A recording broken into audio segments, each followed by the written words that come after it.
evening. I now call to order the regular town board meeting for July 18, 2017. Visitors are invited to join members in reciting the Pledge of Allegiance. Pledge allegiance to the flag of the United States of America and to the republic for which it stands, one nation, under God, indivisible, with liberty and justice for all. Roll call. Councilwoman Barnum. Councilwoman Hush-LaRae. Here. Councilman Perticone. Here. Councilman Weiner. Here. Supervisor Sealy. Here. Attorney for the town. Here. Thank you. Good evening, everyone. And you may have noticed, but there is overflow in the next room, which has a live feed, so folks are uncomfortable. There is additional space. We have a robust agenda tonight, including a few public hearings, which I think have warranted some of your attention at least, and your presence here. But first, permit me to just have a few pre-meeting remarks.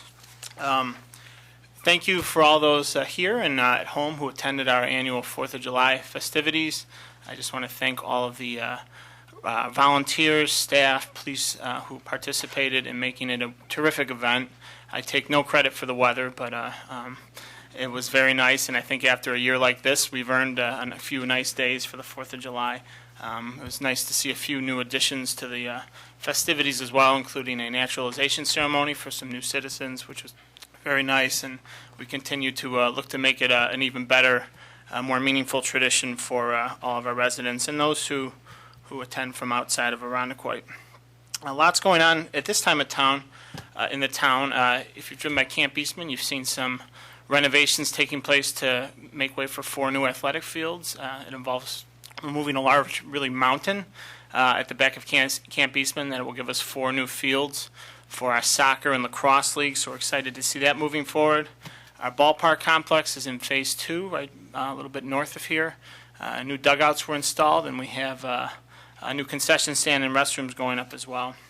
I've seen several projects come to fruition on East Ridge Road as well. We saw some cranes in the sky, especially between, I believe, the Goodman and Portland corridor, so that's encouraging, and we continue to see investment in our town. We've also seen the implementation of several neighborhood enhancement projects. Most recently, the Nowadaga neighborhood in town had new street signs installed, and you'll start to see in the next few weeks other implementations. And speaking of that, we recently launched the 2017 edition of our Neighborhood Enhancement Program, which, for those of you who don't know, is a grant application program by which residents or neighborhood associations can submit to the town for grant funding for projects really that we call enrichment projects. There's a little bit smaller in dollar total, but we feel they go a long way to enhance quality of life. That application portal is open until September 15th. Last year we had, I believe, about a dozen applications, most of which were endorsed by our neighborhood associations.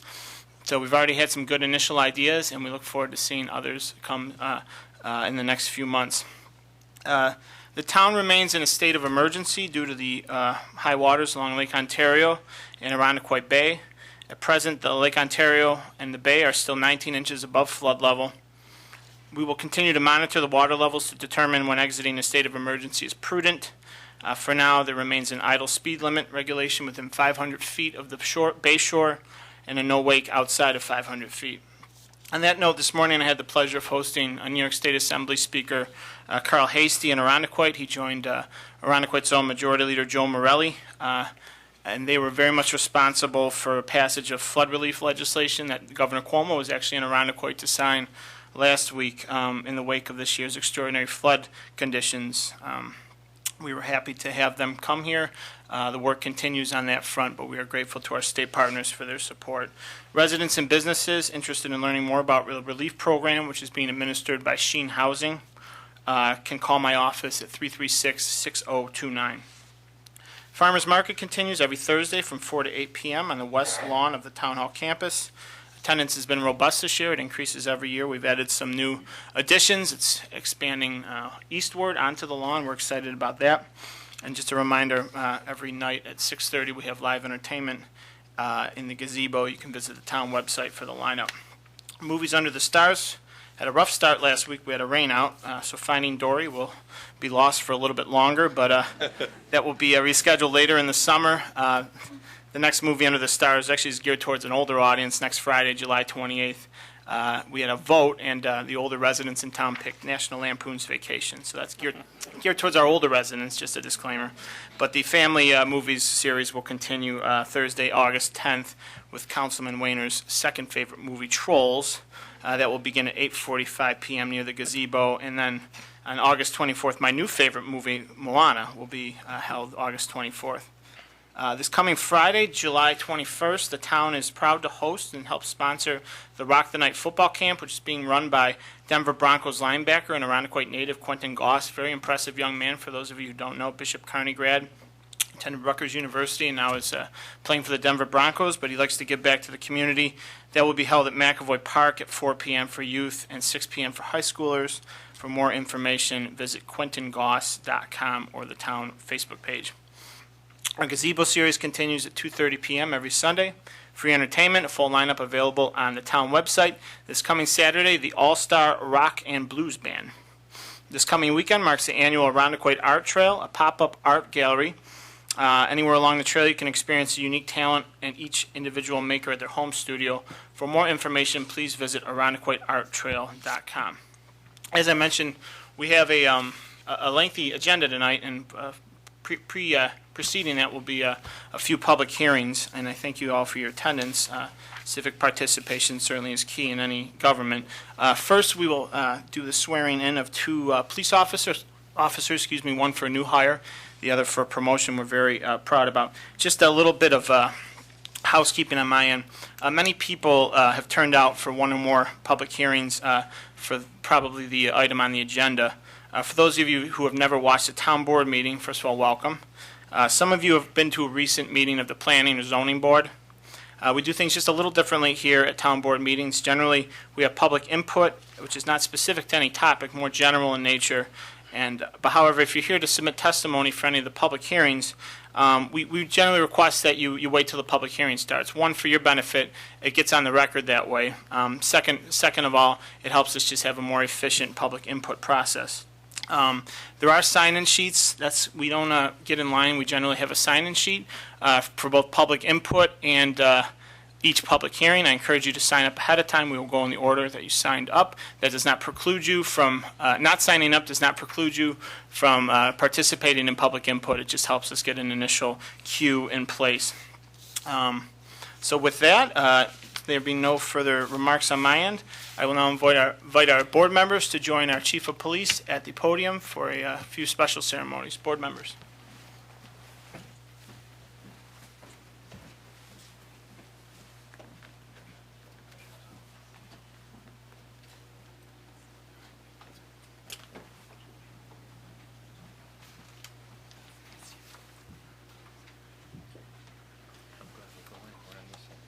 That's what you like.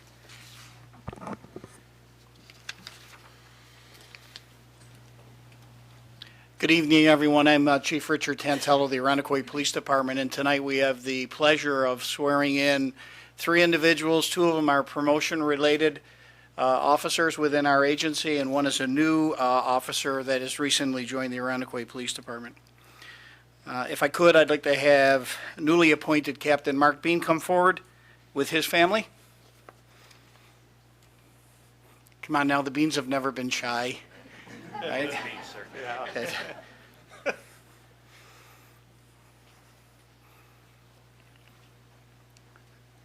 I'll be the stage crew. There you go, Captain. You stand right there.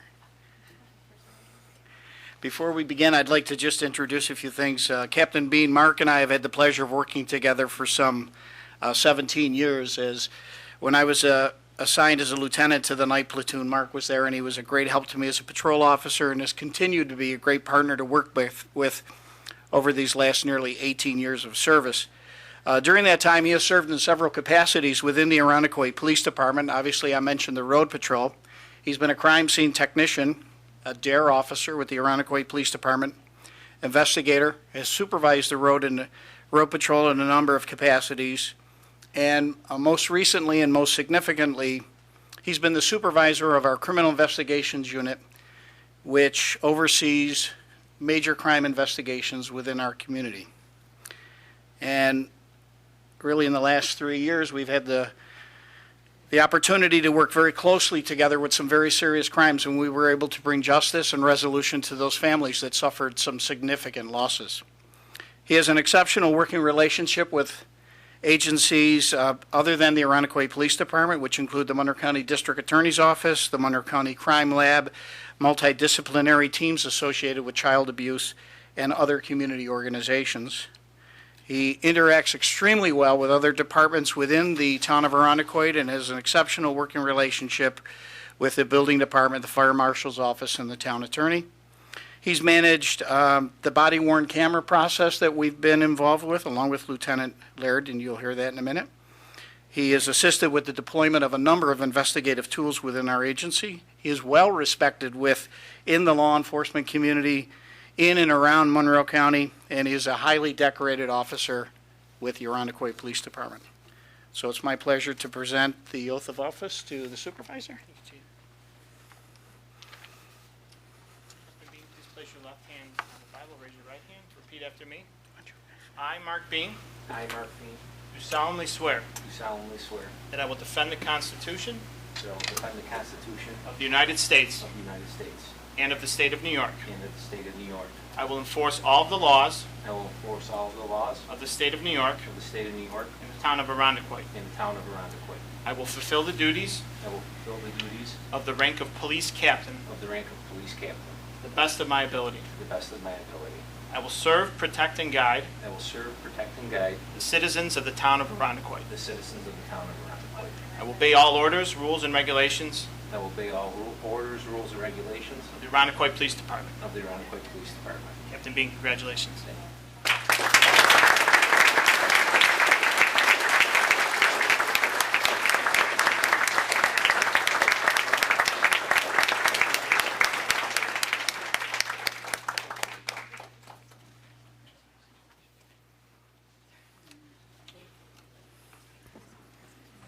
I never tell them ahead of time, but they have to say a few words. He did give me a little bit of warning. I'd just like to thank the town board and the chief for giving me this opportunity. But most importantly, I have to thank my family. I'm one of 4 boys. My parents raised 4 great boys. I think I was the most challenging, or at least that's what I was told. And now the chief can understand. So without my family, this job would be very tough. I've missed a lot of holidays, some of my daughter's birthdays for cases, and they understood. And without them, I don't think I'd be happy. I know I wouldn't be happy. And I love this job. I love working with the people that I work with, and I love the people that I work for, you guys. So thank you guys for giving me this opportunity, and I will not let anybody down.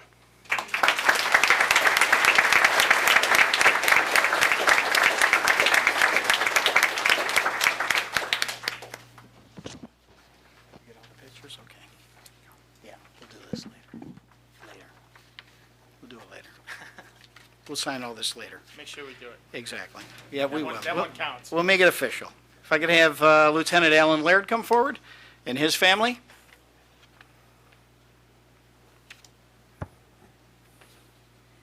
Might be somewhat of a common theme here because when I was appointed lieutenant in 2000, I think Officer Laird was hired by the Arundecoyt Police Department that year and was promptly assigned to the night patrol with me. There was one difference. I had 20 years on the job. You had 20 days on the job. So. Lieutenant Laird is a graduate, of the Cayuga College Criminal Justice Program. He has a bachelor's degree there. As I mentioned, he's been with the Arundecoyt Police Department since the year 2000. He's been a crime scene technician for a number of years. He's been a member of our training unit and is a firearms instructor. He's been a field training officer for training many of our new recruits, and now oversees the operation of the field training program for all of those FTOs associated with that. He's assisted with a number of projects associated with our facility, which has upgraded a number of pieces of equipment within our agency. He also was involved with the body-worn camera project, and we're very anxious to have that program established within our agency within the next couple months. And he most recently served as the incident commander for the 4th of July celebration, post that I previously held, and I can tell you was no easy task. So with that, we offer congratulations to Lieutenant Laird and present the oath of office. May I have the Bible? You may. Lieutenant Laird, place your left hand on the Bible. Raise your right hand, please, and repeat after me. I, Alan Laird, I, Alan Laird, do solemnly swear do solemnly swear that I will defend the Constitution that I will defend the Constitution of the United States of the United States and of the state of New York. and of the state of New York. I will enforce all of the laws I will enforce all of the laws of the state of New York of the state of New York and the town of Arundecoit. and the town of Arundecoit. I will fulfill the duties I will fulfill the duties of the rank of police lieutenant of the rank of police lieutenant to the best of my ability. to the best of my ability. I will serve, protect, and guide I will serve, protect, and guide the citizens of the town of Arundecoit. the citizens of the town of Arundecoit. I will obey all orders, rules, and regulations I will obey all orders, rules, and regulations of the Arundecoit Police Department. of the Arundecoit Police Department. Lieutenant Laird, congratulations.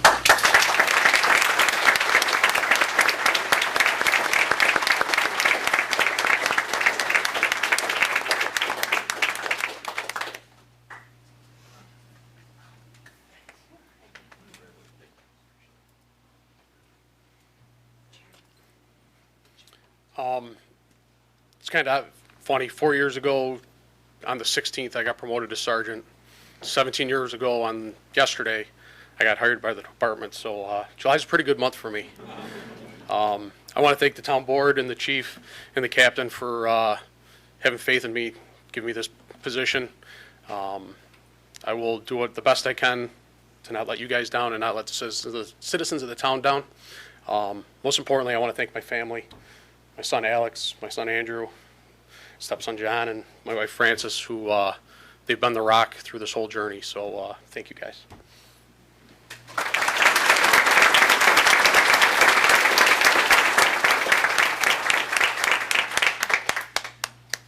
And next, if I can have Evan Bruckle come forward.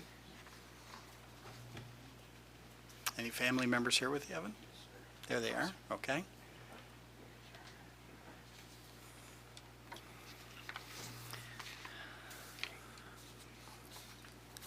The new officers keep getting younger and younger. Not that I'm getting any older, right? Caroline looks great. Which one of us? Officer Bruckle has recently transferred to the Arundecoit Police Department from the village of Caledonia. He was trained at the Rural Police Training Academy at Genesee Community College. He was first in his class for that academy. He was first in academics, second in physical fitness, and served as a platoon leader within that academy setting. He comes to us with many certifications associated with his police training, and most of all, he has a strong desire for a commitment to community policing in his position as a police officer. So with that, offer the oath of office. Officer Bruckle, place your left hand and right hand. You know the drill. Repeat after me, sir.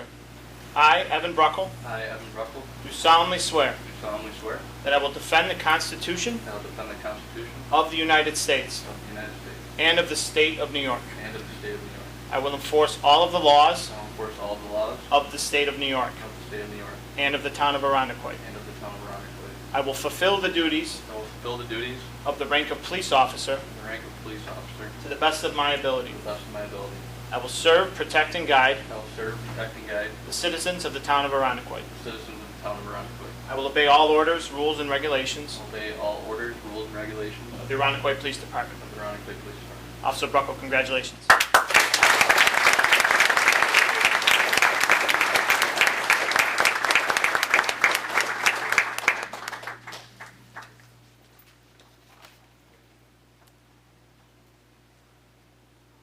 Does he know?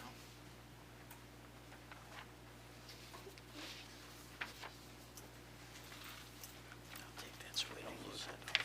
There you go, sir. Well, I got some warning, so that's good at least.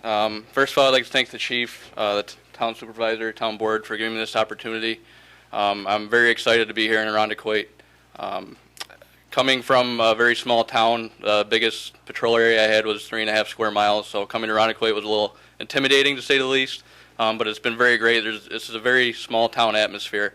I feel that very greatly, and I'm very excited to serve the town. I'd like to thank my field training officers, all my new supervisors, Officer McLaughlin, and I'm just really excited to be here. I'm really excited to serve everyone. So thank you.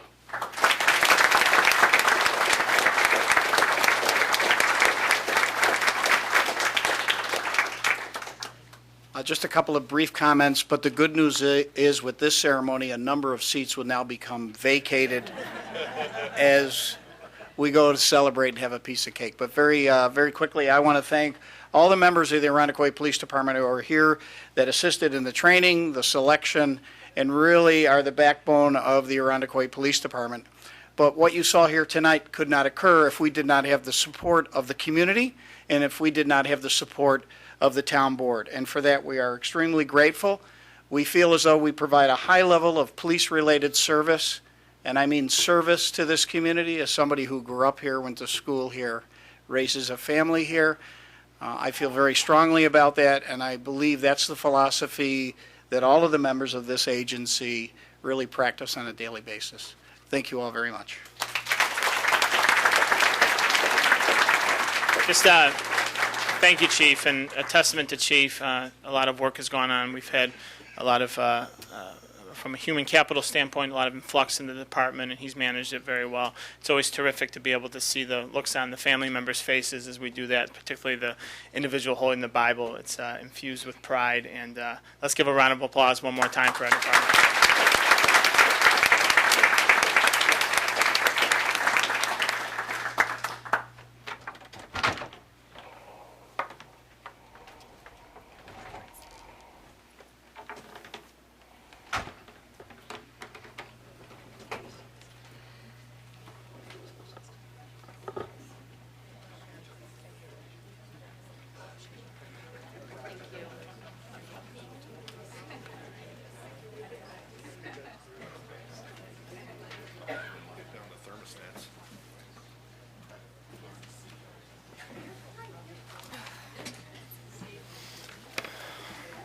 Can I start with hearing a little late to get public input?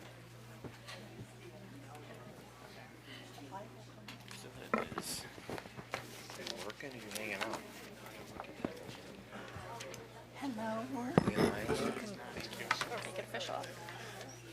All right, the folks who were here for the police ceremony, I think those are departing. There are some new seats here. We are signing oaths of office, and I think we can now move on to public input. So I'll just note, and I said this at the onset, there are people, it looks like, signed up for the, a few signed up for the hearing relative to Colebrook, and my request is we do that in the public hearing. I will thread those people in the public hearing. They will be threaded in through the first few folks to testify, and we'll keep that as part of the public hearing. Most importantly, to make sure you get on the record for the public hearing. So I will make sure that the first, if you sign up for public input for the public hearing, you'll be one of the first to be called upon to testify. First up for public input, we have Mike Nolan, 350 Kings Highway.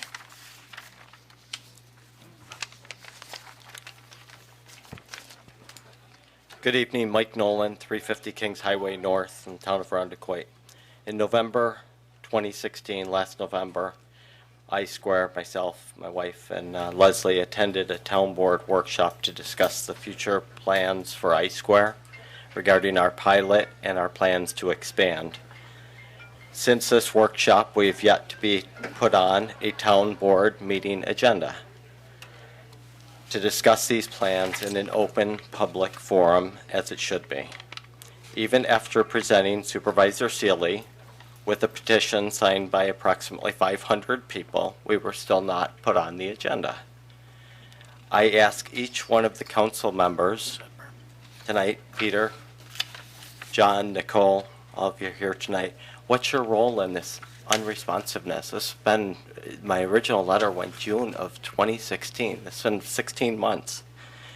You do have to take responsibility for the lack of responsiveness. If you are truly leaders in this town, why are you ignoring the largest, undoubtedly a fairly popular project going on in our town. How can you do that? Your unresponsiveness is putting an undue stress and financial burden on I-Square. I think I-Square deserves a response. I think the residents that enjoy what we have brought to this town deserve a response. I think the 35 student employees that frequently ask, why does our town government block our progress? They too deserve a response. Putting your personal feelings before allowing a project to have an open, transparent, public discussion is not how government should work. Certainly not in a town like Irondequoit. I'm not asking you to like me. I am asking you to allow I-Square to present its plans in an open, public format. You ask questions, I answer questions, we take public input, and then you vote. That's how this process is supposed to work.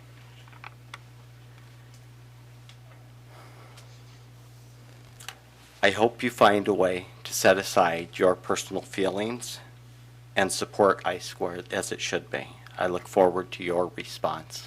Michael, if I may, personal feelings are always set aside, and I'll just say we have met with the school district and Comida to discuss your revised request to the pilot, and hopefully we'll have a resolution for consideration at next month's board meeting, something with your consent to consider.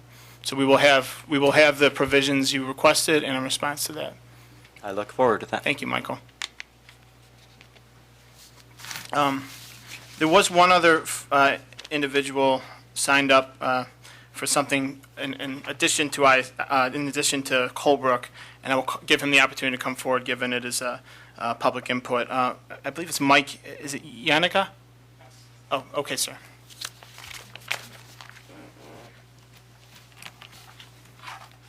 Evening. My name is Michael Yannicka. I've got a long history with Michael Nolan. I used to own several businesses in the plaza where the hair salon is. I was at the meeting 2 or 3 weeks ago where he was trying to turn the final buildings that he promised everybody would be built that would create that 4 corners into parking. I was here 5-6 years ago complaining that there wasn't enough parking, and I personally, as a town resident, I've grown up here my whole life. I own my own home here. I feel lied to. He gave this great big plan of what a great community, 4 corners this was going to be, and now he's backing out of the Comida deal. He's doesn't want to be told what to do. He's not even going to build the final building that he stated until 2020 now. He's lied to us since day one about what this was going to be. It was supposed to be a place where community members could own a business. I used to own, like I said, several businesses. I owned the ice cream shop and frozen yogurt bar, and I ended up selling it to get, quite frankly, far away from him as I could. He's not honest about what this project is and what it's going to be. I don't feel that you should allow him to turn the final buildings into parking lots, because if you do that, it's just another strip plaza. It's not going to have that 4 corners that he promised everybody it would be. I strongly suggest you don't allow that, for the sake of not only the residents that live here currently, but future generations. What type of appearance is this going to give the town? Like I said, I grew up here. I bought my first home here 4 years ago. I spent 3 years fixing it up. I want to die in this town.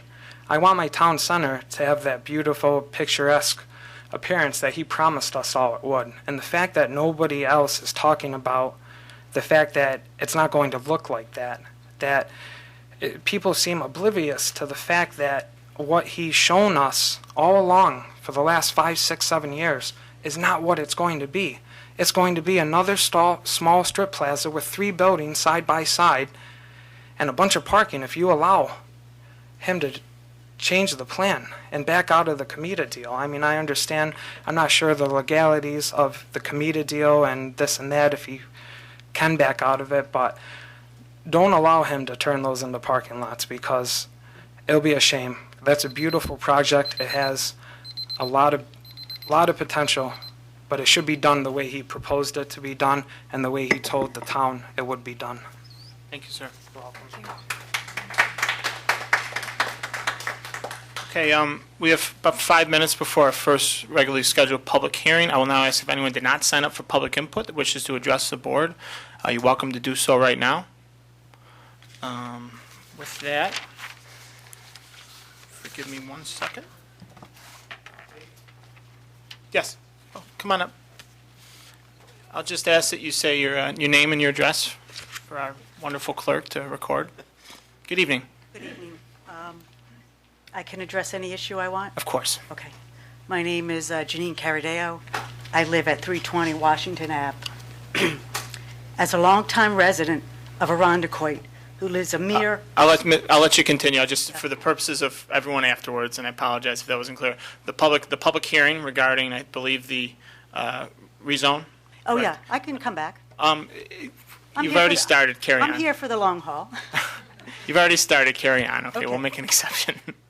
All right. As a longtime resident of Arundecoit, who lives a mere couple hundred yards from the proposed complex, I obviously have a vested interest. You keep telling us how wonderful this project is for the town, but as a resident, I have to ask, how exactly am I to benefit?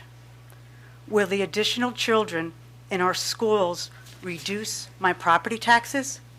Will the additional tax revenue generated by the proposed apartments reduce my property taxes? Will the additional neighborhood traffic and noise increase my quality of life? The answer, of course, to all these questions is a resounding no. Today, it is a proposed apartment complex in a residential zone. As zoning appears to be more of a convenient suggestion as opposed to an actual law in the town of Arundecoit, I can't help but think of the future. What is to prevent you from selling Colebrook and Iroquois schools, as well as the athletic fields, to another developer or Wegmans or any entity willing to ante up? Unfortunately, you appear to be more than willing to alter the zoning laws currently in place to protect residents from such an egregious actions.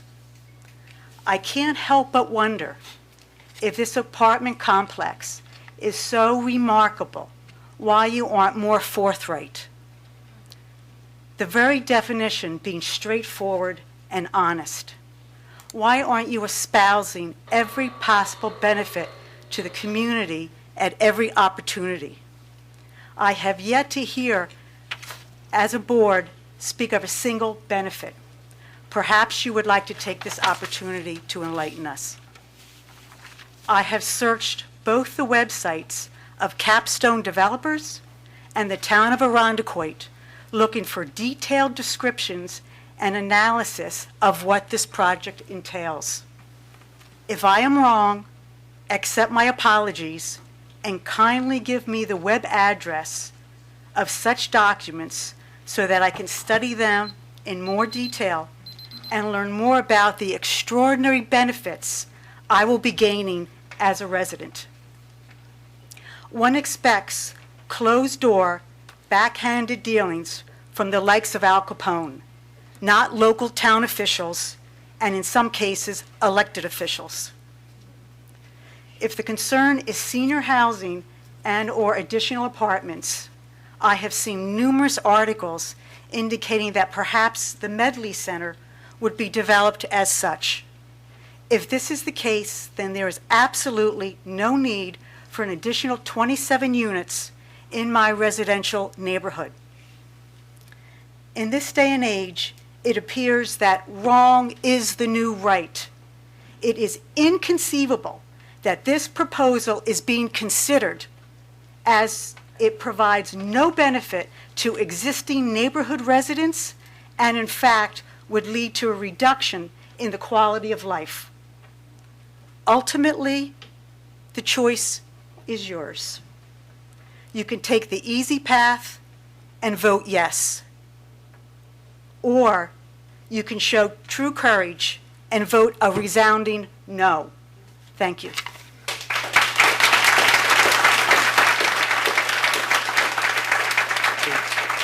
Thank you. The end of public input actually perfectly married with the, I believe, our first public hearing. Madam Clerk, would you please call the first public hearing of the evening? On the matter of rezoning 4530 St. Paul Boulevard, also known as 41 Colebrook Drive. Motion to open the hearing. Moved. And a second. Second. All those in favor say aye. Aye. Aye. Hearing is open. Okay, well, thank you, and I think the applicant is coming forward, and while he's they are preparing, let me just say,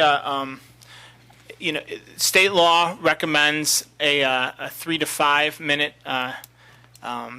input per I guess witness, which I guess if you're testifying, you're a witness tonight. I'm going to ask the clerk to put the buzzer at 4 minutes. Certainly, if you need more time or almost concluding your remarks, I will grant it. We have a lot of folks signed up to speak. We'll be here as long as we need to, I promise you. If there's something, I will say, you're permitted to speak once. If there, by all means, we have received, countless input on a host of topics, public hearings. If you feel the board needs to have additional information subsequent to that which you've provided us tonight, whether it's in response to something else that was said or something perhaps you simply forgot to say, by all means, email us, mail us, come visit us. We're happy to take that input as well. So I will ask the clerk to set it at 4 minutes. And I will just say this. I'm very proud of how we've had past public hearings since I've been elected. I think it shows a level of civility. I will not tolerate, and I think you've, understandably, I will not tolerate comments from the audience. I ask us all to afford the same respect to one another. If you don't agree with something somebody says, I ask that you either make comments to the board via communication afterwards, but remember one thing. I just want to make this clear. You are addressing the application and you are addressing the board. The purpose of this is testimony for the board to help inform our decision. I would ask and respectfully and insist there are no comments made towards other people testifying except for the applicant. You can address the applicant as their application, but I do not want to get into a back and forth between folks on different sides. That is the thing I will ask and ask that you adhere to. The proposed rezoning it goes from R1 to R5. It is for a property on 4530 St. Paul Boulevard, also known as Colebrook Drive. It would involve as the applicant will describe, a conversion of an old unused school to apartment building. Rezoning is probably one of the things that warrants the most scrutiny that we do. It's important for the town board to have a clear record on information that we receive. It's important for us and for the residents to understand what's at hand here. We've received a lot of questions, and I will also just point out, if you have questions about either the process or particulars about the rezoning or anything else, our staff is here either tonight to ask us, and we'll get back to you, or anytime call Town Hall. We've received numerous comments, concerns, letters of support, etc. For instance, we received a comment about the notion of spot zoning. I'll say we would not consider something that was spot zoning. This is not. The reason we're considering this is because it, in some way, shape, or form, is aligned with our comprehensive plan enacted in 2014. So I'll just say that right from the start. We would not consider something if council informed us it was of that nature. You're welcome to still raise concerns about that, but I will just put that out there. We wouldn't be having this hearing unless we had met that test. With that, I will ask Ms. Ivers if she's in the back, and forgive me, gentlemen, but just to inform us the difference between an R1 zoning designation and an R5. Thank you, Supervisor. So the R1 zoning allows single-family dwelling, church or places of worship, fire stations with no social component. It also allows pre-existing farm stands. And then another use that's typically listed in the R1 would be the series of home-based occupations that can be conducted out of a single-family residential unit. The R5 zoning designation has all of those same uses, and then in addition lists as a viable option would be multiple dwellings, a dwelling group, 2 or more buildings, or hospitals, nursing homes, or institutions similar in nature. So they're both residential zoning classifications. The list of available uses or allowable uses is expanded in the R5 district. Thank you, Ms. Ivers. And before I call upon the applicant to present to the board and with follow-up questions, I'll just say most of you are aware, you've probably been to a planning board meeting or a zoning board meeting. This is what we call it's a review that takes place concurrently with various boards. It's a review that right now is before the planning board. The planning board was asked to weigh in on or provide a referral for the rezone application. They did provide a positive referral with certain conditions requesting of the board, many of which will be addressed, I believe, in seeker. They also held a preliminary site plan subdivision hearing, which I believe they tabled, Ms. Ivers, correct? That is correct. The zoning board has tabled the application for the rezone as well as the application for an area variance that asks for relief from the proposed R5 rezoning relative to setback for the building, parking, and building height. That is all an academic conversation given the rezoning has not taken place. Therefore, that has been tabled as well. And with that, I will now call on the applicant. Please identify yourself and feel free to present to the board. Good evening. Don Lasher from Capstone Real Estate Services. With me tonight is Glenn Thornton from Thornton Engineering. As you know, we're seeking to redevelop the former St. Thomas the Apostle School located at 41 Colebrook Drive. Just a little background information. The school was closed in approximately 1992 and sat vacant until 1994 when Stepping Stones Learning Center occupied the building for almost 20 years. In October of 2014, Stepping Stones left the building for another location, and the building has been available for sale or lease for approximately 2.5–3 years. Our proposal is to convert the existing school or vacant school to 27 market rate apartments. Not subsidized, not senior housing. I think there's a little confusion about that, but they're market rate units. We anticipate the apartments will range in size from approximately 800 square feet to 1,100 square feet. The redevelopment does not involve any significant modifications to the site plan other than to remove the small playground along the east side of the building and to create an area for our trash and recycling. Do you know where that would be? Either along the south side or within the parking lot of the would share a space on the south side of the existing parking lot. Not on our parcel. It could be on parcel 1, correct? Thank you. We are or have structured easements with the seller for access, ingress, egress. We've designated some common parking spaces in the lot adjacent to the south side of the school where the entrance would be and where we would construct an elevator to service all floors. The balance of our spaces would be in common towards the southeast corner of the Parcel 1 parking lot. And we are currently exploring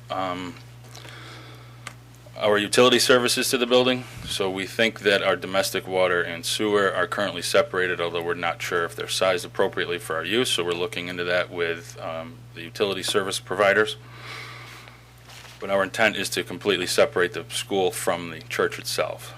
We would leave the connector building that connects the school to the church, separate that so that we would each have a door heading out to the south parking lot, but it would limit access or prevent access between the two buildings. Our major plans for the exterior of the building are to replace the windows and doors. They are older, obviously tired, haven't been touched in years, and have not and are ready to be replaced. We would also replace the roof and then completely or selectively demolish the inside of the building, leaving only the demising walls, load-bearing walls of the former school, our classrooms, and convert those into 9 units per floor. Each unit would have separate utilities and a separate HVAC system. We're proposing to locate our condensing units on the roof of the building, as we don't really have land on the site, don't want to take up more space, and we're trying to minimize any noise from the units. Excuse me.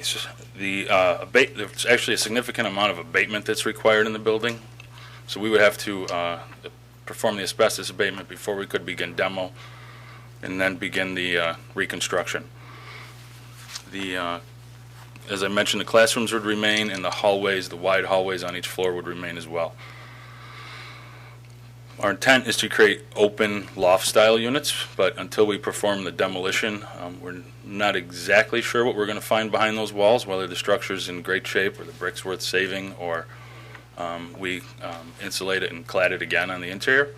But our intent is to open the ceilings, open the floor plans, and create 27 one-bedroom units.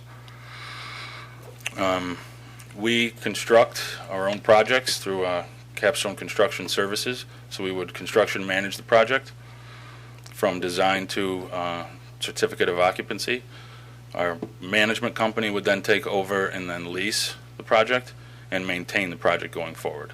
So we retain control of the project from the day we close on it until pretty much forever, until it's sold. Our intent is to keep the project in our portfolio. We don't really sell anything, and manage it.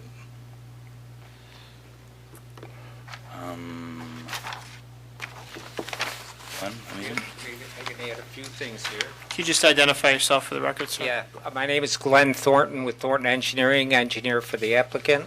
A few things, the planning board, and it's probably in their referral notes, but they had a few questions, comments about traffic, the utility connections, the parking areas, dumpster enclosure, things like that. All these issues we could easily address. I mean, we would provide a dumpster enclosure, vinyl, masonry, whatever the planning board is looking for.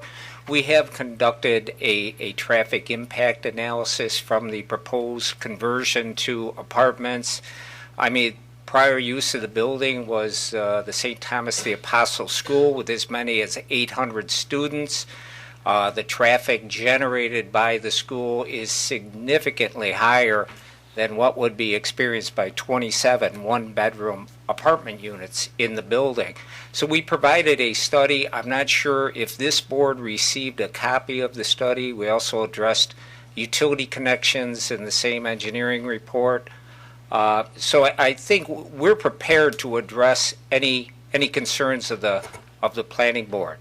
And again, what we're here for is we're requesting a rezone of the property. As Don stated, we will need to obtain some variances, not because of anything we're doing. It's just where the building is positioned within the site. And I'm sure everybody has been out to the site. It's a vacant building now. What Don is trying to do with his company is to make some beneficial reuse of the building, and the church is willing to sell off the parcel that has been created. And again, we are still, we've applied for subdivision approval as well, so. And on the, you referenced the planning board. Certainly the rezone is a legislative decision that this body will undertake, and it doesn't happen in a vacuum. We look at the context of the project relevant to the other factors as well. So it's not just a blind process by which we consider a hypothetical project. So certainly we will consider various components of the application as well, and the planning board will reserve the right, should this move forward, to conduct a thorough site plan review. And I'll actually ask, and I don't know if this is a question for council or Ms. Ivers, any traffic studies submitted by the applicant, will that be incorporated into seeker? Because I'll also note, if you're looking at your agenda and you see another resolution relevant to this application, it's the town board, because this is a joint review with the other boards. The town board has declared lead agency status, so tonight we will be accepting lead agency status for the purposes of reviewing seeker. So Ms. Ivers, relevant to any traffic studies or other elements? Yeah, so the items that were just mentioned that the planning board had brought up as part of their review of the site plan and the subdivision, those are also items that we'd be looking at for the purposes of environmental review. And so when the part 2 and part 3 and the narrative related to seeker for this project are prepared, that would be circulated to all of the boards because all 3 boards have a discretionary decision to make, and the seeker will be something that this board will be acting on as a lead agency, but the other boards would be accepting and referencing prior to them being able to make any decisions. Thank you. I have a few questions, and then I'll yield to my other fellow board members. You brought, I don't know if you, I think in previous meetings you might have referenced a projected rent. Can you just say what that is right now? Sure. The smaller units would be approximately $1,200. The larger units would be roughly $1,500 to $1,600. So for our purposes, how do you arrive at, I guess, that projection? I'm assuming it's relevant to investment in the property, et cetera, but how do you get to that? And how accurate is that right now? I know it's not a, you don't have a crystal ball, but how do you actually project that estimated rent? So a couple things. The first thing you mentioned was our investment in the property will back into our minimum rents to cover our debt service. And our really the most important piece for us is a market review. So we'll look at rents in the area, rents in surrounding areas, rents for similar products that we've done, similar products that are built in other towns, Webster, Canandaigua, Pittsford even, of renovated buildings similar to this, and then we'll arrive at those rents. Okay. Any other board members have a few? Questions? Yes. Yes, I have some. Can you tell me a little bit more about your experience with this type of project and the kind of work you've done in the past and some of your history? So I started probably 12, 15 years ago working for another developer in the city, Buckingham Properties. We did several projects similar to this, although larger. Renovated about 45 units in a 140,000 square foot building in the city with 52,000 feet of commercial space beneath it. Very similar project where we performed the abatement demo and then returned it to the market. It was sat vacant for years as well. Worked on the Artcraft Optical building next to Frontier Field, several other renovations, and then a lot of new construction and retail development recently. This is not your first type of project at this? This is not our first type. Why do you think there would be a demand for this type of project in this type of area, and what are your typical tenants? So our typical tenants for a project like this are either empty nesters or young professionals, although we see in our other facilities like similar to this that are smaller with 27 or 18 units in them, we see a range. We'll see retirees, we'll see folks that are just tired of maintaining a home, we'll see families that are starting out that can't afford a home. So I think this project specifically for us is attractive because it's a walkable community. It's a beautiful area. It's a beautiful building. School system's great. You're minutes from the lake. You're minutes from everything.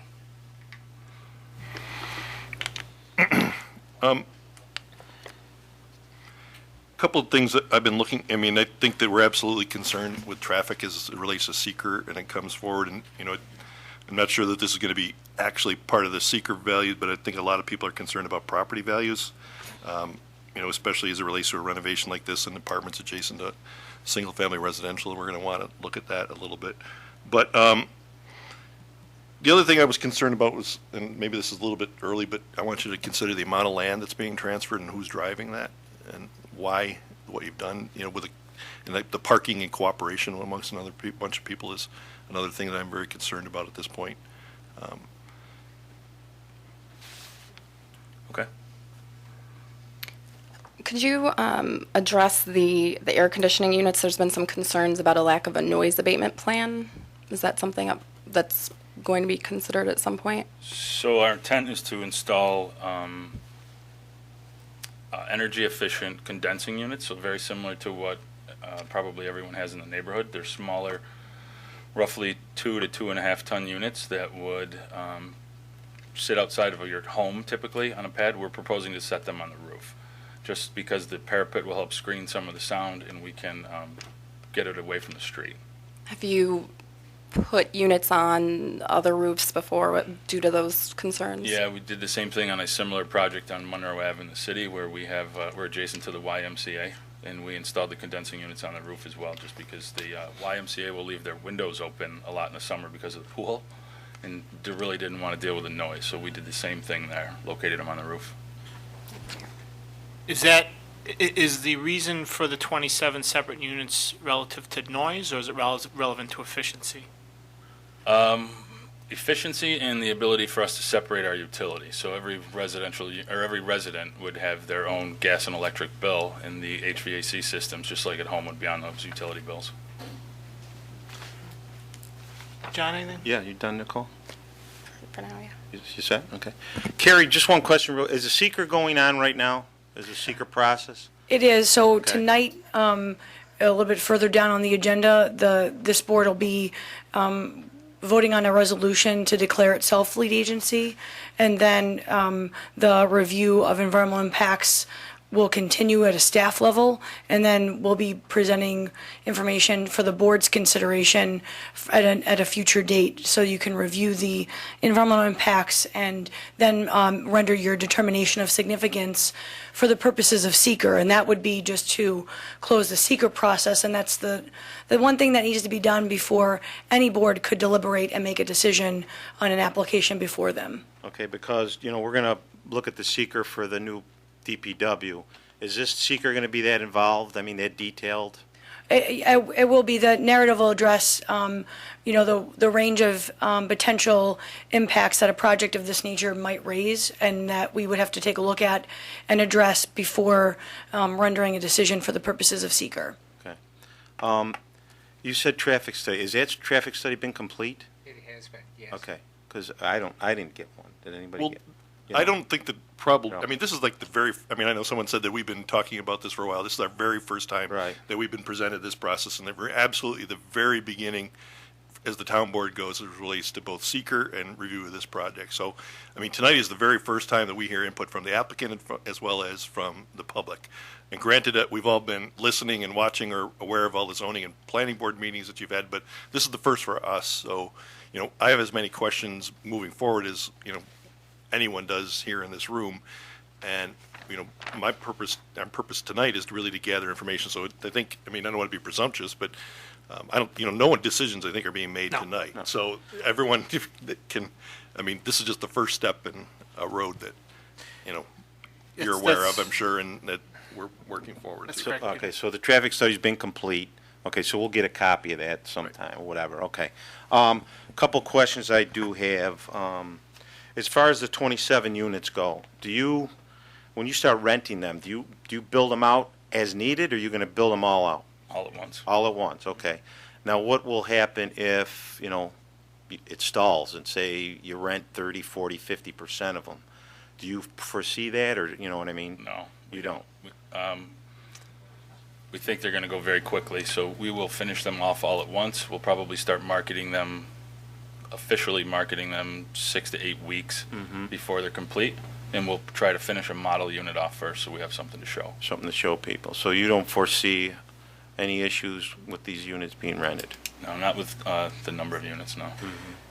Is it? Okay. So one other thing I'll just add, and to Peter's note, we are, even though we've been informed of other boards' review, and we're familiar with the application, but as we look to gather information, particularly as it relates to seeker, but also other elements, just demands on public infrastructure. I know it's hard to go back and look, but by the same token, it might not be to look at water usage, sewage, sanitary sewer usage while it was operating as a school, just to see how that might compare to your average one bedroom apartment times 27. So that would be a request I would have, just to see a comparison for our benefit. We can certainly pull the data from the utility company. Okay, thank you. And these are going to be like 1 bedroom, 1 bath, I'm Correct. assuming, right? Yes. A full bath? Correct. Probably garbage disposal, things like that? Mm-hmm. Okay, so you still have to look into if the utilities can support this unit right here? I think they're adequate. Our concern is that they're not entirely separated yet on the parcel. When we subdivide, or if we subdivide that just under an acre parcel out, we just need to verify that, like, for instance, our sanitary lines are running out from that building only and they're not combined with the church. We believe they are, we just don't have that information yet. I believe I've heard this submitted to the record in the other boards, but relative to alternative use, why not demolish and turn into, I guess a few questions, why not demolish and transform into single-family homes, patio homes? Has it been at all, there's a question, but, and also, conversely, why not perhaps look at condominiums per ownership? So I think, first question, the cost to, first is this purchase price of the building. The second is the amount of asbestos contained within the building and other environmental issues that we have to address as part of the abatement process before we start demo or start reconstruction.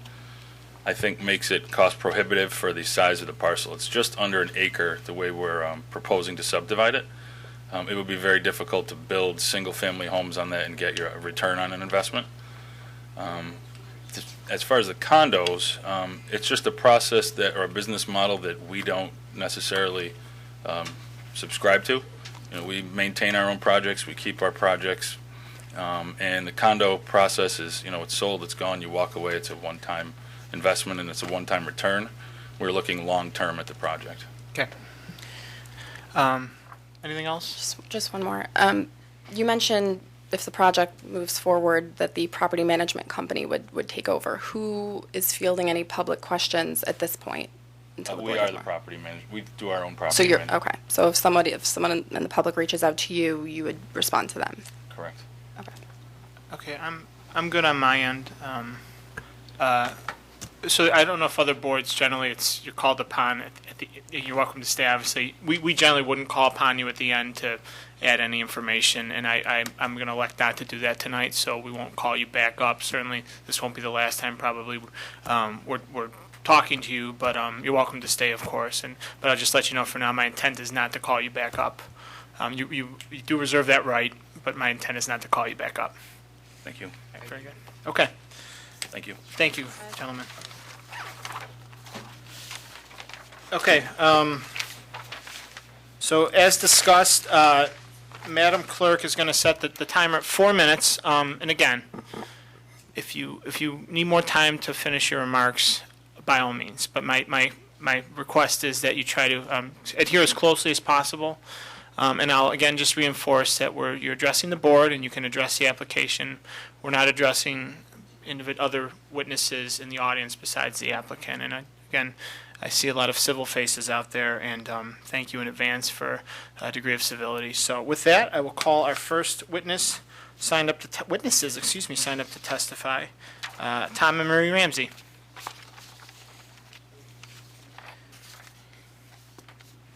Good evening. Good evening. Marie D'Amico Ramsey and Thomas Ramsey from 116 Pinecrest Drive. And good evening, members of the board, Mr. Supervisor. Thank you. We are here in opposition to the proposal for rezoning and for multifamily housing. First, we oppose the rezoning from R1 to R5. Secondly, we oppose any multi-unit housing of any nature in the single-family home neighborhood which we reside at. We are 25 years at our residence and have invested, as many people here have, in that neighborhood, basically our life's work in savings into the renovation of our homes, which were much neglected. And you might know from driving past our home before we moved in. It's been a while, but I also know from being your former neighbor of several years. So we've done a lot. Neighbor. Thank you. We've done a lot of work there, and we've put in a lot of our life savings there, and it's our largest investment, as many people are aware of from their own financial resources, that their homes are such a financial investment. And we believe, and studies have indicated throughout, that your investment in your home will be diminished when the structures are changed to multi-level housing. Simply, it's not in keeping with the character of the neighborhood, and that's our primary objection. We chose our neighborhood because it is a single-family home residence, because kids walk to school, because it had that neighborhood feeling, because we can know our neighbors, because it is not a transient community. The chief spoke about the community here. He spoke about getting to know us and getting to serve this community. All right, and when people don't have the equity investment in their homes and they don't have the sweat equity that we put into our homes, there's simply not that investment into the community. And I know that this is the first time before this board, but the proposal to convert to R5 has been the second one that came before the town. And it strikes me as very inappropriate that for the second proposal, there is still no information before the board on all the things that we would be concerned about. The infrastructure impact, the traffic impact, the sanitation impact, the impact on fire and safety and children walking. All those things haven't been addressed, even though this is not their first go-around before this board, before the town. Yet we're supposed to give some meaningful input or on those without simply whatever they come back with, we oppose. Because even though those things are relevant, really what's relevant is the nature of the neighborhood and where we chose to live and invest. Just a couple things to wrap up. Whatever happens in terms of multi-unit housing, I know from my experience working for the county, you cannot bypass state or federal laws in terms of who you rent to. Okay, and so they can say that this is going to be, quote, high-end, this is going to be, quote, market rate, although they haven't shown that there is a market in a single-family neighborhood and what comps would be there. The fact is there is no market. It's single-family homes. It is not an R5 comparable market at all. So there are no market rate that could be meaningful. I would just say that the enforcement of the sanitation and all those other concerns would come back to the town as an expense for policing, sanitation, Department of Transportation. And I would also say that Capstone has a history of developing these single residences, and they are used for our East House and other type of You're talking multi-unit. social need accompanying. Social need accompanying. And so I would just, and do you have a? Just very briefly, as I think you're probably aware, it's a beautiful neighborhood, but the infrastructure is getting kind of tired. There's a catch basin down at the corner of Bellhurst and Washington that floods every time it rains. There are a lot of blackouts when the heat gets too warm, and we're concerned that this is going to be an additional strain on that. As the young police officer said this morning in his comments, this is a town with a small town atmosphere. We'd really like to keep that atmosphere because once it's gone, and there's no way to get it back. Thank you. And I would just ask that this board respect the citizens and our hard work and our lifelong investment into the character of the neighborhood that we have and the small town neighborhood that we have. Thank you. Thank you. Thank you for your time.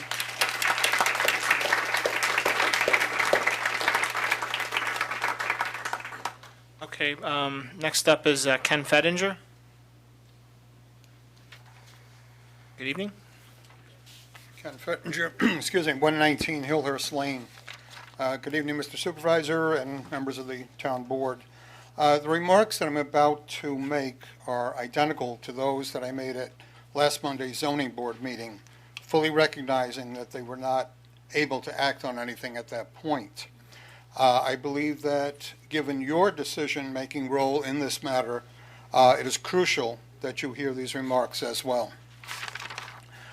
I'm here tonight to express total support for the rezoning of the premises at 41 Colebrook Drive from R1 to R5 in order to allow Capstone Real Estate Development to convert the building into 27 market-rate apartments.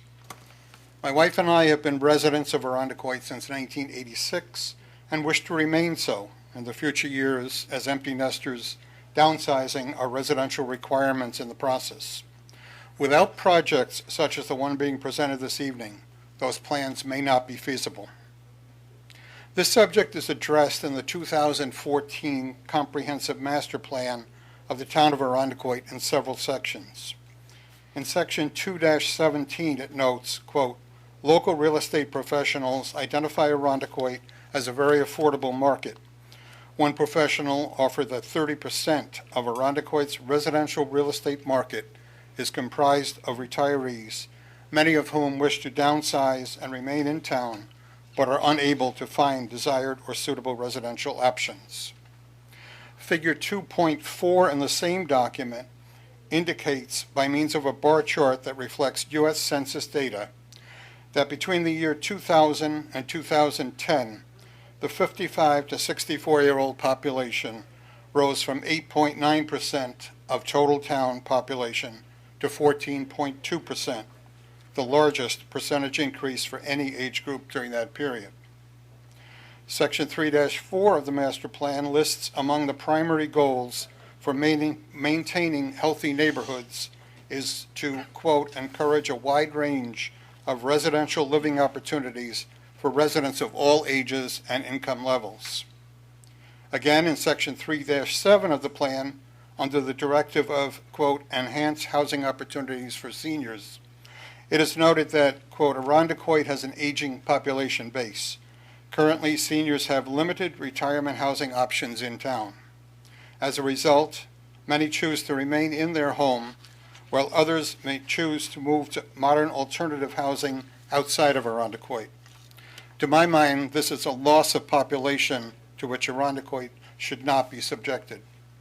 Finally, under that same section, the directive further states, quote, "explore zoning incentives to encourage rehabilitation and new construction of housing attractive to seniors.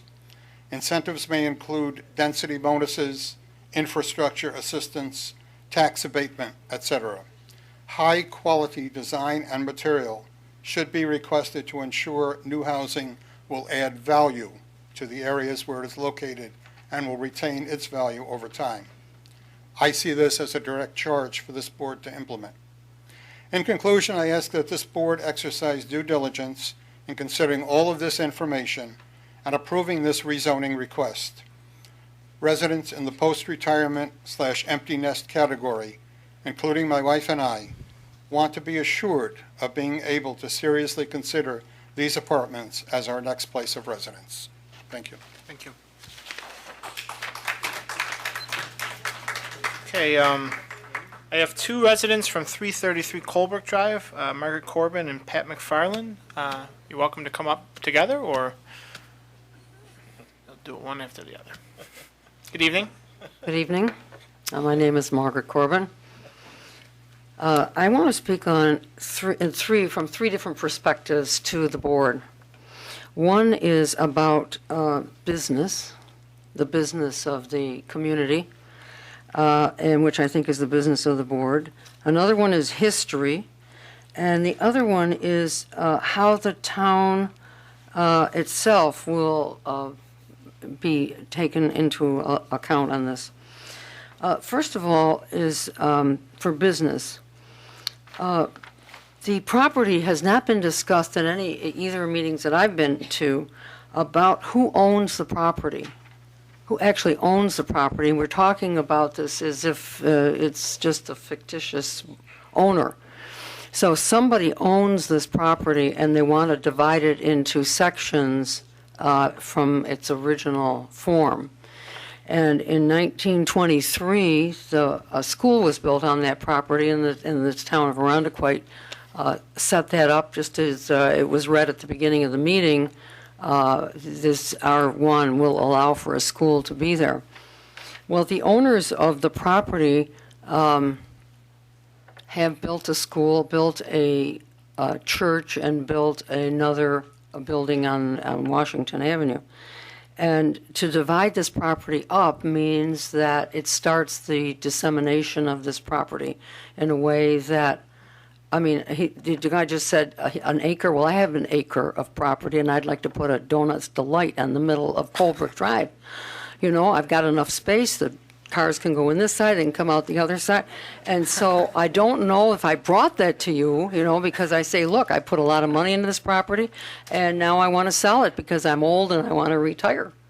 So this is the way I'm viewing this as a business person. Now, as a business person, I'm thinking the town board has to look at this as a business deal. And we're looking at it as if this is apartments. But it's really a business deal. There's a piece of land there that somebody wants to chop up into pieces. And we're not even discussing that. We're discussing it as if there's an apartment building in the midst.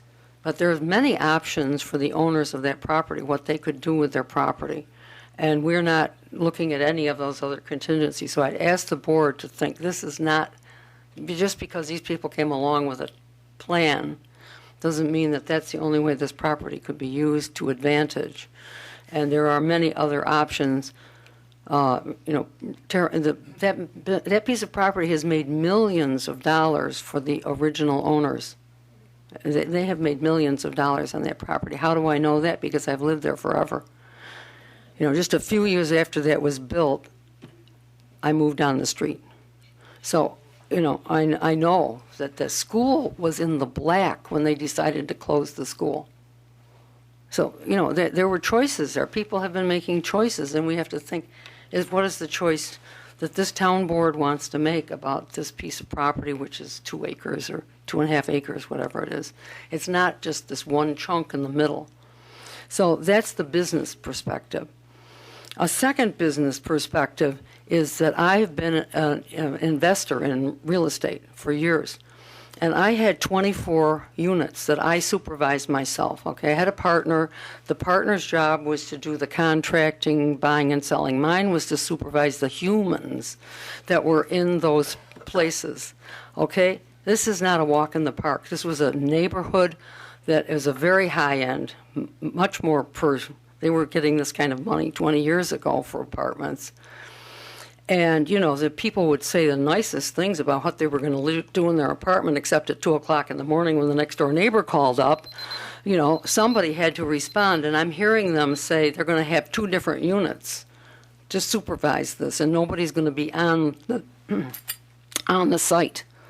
So when the neighbors next door find out that somebody is having a party and they're up all night, you know, who's going to respond? So it's, you know, and just as the earlier speakers said, if you haven't invested in the property, you're not as likely to stay. And empty nesters that I know are not going to move into an apartment that small. It's going to be just too small. So those are my business perspectives. As a business person myself, I have invested in real estate for decades, and I don't see the business perspective being to the advantage of our neighborhood. And I love hearing you speak. Just to keep it consistent, Yeah. just I ask you to try to wrap up in the next minute or so. Sure. Thank you. Sure. And I just got a call from the organization called the Landmark Society, because I'm a member. And they said, I was talking about the property at my 333 Colebrook, and the architect, and I was investigating, you know, this architect and so forth, and they said, thank you for being a steward of this property since 1938. And my parents built the house and so forth and so on. And I'm inquiring about and I said, well, you know, stewardship is a very important thing, and we need to have a steward for that property at the corner of St. Paul and Colebrook Drive, and this group has got to be the steward of that property.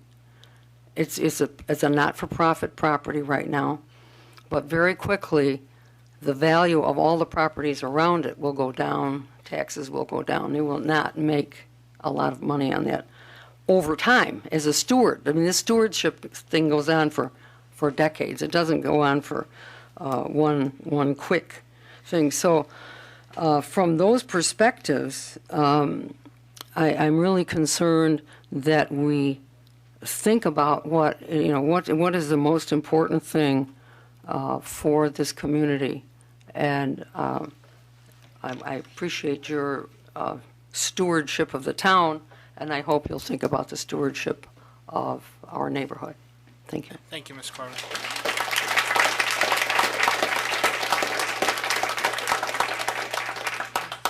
Mr. McFarland, I presume. I promise I don't talk quite as much as my wife. And just for the record, and just say your name and your My address. name is Pat McFarland. I live at 333 Colebrook Drive. And I have a couple of concerns, one of which is the projected business plan, which the advocates are talking about. And one thing is for sure about business plans, they do not always work. You project down the road, let's say this business plan, they don't fill it up. And that wouldn't surprise me a lot because down just north of Lakeshore Boulevard, there's some small apartment houses, and they're not full. They have signs out, apartments for rent. So let's assume that somewhere very short time down the road, the business plan fails.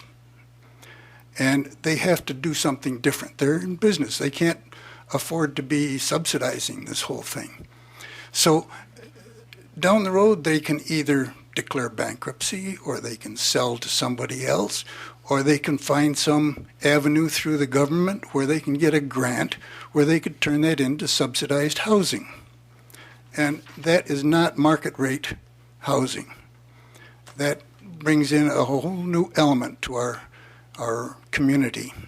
So that is a concern of mine, that somewhere down the road things can fail, and it's not uncommon for it to happen in businesses of this nature. My other concern is not really my concern. It should be your concern. I think you've probably seen quite a number of yellow signs around the town that say no R5. You know, once you go to R5, I don't think you could ever come back from it. And you mentioned spot zoning. What is spot zoning? Is that the zoning of less than an acre to R5?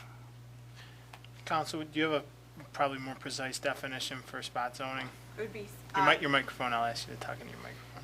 Thank you. it would be zoning outside of the comprehensive plan. I don't understand that.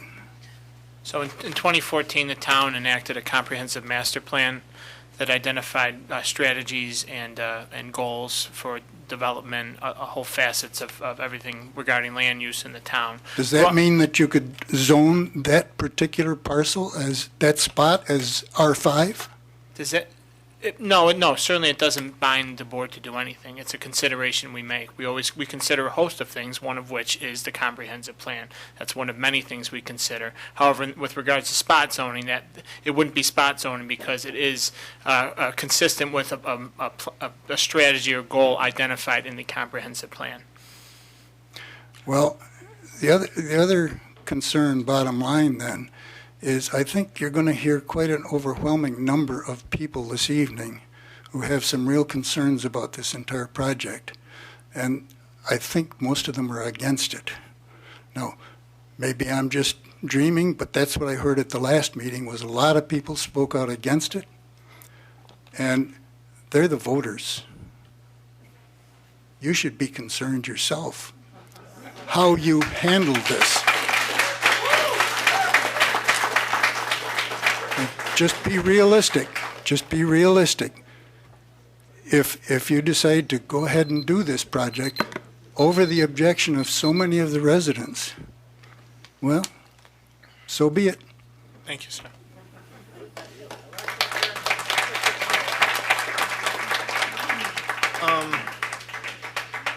I hope I don't mispronounce the last name. Is it Mary, is it Sapone? Yes. Okay, thank you.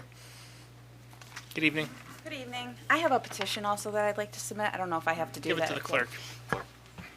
Thank you. Well, funny enough, when I was signing in, I thought I was signing in as attendance and not necessarily to speak, but I'll give it a shot. I'm probably not going to, oh, I'm sorry. My name's Mary Sapone. I live at 407 Washington Avenue. I probably won't be as well-spoken as some of the previous people that had spoken. I have, coming to the last couple board meetings, zoning and planning board, given a lot of thought about kind of why I'm opposed to it, really why I'm opposed to the rezoning of the neighborhood that I've lived in for 7 years now. So I'm not a lifer. I'm not from Arundecoit. I've only lived here for 7 years, and I bought my house by myself. And I bought my house because I wanted to make an investment for myself, and I am incredibly concerned about the decrease in property values, possibly the increase in my home insurance, and possibly car insurance as a result of R5 rezoning. Now, luckily for me, since I haven't been here all that long, I can up and go should this occur in the next couple of years. But certainly for people that have lived here for much, much, much longer, I do feel really, really sorry for them if this actually goes through. On a couple other notes, I'm a little bit concerned with the comparison of that property, or comparing it to from the school that I worked at for 9 years, to an apartment complex. So you're really comparing like apples to a bunch of grapes. There's really just not really much comparison there. I'm a little bit concerned. I'm less concerned about the parking, just me personally, or the traffic per se. Because I feel like that's a bunch of a minutia, and I also feel like that it's not really a good measurement of comparing what the school was like with however many people or however many kids everybody's saying there was there. Sometimes it's 500, sometimes it's 800. It's nowhere near that amount. And I was administrator there for 9 years. The issue with the traffic, I feel like, is that a school, when it's open, is open during work hours. It's not open overnight, and it's not open on the weekends. So I feel like that's a really important thing to consider.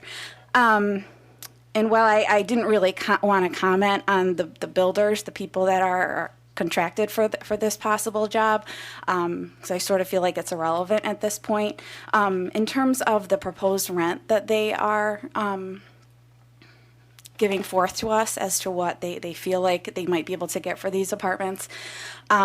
If I could afford that rent, I probably would not be living in West Arundecoit. I consider myself a young professional, I guess, and if I could afford $1,400 or however much money per month, I probably would be buying a house elsewhere.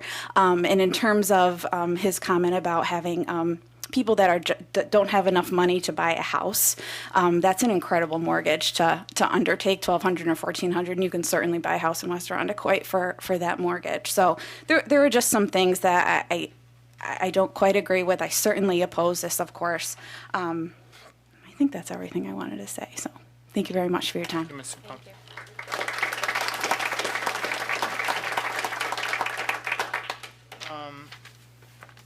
Mike Yaniga, 165 Colebrook. I'm saying everyone's name, and just feel free to just say it again for the record. I also note, folks, and then I'll allow you a chance to speak. There was a sign-in sheet at the beginning of the meeting for this hearing. If you wish to speak and did not sign up, at the end of the queue as it is, I will ask people if they want those who hadn't spoken to come up and speak if you so wish. So, sir. Hi, my name is Michael Yaniga. I live at 165 Colebrook Drive, approximately 6, 7, 8 houses down from this project. First, I'd like to say thank you to this board for being the only board out of the last few board meetings to ask the developer questions. The last meeting, they really didn't ask them much of any questions. There's been no vocal concern or opposition from the board against these, so you're the first board tonight to actually do some due diligence, and I feel like we're on the right path to you listening to us as a community and the people that are going to be affected by this. You know, like the other people said, We don't want this. There's at least 100 people here tonight. Every meeting, there's more and more people to the point where you have to open up overflow rooms. This is an issue that is not going away anytime soon, and we're all in it for the long fight. It will destroy our property values. I've grew up in West Irondequoit. I went to Iroquois and Colebrook growing up. I lived on Oak Ridge Drive. I bought my first home about 4 years ago. You know, I spent the first 3.5 years renovating my home. I put a lot of hard work into it, a lot of investment into it, both physical sweat and equity. I'd like to die in this home. I bought this home to grow old, but I got to be honest with you, if this goes through, I'm moving. I don't want to live next to apartments. I want to keep the look and feel of our neighborhood. You know, when I was a little boy, I was walking to school, you know, safe community. Apartments statistically bring transients. They bring people that can't afford home ownership. They don't have the same pride. I'm concerned with the children. What type of people are going to be right across from Iroquois and Colebrook? You know, like the last person said, the developer is saying, you know, he's estimating $1,200 to $1,600 a month for rent. Well, I know firsthand right now for $1,500 a month for rent, you can get a 2.5 bedroom apartment, luxury galore, overlooking the Irondequoit Bay and Water's Edge. So why would anybody come to Irondequoit and pay that much money for an 800 square foot, 1-bedroom apartment in a former school? It's not going to happen. It won't work. And whether, you know, they go bankrupt or turn it into government housing or reduce the rents, we shouldn't even be debating this. The area is not zoned for this. Shouldn't even be up for, I know you have to do your due diligence, but it's against the current laws of this town. Current laws that previous boards have set up to protect us. You know, I feel like you're doing a good job, Dave Seeley and the rest of the board. I'd like you to continue to be here, but you need to listen to the voters, because what the gentleman said earlier about it being an election year and us not being happy, you guys could come out the hero. You know, you could really all guarantee your seats at the next election by saying no to this project. So please listen to us. Thank you. Next up to next up to speak in the queue is Eileen Burke. Good evening. Good evening. Let me give my full speech. It's 13 minutes over to the along with my backup research. And I'll just ask if there's a truncated version. I did. Okay, very It's large print, so. Thank you very much. Thank you. So my name is Eileen. Good evening. My name is Eileen Burke, and I reside at 45 Windale. I'm here both as a lifelong resident and as a lifelong parishioner of St. Thomas the Apostle, now St. Kateri Tech with the Latin Mass community. I graduated from Irondequoit High School. I hold an associate degree in marketing, bachelor in business communications, and accounting certificate from St. John Fisher. I have over 31 years of banking experiences in mortgage, commercial lending, trust and investment management. I've attended all the town board meetings thus far, along with the library meeting held by Capstone. I've kept an open mind and have considered both sides. I say this because I want to make this as factual as possible and let you know my perspective and, of course, my opinion. A little shaky, sorry. Take your time. I've taken a lot of time on this speech, so. Take your time. First, I do want to say this is a good idea, but in the wrong location. Bear with me for a moment. All of our empty nesters and senior affordable living could have been solved 50 years ago. In the 60s, a proposal for a high-rise apartment was shot down by the neighbors. They fought toe-to-toe with the town board. Instead, we are now left with an undeveloped parcel of land generating no tax revenue at all. There, you will find baseball diamonds, soccer fields, nature trails, and a safe place for our seniors to meet. I'm referring to the Earl Helmer Nature Centers. Sometimes it's not about the money, but the overall quality of life for our residents and those who visit Irondequoit. Oh, and the apartments, they were built. You know them as the Keeler Street apartments. This is a fact. It's difficult sometimes to picture how our decisions will affect the future, so we must learn from the past. Emotions are high, but let's look at the facts. I have 3 major concerns, as should you. Safety, economic viability, and the quality of life. First, fire safety. This building was never intended to be occupied year-round 24/7. The children and staff were all trained in an orderly evacuation. 27 kitchens will propose a higher fire risk. During a fire rescue, the elevator will not work. Given that some may have mobility issues, does the local fire department have the resources to rescue up to 9 tenant families from the 3rd floor? Pedestrian safety. With the increased car traffic, Colebrook and Iroquois has over 500 students combined, including my nieces and nephews. Economic viability. What experience does Capstone have specifically with redeveloping a school to an apartment in an R1 district? They gave us commercial examples. And if they were financing this project with a commercial loan, the bank would require their business plan and market research. The town should require no less. Why should we allow them to experiment with us? Also, will they be requesting any tax abatements? We've been sold magic beans before, Arundecoit Mall. These state they are market rate apartments, and that will insulate the residents from lower property values. Market rate means what the market will bear. If the market will not pay that, they will be forced to lower the rent. Capstone should supply the town with their market research to substantiate their ballpark rental rate. I've researched similar properties in Buffalo, Syracuse, but could not find an exact match of one solely in an R1 neighborhood. That's also in my report.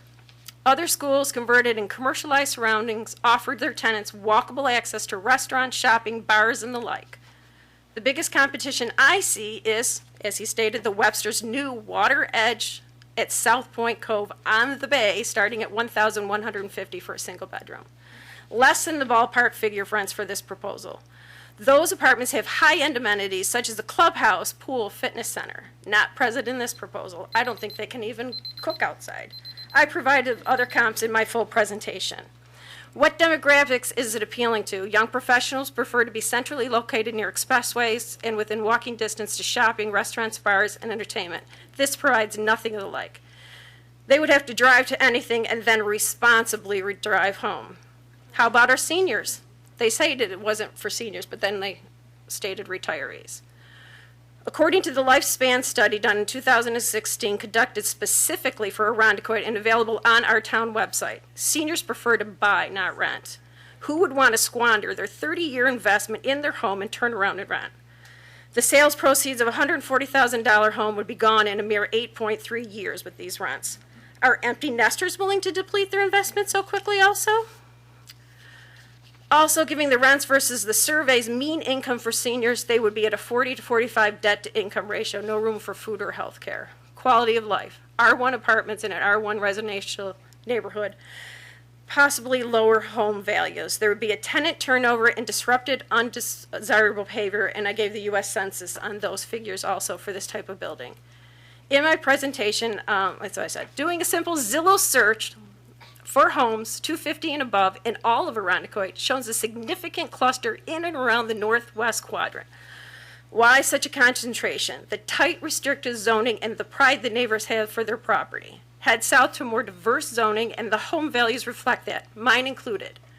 Don't get me wrong, I love my Eagle Heights neighborhood. I can walk to I-Square for lunch and the high school for events. That was my choice 21 years ago and I love it. What are the alternatives? At last week's zoning board, we heard Yes, a I'll lot just of... ask it, wrap it up in the next minute or so. Thank you. I'll just ask also you to submit if you would. We'll accept it from the clerk, but you're All welcome right, to well, email what it are as the well. alternatives? The diocese can repurpose this gem of Arundecoit into a year-round diocese-wide retreat destination. Having the church attached to the school lends itself to devotions in the morning and then reflections and discussions within the school, all without having to weather the elements. Another option would be simply deed the school over to the charter school for the same price they paid for it, $0. That would provide the charter school with the means to renovate their to their needs. That's the major hurdle for a school, charter school. Another option, the town may even consider this location for a senior center. Lakeshore Boulevard connects east and west just as much as East Ridge Road does. These options would lend a synergy to the Latin Mass community, which overall would be a positive for Maywood. I know that some are saying, there she goes, an SDA parishioner hanging on a thread to keep her church open. We are growing, but slowly but surely. Again, beyond my deep emotions towards this parish, here's a seemingly unknown fact. The architect was J. Sanford Shanley from New York, a renowned Princeton grad. He was an early leader in the movement towards contemporary church architecture. Among his outstanding works are St. Louis and Pittsford and Mount Savius Monastery of Elmira, which is currently on the U.S. National Register for Historic Places. More importantly, he's a descendant of a saint, St. Elizabeth Ann Seton, the first native-born American to be canonized. This property is an extraordinary work of architecture and artistry. It's a slice not just of Irondequoit's history, but that of the church history as a whole, spanning from 1920s to the 60s. This should be considered for preservation historic tours by at least the town's historical society. I recently listened to an inspiration sermon on how one man changed the hearts and the minds of his bishop to build a church in Mexico against all odds. One mustard seed out, over and out.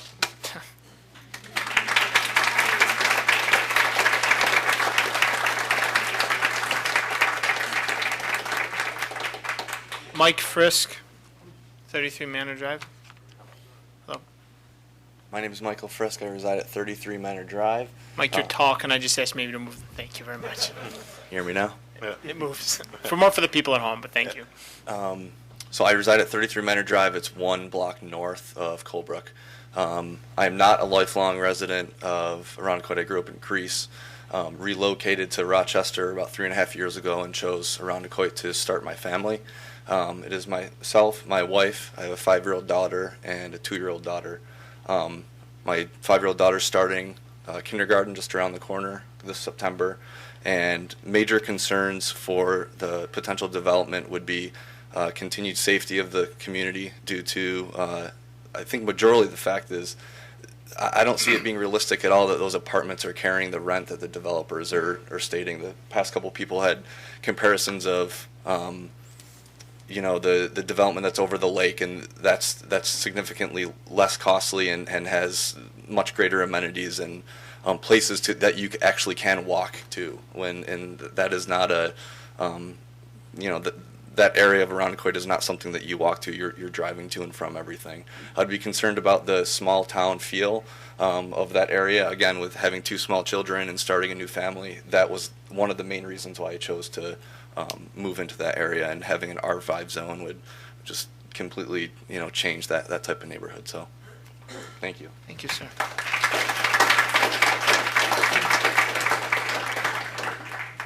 Franz Kraus.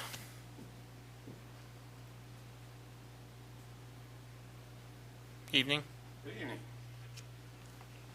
Franz Kraus, 111 Bellhurst Drive.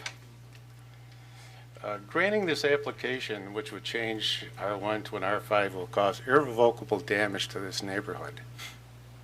We strongly oppose this rezoning based on negative statistical facts that prove this type of application would bring on many problems for a quiet, safe, and peaceful R1 neighborhood. I don't have any confidence in the openness of this developer because, first of all, about a week ago during a planning board, I heard him say that the market rate was medium to high end. Tonight, it's high end. He quoted the low end as $800. Tonight, it was $1,100. When the developer first went to the planning board, they didn't volunteer anything. They just wanted carte blanche approval. Planning board sent them back to the drawing board. Then the developer comes back and says, we want to put 27 apartments in this building. Interesting.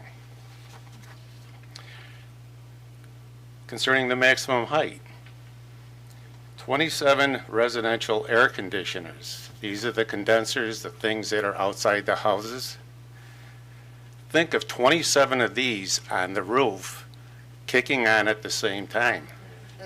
It's not noisy? Give me a break. I think this developer should in some way submit a noise abatement plan. Something that creates a wall around these things so that the local residents don't have to listen to it. By the way, that would probably increase the building height even more, which would cause them to go back for another variance. They never did come up with alternatives for converting the building. I heard a couple tonight. One I didn't hear is tear the building down and replace it with a pocket park, similar to many of the parks that Arundequoit already has. The building could be converted into senior condos. No renters, but property owners with a financial interest in maintaining the property. 10 or 12 condos would be better than 27 apartments. Less traffic, less noise, less crime. I wonder if a developer required R5 zoning on Rock Beach Road, known as the Gold Coast, would they succeed? Supervisor Seeley's column in the July 6th Arundequoit Post states that one of the finest characteristics about Arundequoit is that it is a walkable community and that it's a walking school district. The article.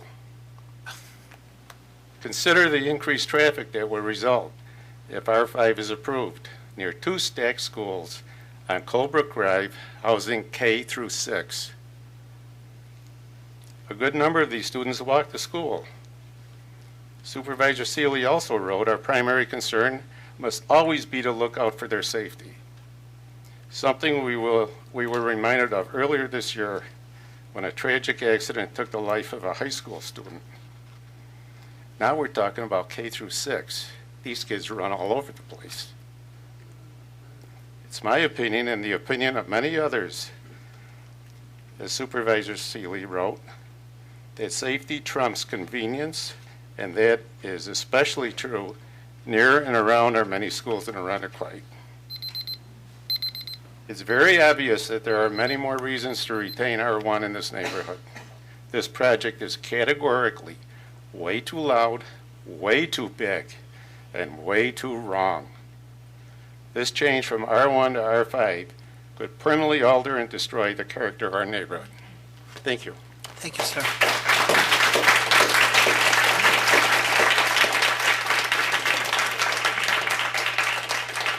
At least someone reads my columns. I just had a quick question to staff. Condominiums would require, oh, is Carrie not here? You save it for when she's back. Okay, I have 2 residents from Bellhurst Drive, Kelsey Frank and Tom Kalachi? Kalachi, excuse me. Frank is much easier to pronounce. Good evening. Good evening. So we too didn't know we were signing up to give statement, but here we are. You're not bound to it, but we'd love to hear from. Well, I agree with everything that's been presented to you all so far. So the only other thing I thought I could add was I consider myself a young professional. When we were in search of a house, we moved from Greece, where Tom had a residence, and we searched far and wide and actually didn't even consider Arundequoit for some time. And we finally looked here because we loved the quaint nature of the neighborhoods, that you could walk it, that the property values were high, and we were really looking for an investment, and that's why we decided to move here. And I know lots of young professionals who are in the same boat as me, considering Arundequoit.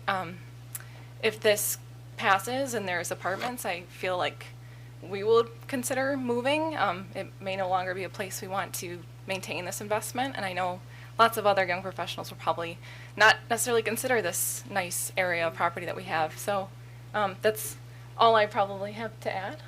I can say at my house where I lived was near an apartments, and over the years I saw how that neighborhood decreased in quality, and that was one of the reasons we moved out of there, because of the apartments that were near there.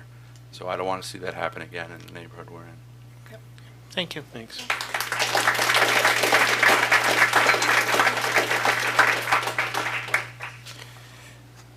Okay, moving on, we have Denise, I believe it's Flanagan, excuse me, from St. Paul. There she is. Hello. Hello. Just state your name and address, please. Denise Flanagan, 4588 St. Paul Boulevard. Like many of the people who have gone before me, I'm against this. I feel that buying into this neighborhood, people have an expectation of the quiet R1 residential neighborhood, and we have a lot of young families moving in. Yes, Arundequoit has older folks. But the young people that are coming in and coming into our school systems want this walkable neighborhood. The developer had mentioned that the school system was great, which it is, but I was curious as to why he mentioned that, because if he's marketing towards young professionals and empty nesters, the implication is that there's going to be kids in this apartment building, which I wouldn't doubt. But already, Colebrook School has had to turn away students to Seneca because there's not enough room at Colebrook. So the developer's opening the door a little bit to have more kids in there, and I find that hard to believe because they're only one-bedroom units, and I don't know how that would work. Further, 8 or 9 of his apartments are in the basement of that school building. Again, I don't know how that would work, especially with fire. The windows that are there right now are quite high. You'd need a ladder to get to them, so I'm not exactly sure what the plan is for the basement. The engineer said that the traffic study is complete. I think it was the planning board meeting that they mentioned that a traffic study had to be done. That was June 26th. I'm not really sure when that traffic study got complete because school was out on June 26th, so I'd like to know what kind of traffic study was done. The increase in traffic, I think, is definitely a problem. Already at the 8 o'clock time frame when school's coming and 3 when it's going, there's a lot of congestion at Colebrook and St. Paul and Washington. There's a couple streets, Bellhurst and Glenmont. I fear that people from the apartment would use those as cut-throughs to get over to 590 because they're going to want to avoid the school. And that's it's kind of a problem. Those streets are curvy. There's a lot of landscaping, old trees, hard to see around. There's little kids that just will be darting in different directions. And I think parents have a right to be concerned about their kids on those streets. Also, the school is, as everybody knows, sandwiched right in between the church and the parish center.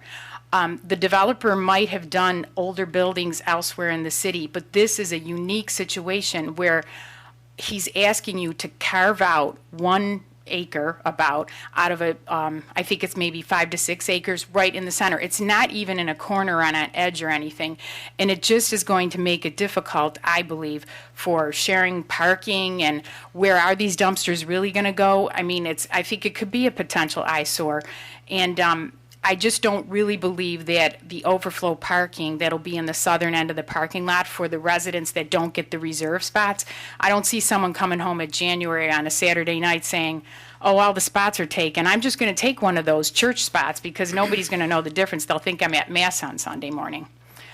That's all. And, I do have some petitions I would like to submit as well. Thank you. Madam Clerk will take those. Thank you.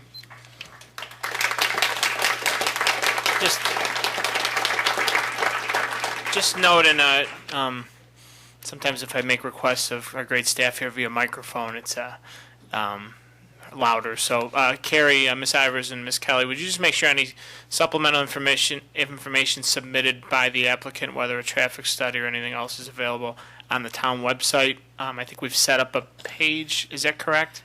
So that we have planned to be able to provide after tonight's meeting to put the application materials up and then continue to update it with any new information that should come in. Just so you know, we have been responding to any requests for people are always able to come in and review the applications. We've also have them scanned and have been emailing them to folks, but certainly we'll put those files up on the website so it'll folks can go there and just download it themselves if they would like to review any information. Thank you. Next up, Sandy Barber. You good? No, I'm good. Okay. Thank you. You can always, if you change your mind. I believe next up is Valentina Skyber? Excuse me. You could? Uh-oh. You're not getting sick of me, are you?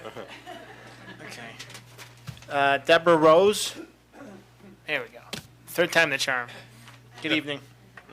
Hi, good evening. My name is Debbie Rose, and I live at 558 Washington Avenue. I've been a resident of Arundecoit for over 22 years. I've lived in that particular house for 22 years. I came tonight to become informed, to find out what's going on in my town. I'm grateful for whoever put a notice in my door. I appreciate that. I have some questions. You know, he talked about 27 units, and is he expecting 27 or 54 people to live there? With people comes stuff, and my first concern really is about safety. I live alone, and who is going to be my new neighbors? So I have some concerns about that. The house next to me, just next door to me, to the south of me, has been vacant for over 3 years. If we can't fill that house, how are we going to fill an apartment? I don't understand. I know that my mortgage is far less than $1,200, and you're going to tell me somebody's going to rent less space for more money? So I just have thoughts about that. And so, again, just how many people are going to be there, safety, and then if we have 54 new neighbors, comes stuff. People come with stuff. And what's that going to look like? So I just have some thoughts about cleanliness. Thank you very much for your time. Thank you, Ms. Rose. Can I just ask the house you spoke of, not to shift gears, but I'm always in the interest of collecting information about all town topics. Is that to the north or south of your property? It is directly to the south of me. Thank you right very to the much. south. We will make sure that we have that on our file of vacant properties. Thank you. Jenny Maurer?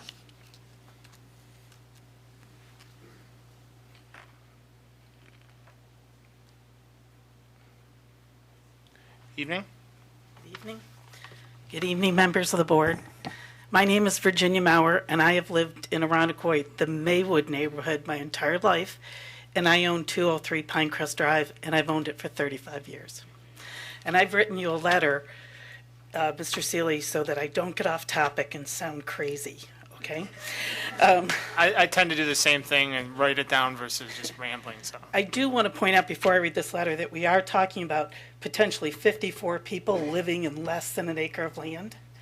And we are looking at a piece of property that's less than a mile from Westridge at the harbor, a beautiful location that does not command $1,200 a month in 1,100 unit apartment, okay? I'm writing to show my disapproval to the Capstone project to be located at the old St. Thomas the Apostle School. Although the property has been on the market and it has not been successfully sold or repurposed, I believe the Capstone project is not conducive and will change the character of the neighborhood. The Maywood neighborhood and the surrounding neighborhoods are single resident homes. The introduction of rental property would considerably transform the nature of the neighborhood. The additional factors of zero property lines, lack of adequate green space, shared parking, and unknown space for trash are just other factors that support the poor fit of this project to this neighborhood. I understand that St. Cattery has a need to divest itself of this property that's not currently needed to support its ministries and to reduce their annual carrying costs. But the needs of St. Cattery should not supersede the needs of the neighbors. The Maywood neighborhood is a picture-perfect Leave It to Beaver neighborhood. It is one of the nicest, if not the nicest, section of Arundecoit, and your parents live there. People love this neighborhood and have lived in owner-occupied homes for 30, if not 40 years. The neighborhood has a unique characteristic not found in many areas. Generations from the same family find their way back to Maywood because of the community's friendliness and support. It is not uncommon to find one family that has multiple families members living within walking distance of each other. People who grew up in this neighborhood, stayed or have returned and have purchased homes. A walk around the block can take an hour because everyone knows each other. People support each other, enjoy each other, and love living in this vibrant, beautiful, uniquely family-oriented neighborhood. Maywood has a long history of neighbor participation. The Maywood Book Club and Santa Comes to Maywood are over 60-year-old neighborhood traditions, which are only the examples of the neighborhood relationships that exist today. Introducing renters, especially young singles, who are the primary designation for Capstone for this project, traditionally don't participate with the neighbors, because they don't expect to stay. This could potentially change the community's charm. And as for the claims for seniors who are looking to downside after becoming empty nesters, there's not a need for this type of property within the Maywood neighborhood. With Harbor Hill, Westage at the harbor, and the other proposed multiple dwelling units located within 3 miles of this property in Arundecoit, it meets the need. So other than St. Catering's need, what other need is there to change this perfect R1 neighborhood? There's not a shortage of rental units. There's not a shortage of affordable housing. There are other vacant buildings and property in non-R1 neighborhoods that can be developed. And as for the option for seniors wishing to downside within the community, as stated earlier, there are other locations within a reasonable radius of Maywood. I understand your uncle was the past parish pastor of St. Catherine and is a friend of the current pastor, and I'm sure he shared his opinion about St. Thomas. The Basilian Fathers are good, holy men, but they are not town planners. St. Catherine can claim that the vacant building presents numerous problems, including deterioration and being targets for vandals. But the deterioration and the lack of the security is the result of St. Catherine's limited attention to the property. St. Catherine has done the minimum upkeep to the property. As an example, they have not entered the school since Stepping Stones left to lower the blinds or to repair. The school windows and blinds remain invisible to the neighbors in damaged disarray fashion with random pieces of discolored glass taped to the windows. Ms. Mauer, just to keep it consistent, I just ask you to wrap up in the next I minute. will. Thank you. I believe that St. Catherine has a limited investment in the property. They see it as burdensome. The Maywood community sees it as a beautiful space and a substantial part of our neighborhood. Once this property is rezoned, the town cannot change their decision. If this project fails in any way, the Maywood neighbors and the town will live with the consequences. My objection to this project is not based on prevailing myths of discrimination, but on the firm belief that all communities, there is a need for home ownership, apartments, subsidized housing, grocery stores. But where those items are best suited for the community is based on best practices, long-term community plans, and the opinions of the community. The balance of community property rights, community values, and our community environment should all be considered by this board. Changing the nature of the Maywood community will have generational effects. The neighbors of the old St. Thomas School should not be forced to adjust or change or place at risk their unique, friendly, active, accepting, family-oriented neighborhood. In addition, take on the potential financial risk because one organization wants to divest itself of property and protect and increase their overall financial position. The project should meet the needs and the character of the total community. I do not believe this project does. Thank you.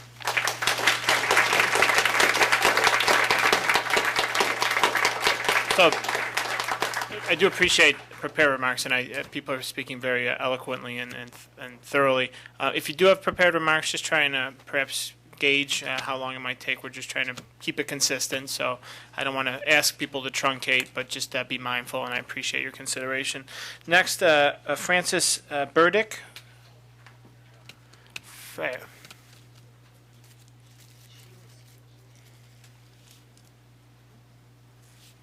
Evening. Hello. Francis Burdick, 4560 St. Paul Boulevard, right on the corner of Colebrook. I have the school building in my backyard.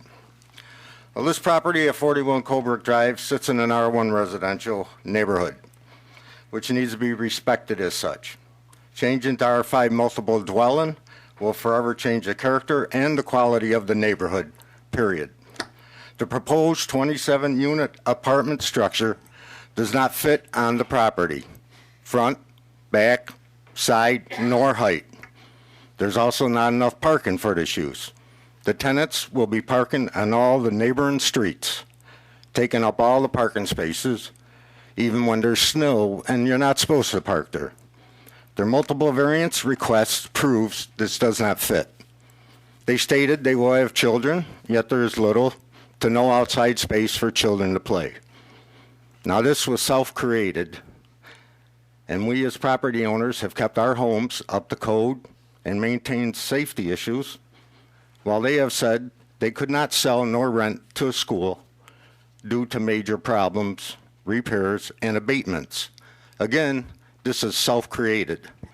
Had they kept up or maintained this building, then it could have been possible, been suitable for school usage, such as charter schools, which are new to educate. And I know this for a fact. I was building and grounds maintenance supervisor there for 17 years. I can state they have not kept this up since I have left there in 2013. Broken windows, there's leaves all over the place, weeds growing all over. They have not even tried to fix the inside to make it sellable. And we as neighbors moved to Verondacoit for R1 single-family neighborhoods, not an R5 multiple dwelling neighborhood. And if you grant this, no R1 neighborhood in Verondacoit will be safe, as this will set a precedent. Prospective buyers are watching. People and families will not invest in Verondacoit if your board does not respect its R1 neighborhoods. Plain and simple, R1 stays R1. Thank you.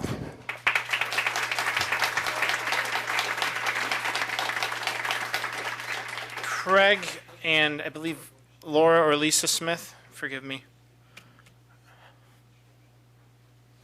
And since I probably mispronounced one name, just state your names for the record, please.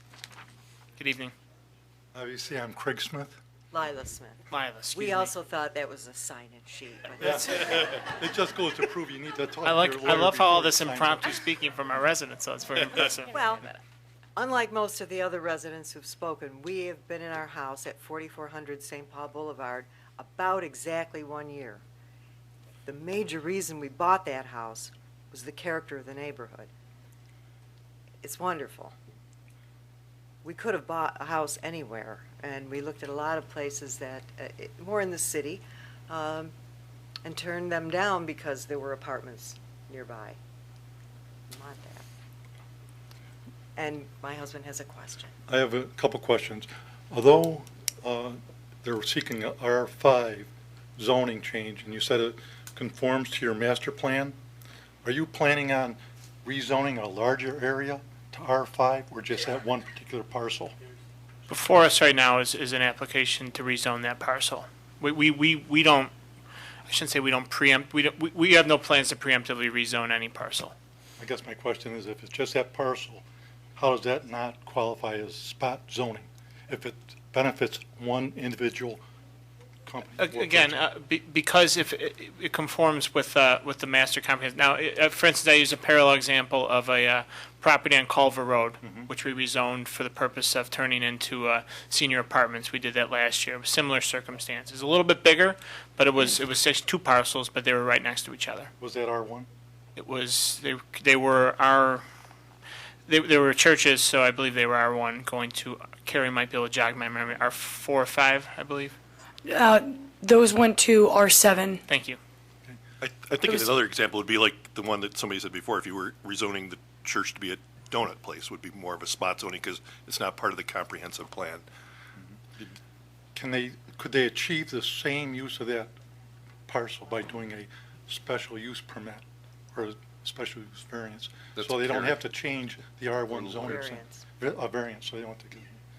Um, And that way they wouldn't have to change the character of the neighborhood with a R1. Well, you can always, and I wouldn't want to speak with an absolute, you can always seek variances, et cetera.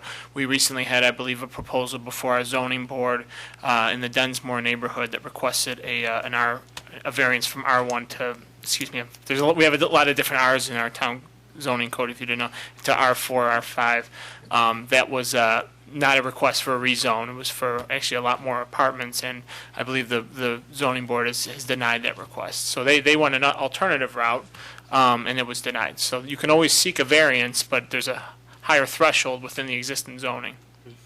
Just after this hearing, there's one for a use permit for a parcel that's not, can't they do the same thing as the people that are after this? You know, they're looking for a different use permit than what's allowed on that parcel. No, they could not. Carrie's, and that's I for. think you might be referring to, there's a special use permit application. Yeah. Is that what you're referring? So in our code, that's located in a C business district. And in the C business district, there is a list of permitted uses by right, which would only require typically either a building permit or would require potentially site plan review by the planning board. And then there's a separate list that is listed under special use permit, and those lists of uses, in addition to any site plan or any other variances might be required for area variances, it requires the town board's consideration of the use, and those are laid out in our code. And that's typically under C business and M manufacturing are the special use permit provisions. So it varies from district to district about where there are provisions or a process for special use permit consideration. In the residential codes, that is not the case. There isn't a special use permit that could be issued for this kind of a development. Thank you, Ms. Ivers. You're welcome. That answers the question. Forgive me, I should have just punted to her to start. Oh, that's but okay. Thank you. That answers the question. And if you have any other questions, feel free to follow up with either calling or visiting us. Okay. Thank you.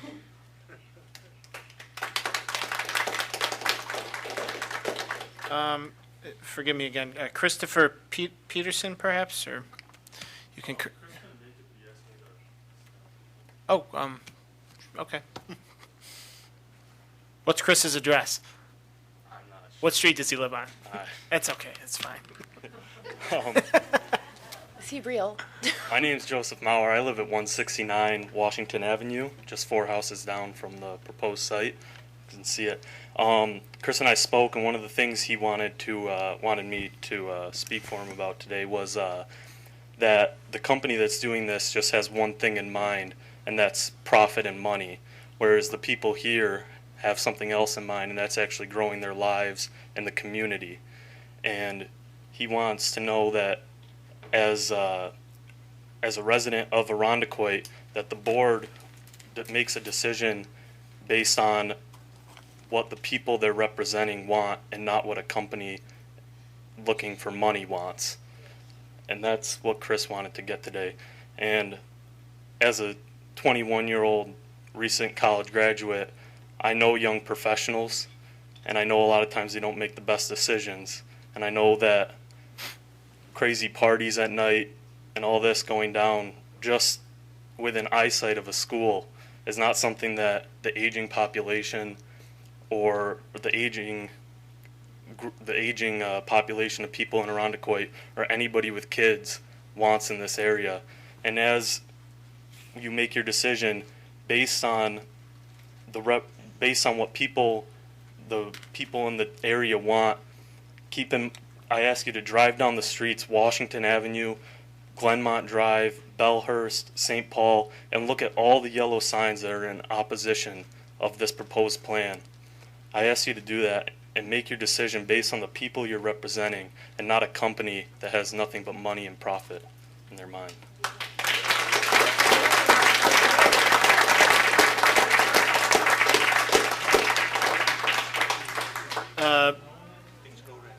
Forgive me, Rebecca Bixter, perhaps Mr. and Mrs. Bixter of Oak Lawn? Going once, going twice, okay. Someone wrote in cursive next, they're really trying to throw me. Joe Palumbo Colebrook. Phone number begins with 80. Okay. Douglas Siebert.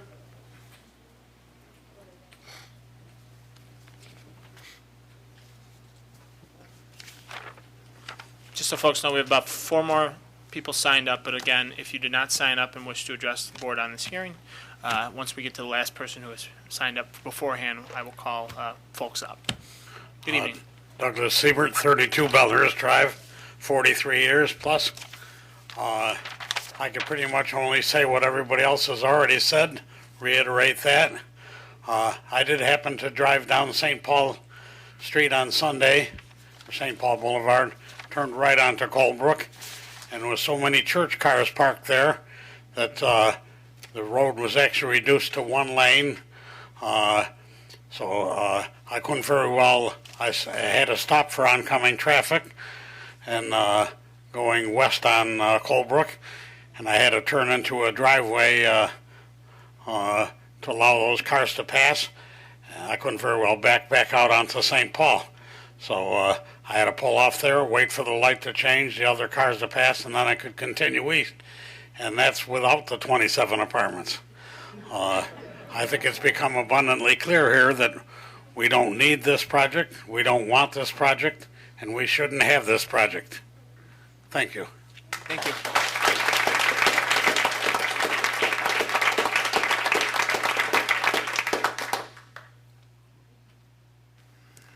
Oh, I'm sorry. Ken Rouse, or Roush, of 4645 of the Boulevard. Nope. Yes, forgive me. There's some seats, folks, out there. If you're out there waiting, I see several. Good evening. I'm Ken Roush, 4645 St. Paul Boulevard. I understood that the purpose of zoning is to transition between the different categories of neighborhoods up to eventually commercial and industrial and things like that. The area that is being considered is a very small compared to the other areas that are right around it. There's no transition really. All of the other commercial areas and all that are a good ways away from the Colebrook St. Paul corner there, which is why it just seems like spot zoning. I know that's been talked about a couple of times, but right on the town's website, it talks prominently about when deciding to grant an area variance, the change of the neighborhood characteristics is a major factor. And I think that something like an R5 multifamily dwelling would be a very major change to that neighborhood. So I just wanted to add my opposition to this topic as well. Thank you. Thank you. Tim Flesh.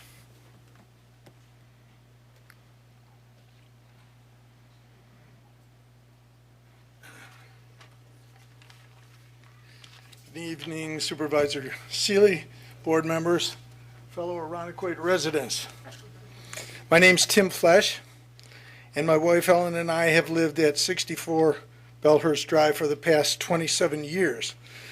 I grew up in Arundequoit and in the family home in which my 93-year-old father still resides on Pontiac Drive. Excuse me. Oh, there it is. My wife and I raised 3 sons who attended Arundequoit schools and graduated from Arundequoit High School, as did I, although that was many more years ago than I'm willing to admit. And I was privileged to serve as a varsity assistant hockey coach for the Arundequoit Indians and then Eagles for many years, and I maintained my connections with former players and their families throughout the community. In recent years, Ellen and I have happily witnessed a gradual changeover in our neighborhood.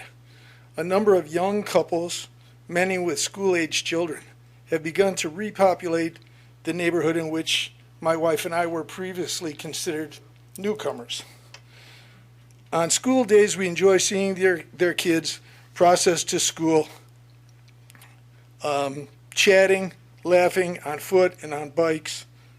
This is a quiet, safe, comfortable, peaceful, and I must add, beautiful area of single-family homes which have largely withstood the ravages of 2 ice storms and this past spring's devastating windstorm. The rezoning of the former St. Thomas the Apostle School and later Stepping Stones Learning Center in order to allow a developer to construct 27 one-bedroom apartments would significantly and irreversibly alter the character of this neighborhood. Excuse me. 27 apartments could very likely contribute up to 54 more cars to the daily traffic patterns, endangering the safety of those young walkers and bike riders manyfold.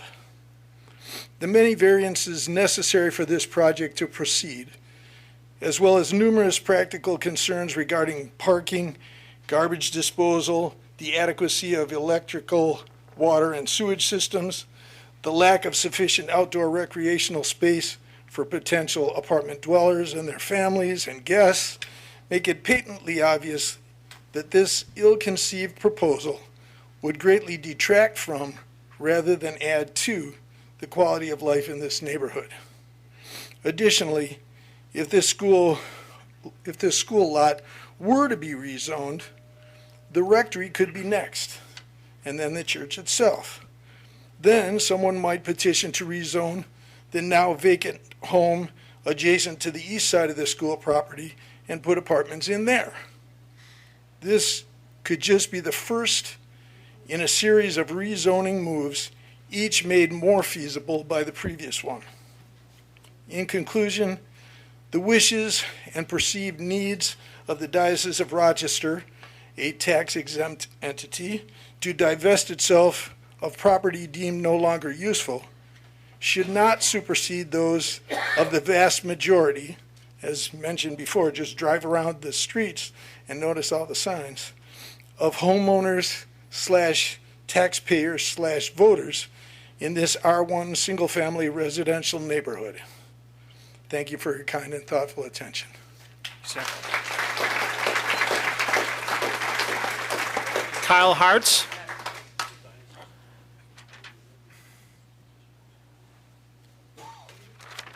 Evening.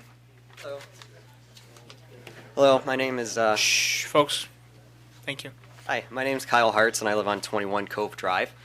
I grew up in Irondequoit. I graduated from Irondequoit High School in 2006. Shortly after graduating, I moved to Washington, D.C., where I lived and worked for nearly 10 years. I just moved back. My wife and I were given the opportunity to work our jobs remotely. I had the option to live anywhere in the country. Having grown tired of living in an apartment in the city, my wife and I desired to live in a residential suburb to start a family. As a result, we moved back here. Irondequoit is unique in that there are privately owned, affordable homes available for young families. This is one of our greatest assets as a community. In the 2014 Comprehensive Master Plan, it was claimed that future planning to meet the needs of the 25 to 54 age categories could hold the greatest potential for Irondequoit. Compared to other towns, Irondequoit has the highest percentage of seniors and among the lowest percentage of preschool and school-aged residents. Essentially, if the town is to remain vibrant, we need to attract younger families. In order to do this, it was claimed that an essential action is to, quote, maintain and enhance the levels of quality rental options for new residents, especially young adults and empty nesters. As a young adult, I've rented many apartments. Most of my friends currently rent apartments. However, if you're interested in renting an apartment and providing rental housing for young adults, this is not the proper project. In fact, rezoning the area is ultimately counterproductive to the town and its goals. If you're a young adult, you live in an apartment near bars and restaurants, not in a commercial dead zone where this area is located. Further, it has been shown in study after study that millennials, like myself, do desire to own property in residential and suburban areas. While Irondequoit lacks the nightlife aspect that would make it attractive for young renters, it has an abundance of affordable, private market rate housing for young families to purchase. Rezoning this area changes the neighborhood and makes it feel more like the city that I purposefully left, and makes it less appealing to young people that are interested in these single-family homes. In regards to empty nesters, a few of them claim support for the rezoning. Frankly, they make up one of the smallest percentage of demographic groups in the neighborhood. I'm sure that most who fall into this category would not want to undermine the very aspects of Irondequoit that originally attracted them to the town in the first place. Again, to rezone this area cuts deep into the primary selling point of living in Irondequoit and our key asset to attracting some of our primary economic drivers, which are young families. I strongly encourage the board not to rezone this area and to reconsider any projects similar throughout the town. If the zoning goes through, it would signal to my family that the town does not desire to preserve and improve on the town of my childhood. If the zoning goes through, my family will have to strongly consider taking its nest elsewhere. Thank you. Thank you.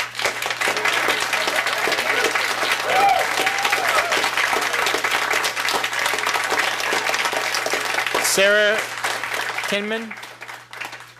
Sarah Kinman of Rock Beach. Somebody monitoring the overflow. Sarah Kimman, Rock Beach? No? Thank you. So that's the extent of the folks who've signed up.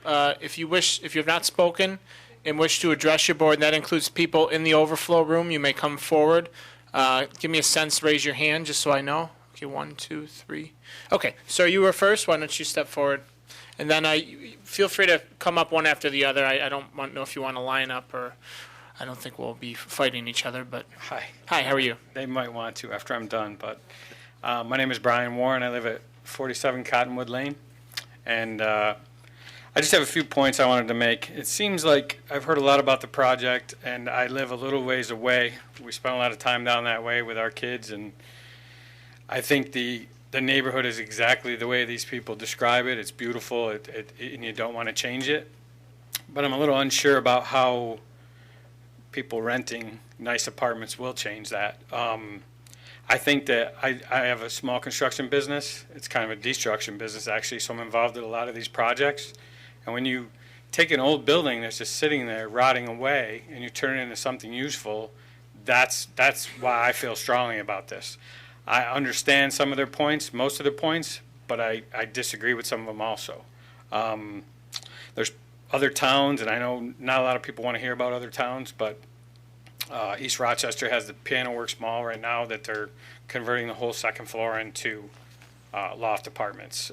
Webster's has some storage buildings that are old and decrepit. They're turning into loft apartments. I know they're different towns than us, but to watch that building sit and rot just doesn't make any sense to me. The reuse of a building like that is much better for our community than it is to let it sit and rot. Capstone Development, I'm involved in a lot of construction in the city, and I've seen their work. Whatever people are saying about them, I heard some things like he's like the wheel guy or whatever, but he's very qualified to do this. He's done a lot of projects, and the ones that I've seen afterwards are beautiful.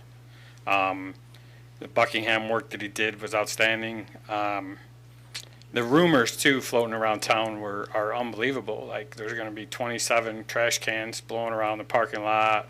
There's going to be, hundreds of cars extra.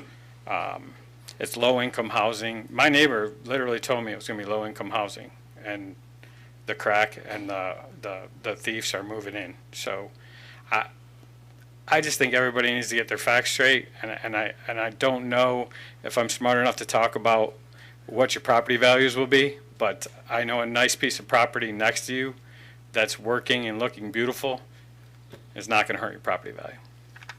That's it. Thank you. Anyone else? Yes, sir.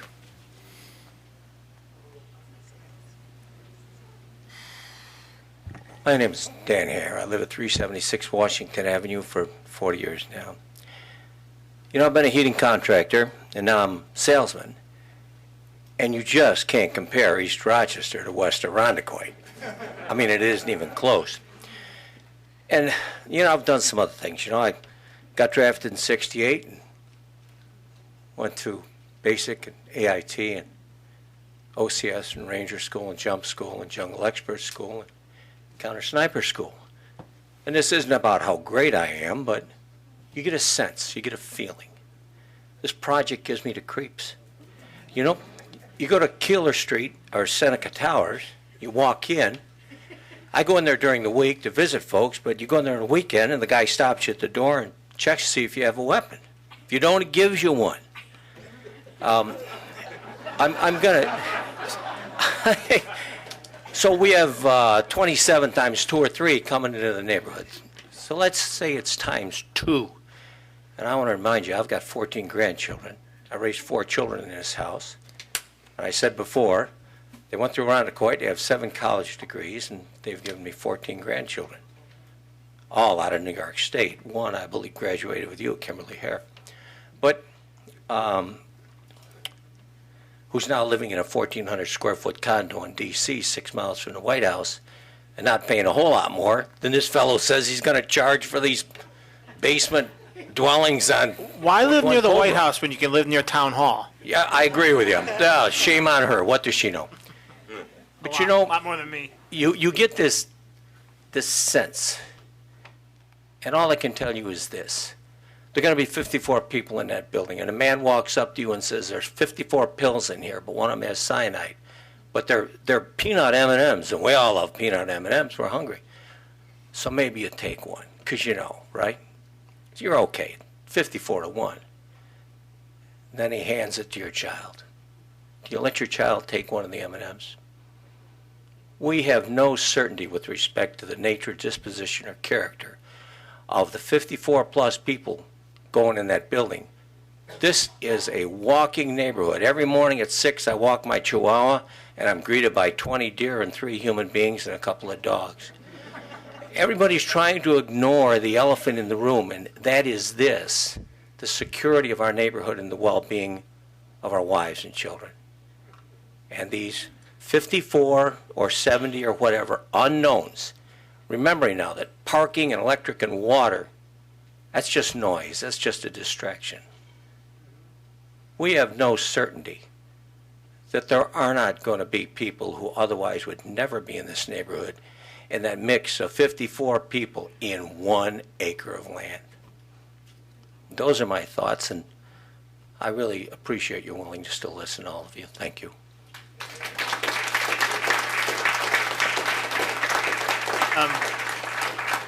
It's nice. I guess suppose perhaps the easiest way is to line up over there, and then we can develop some kind of queue. Hello, how are you? Hi, good evening. My name's Kim DiProgetto. I live at 4559 St. Paul Boulevard, kitty corner to St. Thomas. My husband went to school there, was an altar boy there.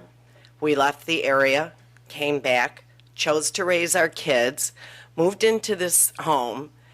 Our sons left, moved to Florida, moved back, chose to buy on Windale and further down in Irondequoit also. And we all do have concerns, and unfortunately they're working evenings and can't be here tonight, but we all do have concerns about the area, my grandchildren. My house isn't going up in value, that's for sure, and I think I sit on a nice piece of property. And a lot of people are talking about the young people in the community. I agree. I have children that have moved back from Florida and out of state, other places, to live in this community where they went to school. And my 6-year-old granddaughter said to me the other day that she is so fortunate to be in this school because her cousin, who's in another district in the city, can't read and can't do the math she can do.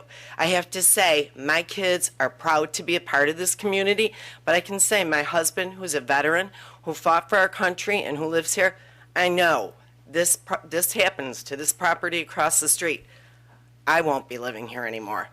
And I can tell you, for the price that they're quoting of this, I have friends that live across the bay in Bayview, pay what you're paying there, have a 2-bedroom, family room in the downstairs, 2 bathrooms with a gorgeous bathroom. I've been there. Driveway. I'm telling you, he's talking about this price. I don't see it. I don't see it happening. And I just say that a lot of these property owners are going to take a dive, and we're paying taxes. And there's a lot of surrounding apartments. We have Hudson Avenue, Titus Avenue.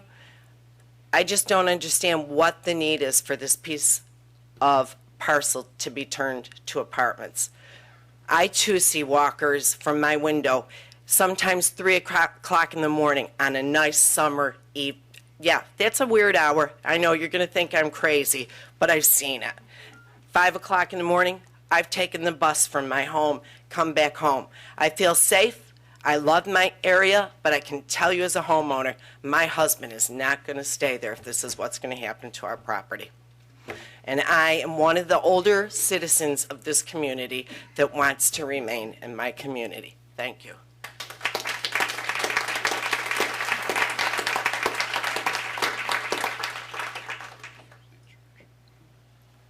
Good evening. Good evening. Good evening, Supervisor and board members. My name is Robert Tushong. I live at 52 Colebrook Drive, which is directly across from a vacant house, a house that's been vacant for 20 years, or not lived in, I should say. and kitty corner to a school that's going to be renovated, I guess, or planned to be renovated. But I'm not going to get into a lot of the things that a lot of people mentioned. So I just one of my neighbors mentioned parking, and spots are designated for parking, in the school area. I mean, what's going to keep them from parking on Colebrook Drive?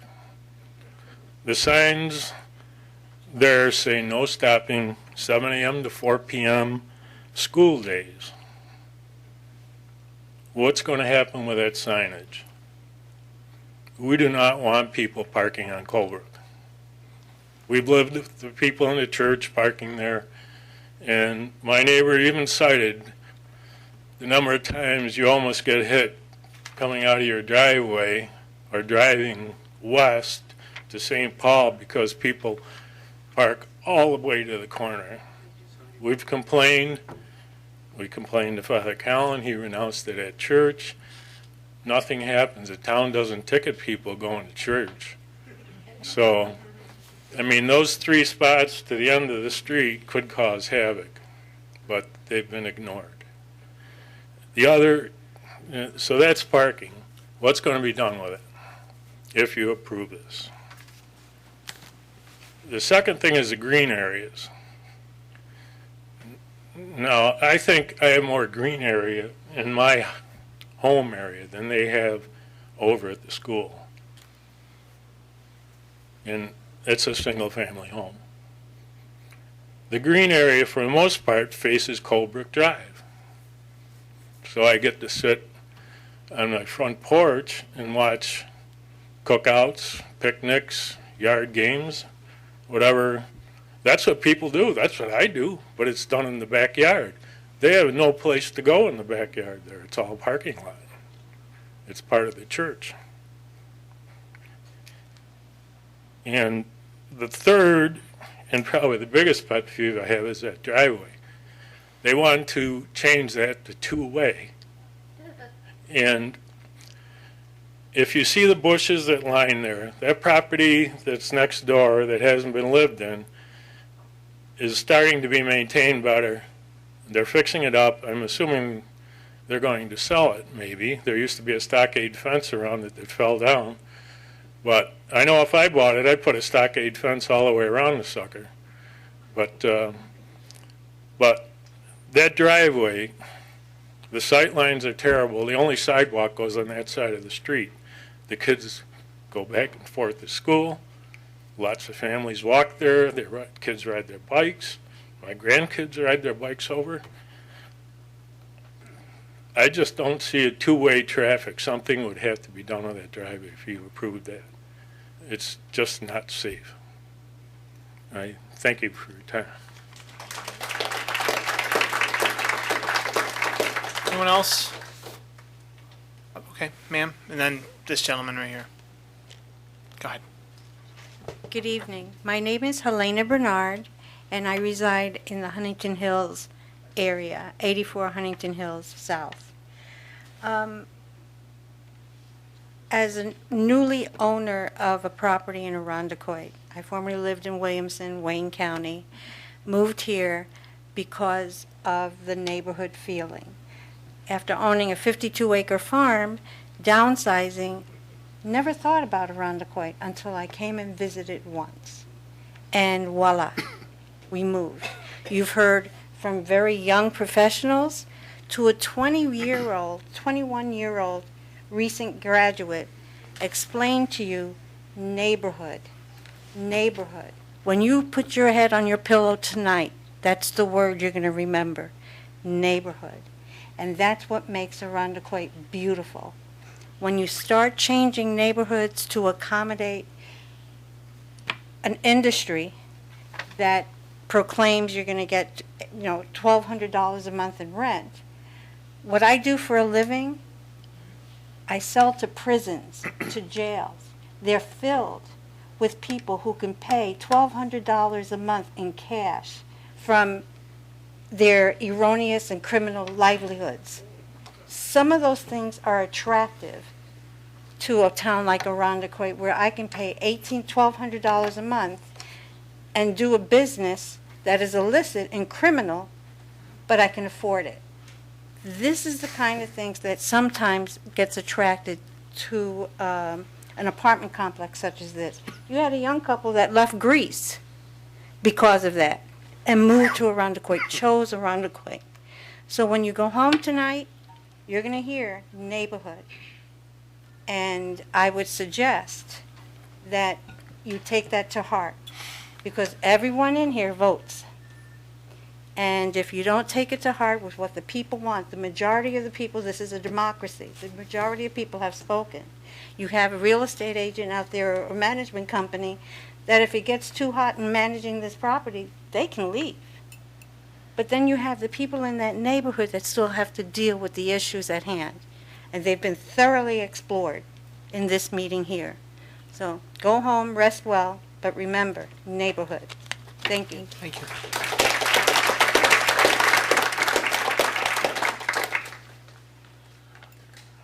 Hi, my name's Danny Carrett. I reside at 77 Colbrook Drive. I wasn't going to speak tonight, but after hearing all the residents and how, if you want to say, passionate everybody is about their neighborhood, I just wanted to make sure my voice was heard in opposing this. I live 3 homes up from the school. I have twin boys that are 3, so walk in the neighborhood in the morning and in the evening, having an extra, 40, 50 cars in the neighborhood is a big concern of mine, especially with that stop sign already. Not many people yielding at that stop sign in a low traffic environment now. Picture adding, all those extra cars in there. So I guess just the main thing is I just want to make my voice heard that I was opposing the residential units. Thank you.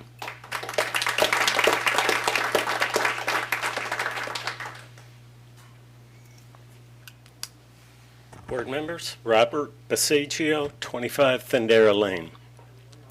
I live across the street from St. Thomas Church and one of the newer houses in the neighborhood. We've been there for 20 years. Plan to stay there for another 20, maybe. I'm totally against this plan. You're trying to squeeze in a mass housing into a residential neighborhood. This isn't New York City where you can cram 27 houses into less than an acre, or, apartments. This is Arundecoit. This is R1. This is what we bought. We didn't buy R5. We bought R1. If I wanted to live next to a strip mall, I could have bought next to a strip mall. If I want to live next to an apartment, I could buy next to an apartment. As for the positive recommendation from the planning board, you need to watch that. Your town attorney, while they were ready to give a negative recommendation, persuaded them that it was better to make a positive recommendation with conditions so that it wouldn't have to come back to the planning board. Watch on TV. You've got the tape. That was done. That was wrong. That should have been a negative declaration. It should have stood as one. Lastly, a quote from you, Mr. Supervisor, again in one of your articles, okay? Arundecoit always served as a bedroom community, residential at its core. I am grateful for this, as it has helped build our identity. Did you mean that? Or was that just a platitude? Or were you talking 27 one-bedroom houses, apartments, whatever? Thank you.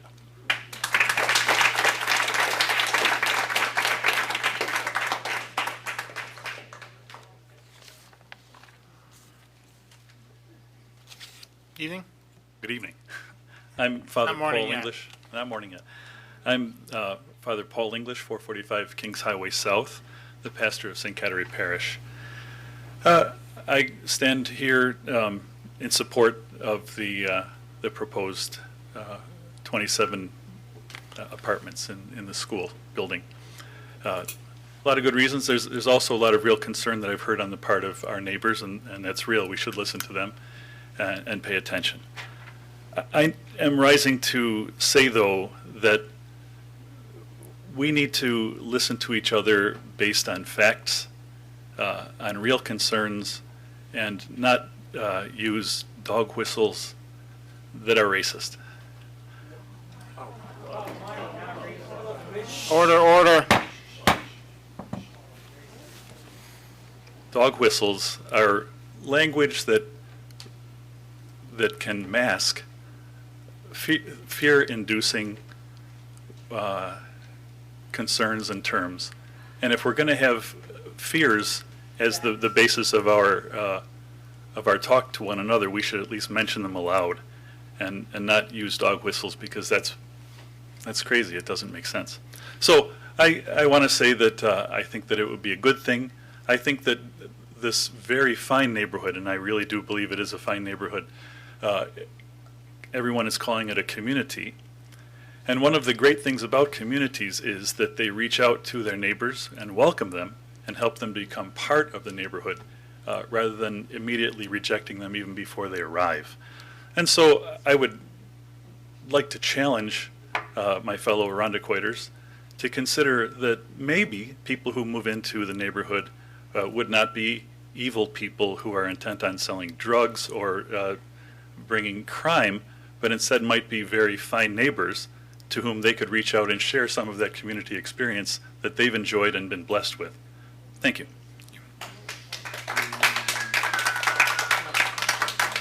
Just for my purposes, anyone after this gentleman?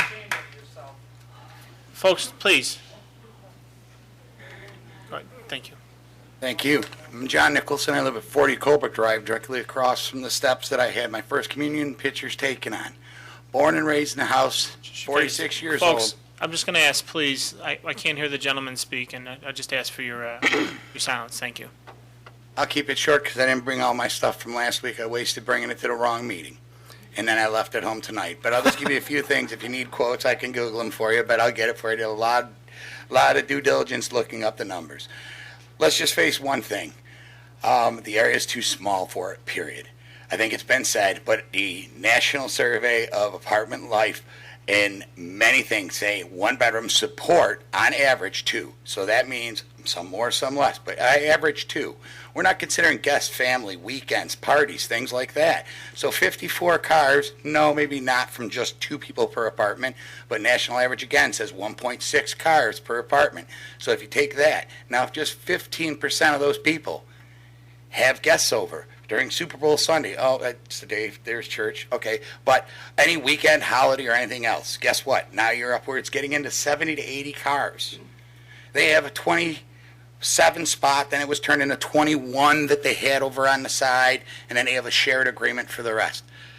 Besides that, the house I bought from my parents, I've lived in all my life. It's been in my family's life for over 100 years. One of the oldest houses in Irondequoit, if not that. It's only documented to 1837. I don't think there's one older. But anyways, where you're looking at right now, you're going to put that many people on that small of a green space, as it was said, is absolutely not acceptable. I mean, what's going to keep any of those people from migrating across to the church's property that they're not getting, the grass area to the right of that people aren't thinking about? Because it stops here and goes here. One other neighbor said that he thinks he has as much green space as they have for that whole area. Certainly 2 of us do. That's not good for 54 people. Out of the 46 years of my life, I did live 4 years in apartments when I first got married, before I ended up purchasing my family homestead. In that period, I lived in apartments, and guess what? People lived in the apartment, but they didn't just sit in a coop. They didn't sit in their loft. They went outside. So the yards were filled with all that. Now you're going to have residential people in this neighborhood staring at those people all day. The school had 800 students, was quoted. I've lived there all my life. I know family members that went to the school. That school has never had 800 students, and I want them to show that. Unless they're talking parishioners of the church and that school never held 800 students. There are 7 of my neighbors that would not have homes if my property, for my family, was not sold. Because before that, we had greenhouses where the children from the school would throw stones over and break glass. That was Clark's greenhouses through the whole area. But, short of the story is, children come to school on buses at the Catholic school, majority. I walked to school with many of the kids coming in, walking in, and there were buses. So don't compute that to 24-hour service and attention that an apartment gets with people coming in, guests going out, people working A shift, B shift, C shift, and leaving at all times. And with that amount of space, it was asked, are they going to have benches? Well, no, we don't have any plan, but we could if we have to. You can have a place for them to put a grill, because I cook out. Are these people going to be able to? Well, maybe in the grass along the side. We're going to make a two-way street there, in and out of that parking lot. Absolutely ridiculous coming on to Colebrook. Well, it's not wide enough. Well, if it has to, we can spread it a little bit out. Are they going to remove the trees that are annex property from the other lot? What are they going to do? They can't do that. Once you start to really look at that spot, there's reasons it can't be cut out that little bit. And just like we learned with other things around, like I-Square and everything else, I'm wrapping up. Business models change, as many people have said. Well, they're going to have 7 buildings. Well, we're only going to do 3. We just want parking space here. Well, we're only going to do high-end apartments. Oh, guess what? We're either going to have to go bankrupt and go out of here, or we're going to have to go Section 8 or HUD, or we're going to have to do this, or we're going to have to subsidize. We're going to have to cut that value. None of the examples were given on where he's going to get this, $1,200 to $1,400, $1,500. I know people that have purchased homes and are paying less in taxes, mortgage, than that a month. How can he say that, plus all those utilities he's talking about, he's going to put on top of that, is going to be so much cheaper than buying a home? This is someone that probably hasn't bought a home recently in a while, or at least a starter home. So I don't think the answer is just for starter homes or empty nesters. I don't think most of those would be able to afford it. That's my 2 cents. Thanks for listening to me.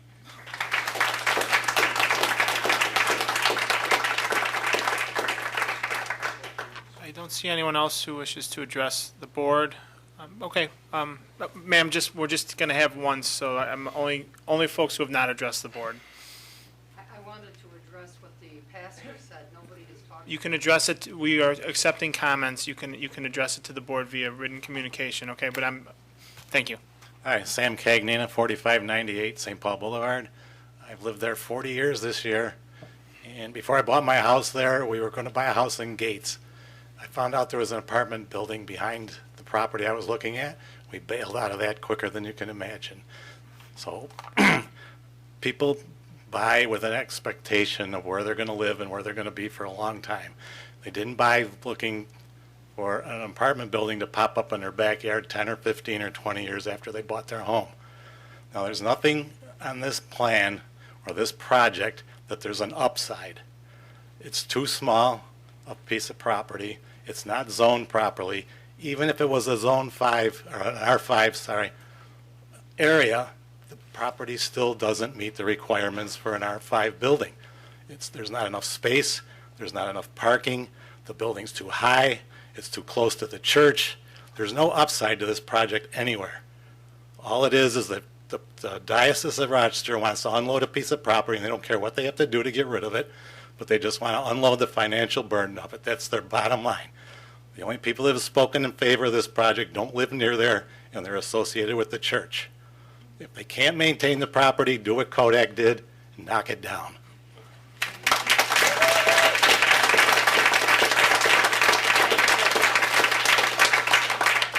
I don't see anyone else wishing to address the board who hasn't spoken. I will say we will close the public hearing tonight. We could always reopen it. We will accept comment in a variety of forms via email.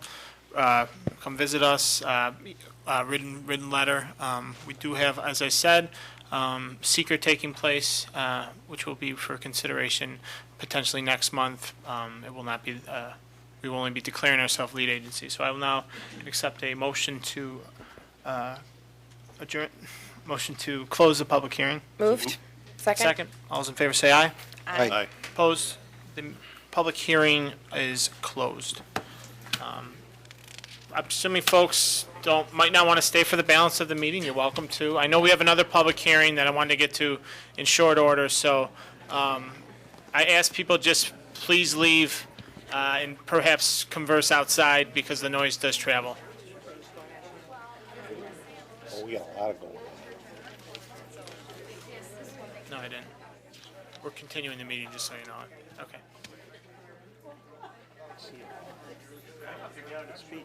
We're declaring lead agency. We can't consider seeker until we declare. We're accepting lead agency. Seeker hasn't actually been completed. See you Thursday morning. I'm leaving in about 12 hours. You can't stay overnight, though, I'm going to have a 2-minute recess. I will be right back. I hardly recognize you without your dog. Yeah, and without my shorts on, right?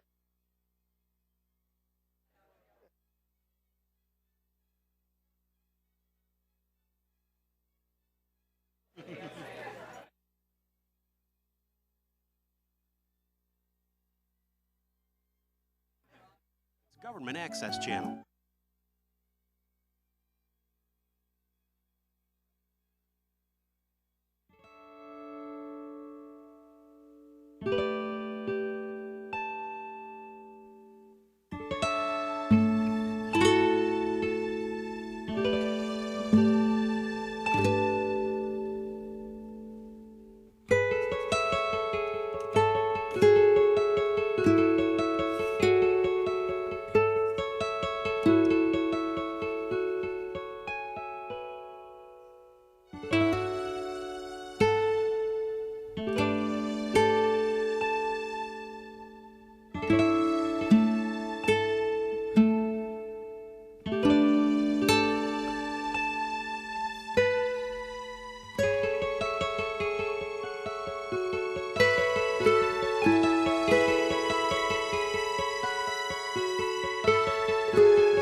Folks outside, I cannot legally close the doors, so I'm just gonna, it's a beautiful evening, it's a beautiful Arundecoit evening.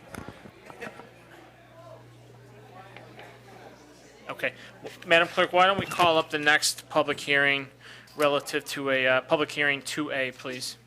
Oh, excuse me, Public hearing 2, on the matter of granting a special use permit to operate an auto repair garage on premises at 1378 East Ridge Road in a C Business District. Motion to open the hearing? Moved. In a second? Second. All those in favor say aye. Aye. Aye. Opposed? Ms. Kelly? I'm just going to call on you to give an overview of what the this public hearing pertains to. Quiet down the outside there. Chief's heading out now. Chief will quiet him down. When you're ready, it's fine. So this would, well, actually, can we wait for Ms. Ivers to come back? She, Oh, sure. yeah. Yep. Ms. Ivers was keeping order outside. Thanks. Sorry, Carrie. Just in case there are questions.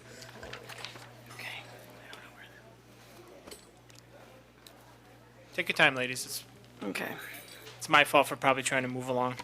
Jeez, sorry. Okay. It's early. So for the, are we talking about the special use permit? I apologize. I Fine. was. 1378 East Yep. Ridge Road. So, last month, this board held a public hearing. The applicant made presentation related to their application for the special use permit. And as we discussed last month, the special use isn't required because the code is written and certain uses need this town board's approval prior to being able to operate that particular use. And a garage facility is one such special use listed. There were no other folks to speak on the matter. And do you want me to also address the seeker review? No, we can do that after we close the hearing. Is there anyone that wishes to speak on this public hearing, which was called last month? Anyone wish to speak against it? Very well. I'll accept the motion to close the public hearing. Moved. And a second? Second? All those in favor say aye. Aye. Opposed? Public hearing number 2 is closed. Madam Clerk, please call up Resolution 2A. Adopting a negative declaration in the matter of granting a special use permit to operate an auto repair garage on premises at 1378 East Ridge Road in a C Business District. Motion? Moved. And a second. Second. Ms. Ivers, would you please give a explanation of seeker for 1378 East Ridge Road? So, absolutely. In looking at the environmental review associated with this project, you take into consideration the fact that it is a previously developed site located in a commercial area. The properties associated updates to the site won't pose any risks or concerns to environmental features as the site is fully developed. The occupancy of the building is proposed garage facility that's going to include auto body work. That particular use will have to comply with all state regulations pertaining to I'm sorry, I'm blanking on the terminology, but in terms of air quality and the proper emissions from the building. And so for that reason, we recommend a negative declaration. Thank you very much. Any questions or comments from Ms. Ivers? Hearing none, all those in favor say aye. Aye. Opposed? Resolution is adopted. Item 2B, adopt a resolution in the matter of granting special use permit to operate an auto repair garage on premises at 1378 East Ridge Road in a C Business District. Motion. Moved. And a second? Second. All right, as Ms. Ivers explained, this would grant a special use permit on 1378 East Ridge Road in a C Business District for purposes of a auto garage. Are there any questions or comments on the resolution? Hearing none, all those in favor say aye. Aye. Aye. Opposed? Resolution is adopted. Madam Clerk. Public hearing number 3 on the matter of 113 Seneca Park Avenue entering into the Consolidated Sewer District. Motion to open the public hearing. So moved. And a second. Second. All those in favor say aye. Aye. Opposed? Public hearing is open. Mr. Kiley, explanation, please. Thank you, Mr. Supervisor. The resolution, the public hearing that was just opened is to allow the property at 113 Seneca Park Avenue to tap and tie into the Consolidated Sewer District at that location. Thank you. And this is a conventional sewer connection, which we do frequently. Any questions or would anyone in the audience wish to address the board on this hearing? Hearing none, I will accept a motion to close the public hearing. Moved. In a second. Second. All those in favor say aye. Aye. Opposed? Public hearing is closed. Madam Clerk. Item number 3A, authorizing the town board to approve the extension of the Consolidated Sewer District to include 113 Seneca Park Avenue. Motion. Moved. And a second. As Mr. Kiley said, this is a conventional sewer connection that we do.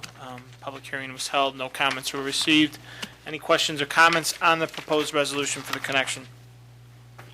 Hearing none, all those in favor say aye. Aye. Opposed? Resolution is adopted. I am now going to call up public hearing number 6. I have a motion to open public hearing number 6 on the agenda. May I have that? Moved. And a second? Second. All those in favor say aye. Aye. Opposed? Okay, thank you. I'll just give a preamble now that the hearing's open. This would amend the town code to update our home improvement exemption, and within the framework of state law allows us to make it more, I want to say lucrative, but a better incentive for homeowners who make investments into their homes. It would affect their assessment, the increased assessed value for purposes of town taxes only. Again, it's just I call it an enhancement to existing town code. So would anyone in the audience wish to address the board on this hearing? Okay, I'll have a motion to close public hearing. Moved. Second. In a second, all those in favor say aye. Aye. Aye. Aye. Okay, public hearing is closed. Hearing no nays. Madam Clerk, agenda item 6A, please. regarding State Environmental Quality Review Act compliance for a local law to amend Article 6 of Chapter 210 of the Code of the Town of Arundecoit, Home Improvement Tax Exemption Law. Can I have a motion, please? Moved. And a second? Thank you. Ms. Ivers, explanation, please, on seeker for this proposed amendment to law? Sure. The action involves the adoption of a local law to amend this particular provision of town code. It will not result in any impacts to the resources or characteristics that are considered under seeker, and for that reason, we're recommending a negative declaration. Thank you, Ms. Ivers. Any questions or comments on seeker relative to this proposed changed law? Hearing none, all those in favor say aye. Aye. Opposed? Resolution is adopted. Madam Clerk? Item 6B, adopting local law 4 of 2017 to amend Article 6 of Chapter 210 of the Code of the Town of Arundecoit, Home Improvement Tax Exemption Law. May I have a motion? Moved. And a second? Second. Thank you. As I mentioned, this proposed, as I call it, amendment, it's an amendment, but I call it an enhancement to existing town law, would modify the exemption percentage schedule of our home improvement exemption that's offered pursuant to state law. Year one would be a 100% exemption of the increased assessed value, and that would burn down to 50% in year 5 and then would expire. It's an incentive to induce homeowners to make improvements to their home and not be penalized for doing so. So we hope residents take advantage of it and are able to benefit from the exemption. And I will note that town board members were given a draft of this law prior to calling a public hearing. No amendments have been made. Any questions or comments? Hearing none, all those in favor say aye. Aye. Opposed? Resolution is adopted. Madam Clerk, hearing 6P 2017-2, please. On the matter of adopting a local law pursuant to Town Code Section 132-6, paren D, relating to bow hunt regulations for the Arundecoit Deer Management Program. Thank you, Madam Clerk. I'll have a motion to open the hearing. Moved. And a second? Second. All those in favor say aye. Aye. Aye. Opposed? Hearing is open. I will now, actually, what I'm going to do first is just talk about amendments made to the draft law, just for the folks here and at home, and then invite people to come up and give hearing testimony. And I will ask someone from staff, if possible, in the back, if you could bring up the sign-in sheet for this particular hearing. Thank you. Well, we introduced a draft law to really codify into law the framework and regulations that have governed our bow hunt program, our deer management program that's been in existence for almost 20 years, actually probably approaching 20 years. And really at the request of a state Supreme Court justice, due to litigation the town entered into last year in Article 78 proceeding, we were instructed to really develop a framework in town code which hadn't existed. So in many ways, shapes, and forms, we took the structure that was provided in the existing regulations or ad hoc regulations really that the police department had been using to manage the program and incorporated those into a draft law while making some enhancements and also some modifications to reflect what we felt was afford more transparency, better manage the program, and reflect some concerns heard by residents.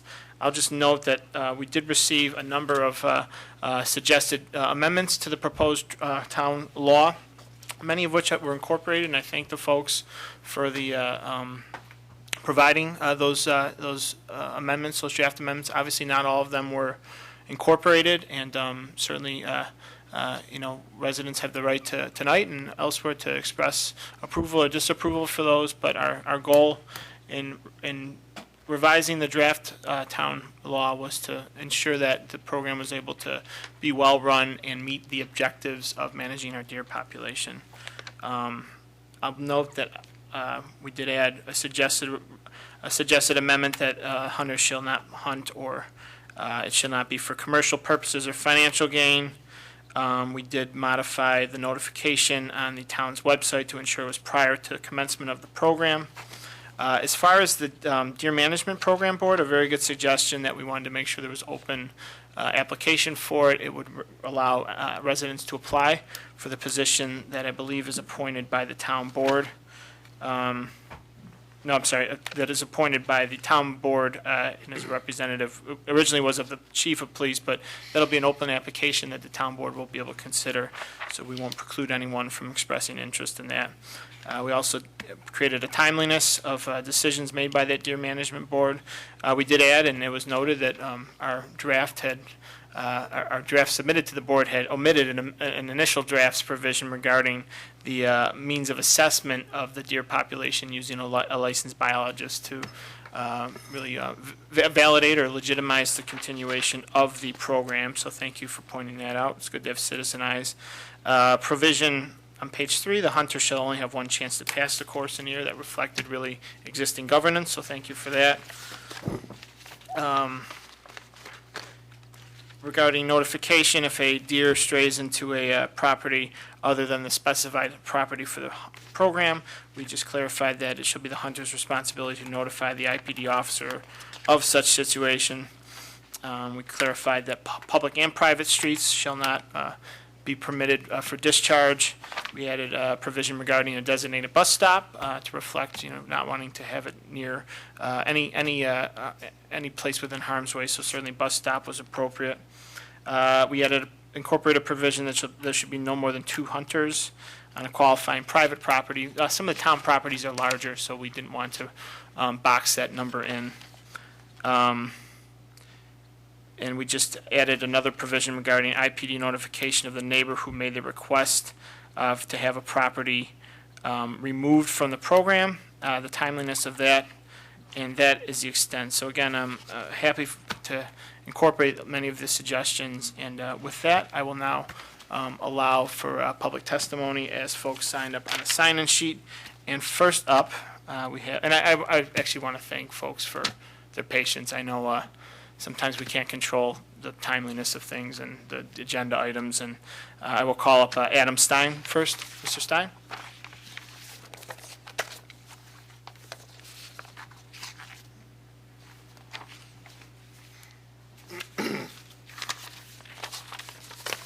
Good evening. Evening. Adam Stein, 111 Spring Valley Drive.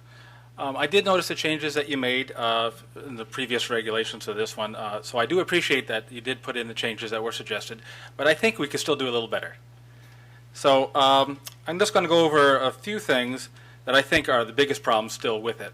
And the biggest one I see is that residents are still being forced to participate in a volunteer program against their will. Bow hunting accidents do happen, and in fact, going onto the web and looking around, I found lots of them, which I'll give to you afterwards. And granted, most accidents will happen when the hunter falls out of the tree stand, but there's a lot of times when it involves another person getting shot or a family pet getting shot. The saddest one that I saw was the dog. A dog was killed by a hunter. This was a therapy dog for a 12-year-old girl battling leukemia. The family had nothing to do with the hunting. They weren't part of it, but still her dog wound up getting shot by accident. So these things do happen. So the fact that neighbors, adjacent neighbors, can get pulled into this voluntary program without their knowledge is not necessarily a good thing here. The current draft, as you have it, allows residents to request to have the site next door excluded, which you had mentioned, but they might not even know they are participating in the program until possibly an IPD officer is shooting a deer on their property. And that has happened multiple times. When a homeowner came home to find a deer being put down that was shot by a hunter, wasn't killed, came onto their property. They had no idea there was hunting going on next door. That's the first time they found out about it. So one possible solution is to require property owners seeking approval for hunting for their properties must obtain written permission that the town would keep on file from all adjacent neighbors. And so by getting permission from all adjacent neighbors, this will ensure that only those residents willing to participate in the program, either directly by hunting on their property or indirectly by knowing their neighbor allows hunting, will be participating.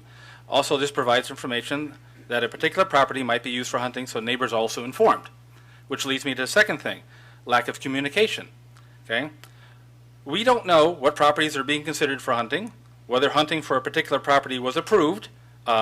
Section 1, line item 8 mentions a property list posted on the website, but no mention on how long before the commencement of hunting season is it going to be posted. So you can put it up the day before, and that would still meet what the regulations say, but that's going to be a little late for anybody else to find out about it. We also won't know who will be hunting and when. Certainly the town and the IPD will know, but the adjacent neighbors will have no idea. They'll suddenly see a stranger coming past their house. So solutions, possible solutions for this is you can append to Section 4 that property owners who want approval for hunting must notify all neighbors within 500 feet of intent to seek approval, if approval was given, who will be hunting on this land and when. Failure to do so would revoke approval of that property for hunting for the current and following season. And that's similar to if a hunter doesn't follow the rules, they suddenly aren't allowed to hunt anymore. So it's the same type of thing. You don't follow the rules and suddenly you're out. Okay? Another thing is any hunting in a residential neighborhood should have the times and locations posted on the town's website at least 48 hours in advance of the hunt. Again, this is needed to keep neighbors informed. So again, you can take a look and see, if you know a property is going to be hunted in your neighborhood, you can take a look 2 days before and see, okay, who's going to be there and what times are going to be there. So anyway, that's all that I had, but let me give you a list of all the hunting accidents, and this isn't all of them, this is just some I printed out. I mean, I don't want to waste all my paper printing it, but anyway. Leave with the clerk. Thank you, Mr. Stein. Thank you. Jeannie Colombo.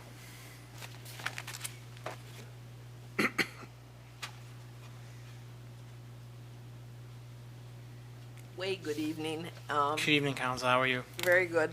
I live at 95 Huntington Hills.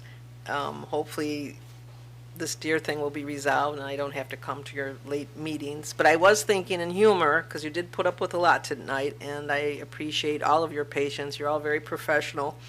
41 Colebrook is big enough to have deer hunting on. The guy said there's 20 deer on the property. You got the room and space, so maybe the police department will put that on their list. I would like to also thank all of you for your good work in revising the original proposal. You really did include a lot of what we asked for, and I thank you for that sincerely. I'm not going to repeat what Adam said, but I would like to just talk about the specificity of the IPD officer deciding which properties would be included. And we had asked you to kind of put some examples: personal safety concerns for children, family members, pets, damage to property, property owners not allowing hunting in violation of a corporation or association like the Huntington Hills Inc., and a square footage amount so that we would know what properties would be allowed and which would not.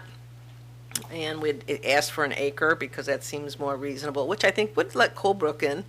And we also were asking that you maybe define somebody who just doesn't want hunting next door to them. By you not putting some kind of parameters in there, you're kind of back to that arbitrary and capricious that Judge Stander's talking about. Because now it's just solely in the IPD officer's discretion. There's no kind of regulations for him to follow. And while the IPD gets to enforce it, you as the town board have to give them the direction through this regulation. So I'm just asking that you might consider at least putting in some parameters: the size of the property, why would somebody be excluded. Otherwise, you're just going to end up back in court.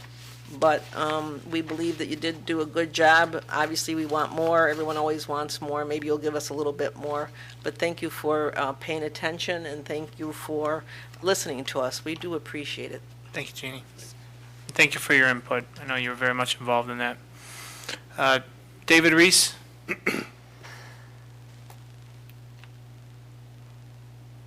No? Okay. Ron Rigby?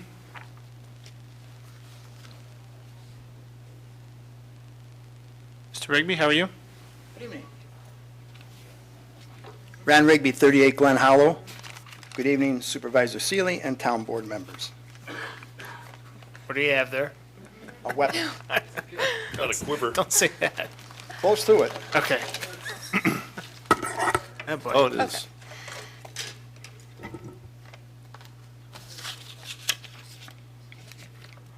In Irondequoit, my wife and I enjoy the deer, but realize there is an overabundance. Have you ever wondered why, after several years of bow hunting, in this town, we have more deer than ever? Have you ever wondered why there are more deer car accidents involving doe? The system is broken and needs repair. I am referring to Section 3 of the Deer Management Program, proposal under regulations governing hunters while hunting pursuant to the program. Under paragraph number 5, which states, hunters are not required to take an antlerless deer first. To make the deer management program successful, you need to concentrate on the doe population. I would suggest you change this regulation to read, you must take at least 5 doe before taking a buck. This will change the Thrill to Kill program to a deer management program as designed. Since the does are the baby makers, it makes sense to thin that portion of the deer population, and in many cases, these doe are pregnant with next year's fawns. Last season, I had 2 hunters come to my home wanting permission to access my property to gain entry to their hunting area and also remove carcasses, which we denied. This was very concerning to me. Number one, that property adjacent to mine was going to be used for bow hunting. 2, that these hunters were actually certified to take part in a deer management program. All these concerns, along with disputes over a bow hunt on private property and wounded deer wandering into neighbors' yards, would be resolved if the deer management program was conducted on town-owned property only. There needs to be more emphasis on thinning the doe population before taking the bucks. These arrows were retrieved from neighboring areas selected for the deer management program. Fortunately, no one was injured as a result of these misses. Thank you. Thank you, Ron.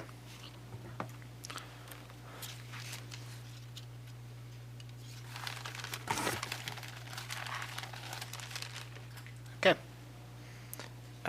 Lisa DeLuise? Do I pronounce that right? I feel. It's fine. DeLuise is. DeLuise, okay. Is it Dr. DeLuise? It is Dr. Dr. DeLuise, proceed. Dr. D. Okay. Hello again. Hello. So, Lisa DeLuise, 63 Spring Valley. Happy to have the opportunity to address the group again regarding the regulations of the bow hunt program. And thank you, as everybody said, for the amendments made, but we want more, okay?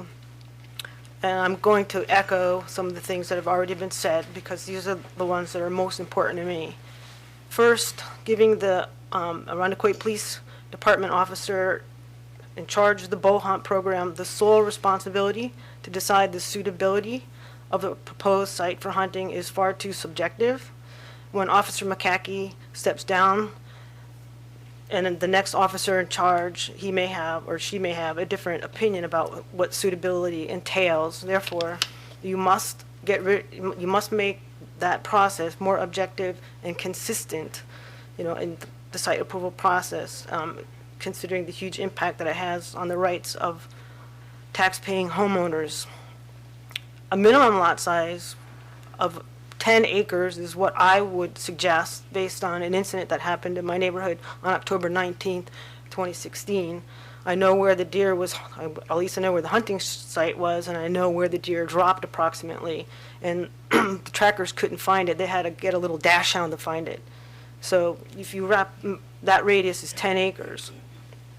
So the other point I'd like to make is, again, Section 3, regulations governing hunters while hunting pursuant to the program. Item number 3 states, all hunting shall be conducted at least 150 feet from any dwelling, building, structure, or designated bus stop, and a hunter shall be located in such a way as to direct arrows towards the interior of the property so as to prevent any arrow from landing closer than 50 feet from any property line. Okay, this distance is simply too little. I don't want to knowingly or unknowingly walk or have to drive by within 50 feet or 100 yards or even 500 yards from a hunter in a tree stand who will be visible, especially in the fall and winter when the leaves are down. So this involuntarily puts me in harm's way and forces me again to participate in a violent program that I do not wish to. Literally, there's it could be a situation where every day I drive down my driveway and I would see a hunter in a tree stand. Would you want that? Would you want that burden, that threat in your life? Think about it. If you come to my house, I can explain more. So regarding hunters in tree stands, another thought that I had, when the hunters qualify for the program, I'd like to know that they actually have to climb up and down a tree stand. Because I think that should be part of the qualification process. So third, property owners, again, adjacent to a proposed hunting site that is less than the minimum lot size must give their permission to hunt there. And permission for tracking a deer should be given up front, right? You should get that permission from neighbors of an approved site, because when an incident occurs, you're not going to be able to phone me or somebody and try to expect to get them in that moment. So lastly, I would like to comment about item number 12, also in section 3. Item 12 states that hunters shall use best efforts to cover a harvested deer with a tarp or otherwise shield the general public's view and view from neighboring properties of the harvested deer. Presumably, this action is to prevent psychological stress and negative public outcries that may follow. So I would like to ask you board members why you are so concerned about hiding the carnage from the general public, but you're okay with throwing it in the face of neighbors who don't want hunting in their front and backyards. I don't want to see or have to worry about seeing a deer running around with an arrow stuck in its side, leaving a bloody trail, suffering and dying on my property or land adjacent to mine or where my neighbors live. I pointed out last month that my government, under the bundle of legal rights, has an obligation to keep taxpayers safe and free from violent acts.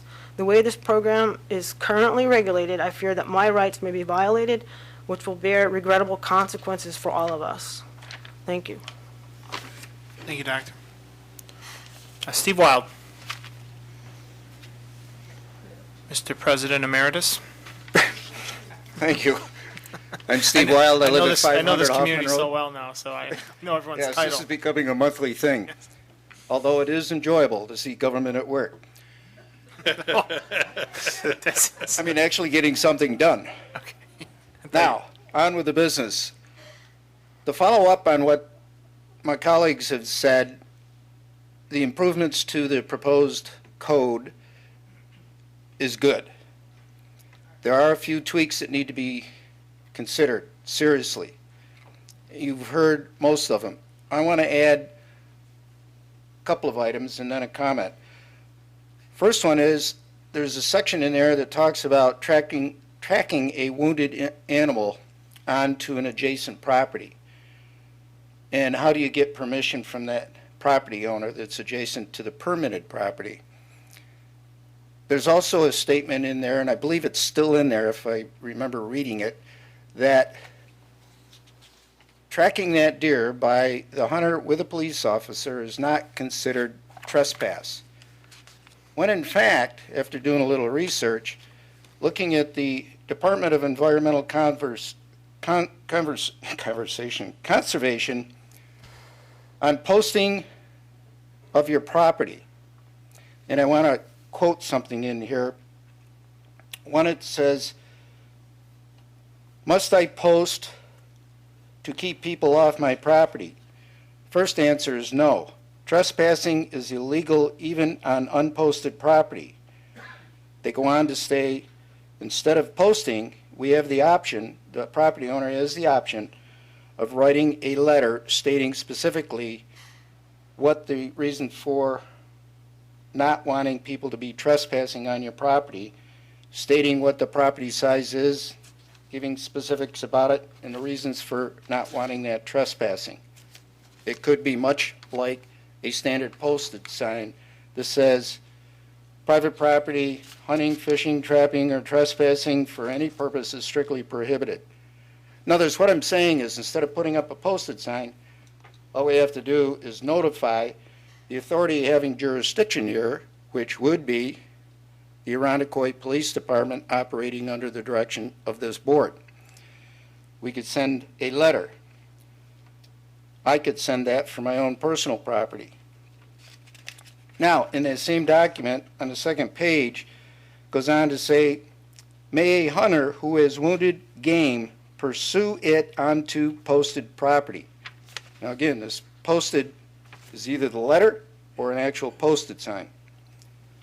The answer is only if permission has been granted by the posting party.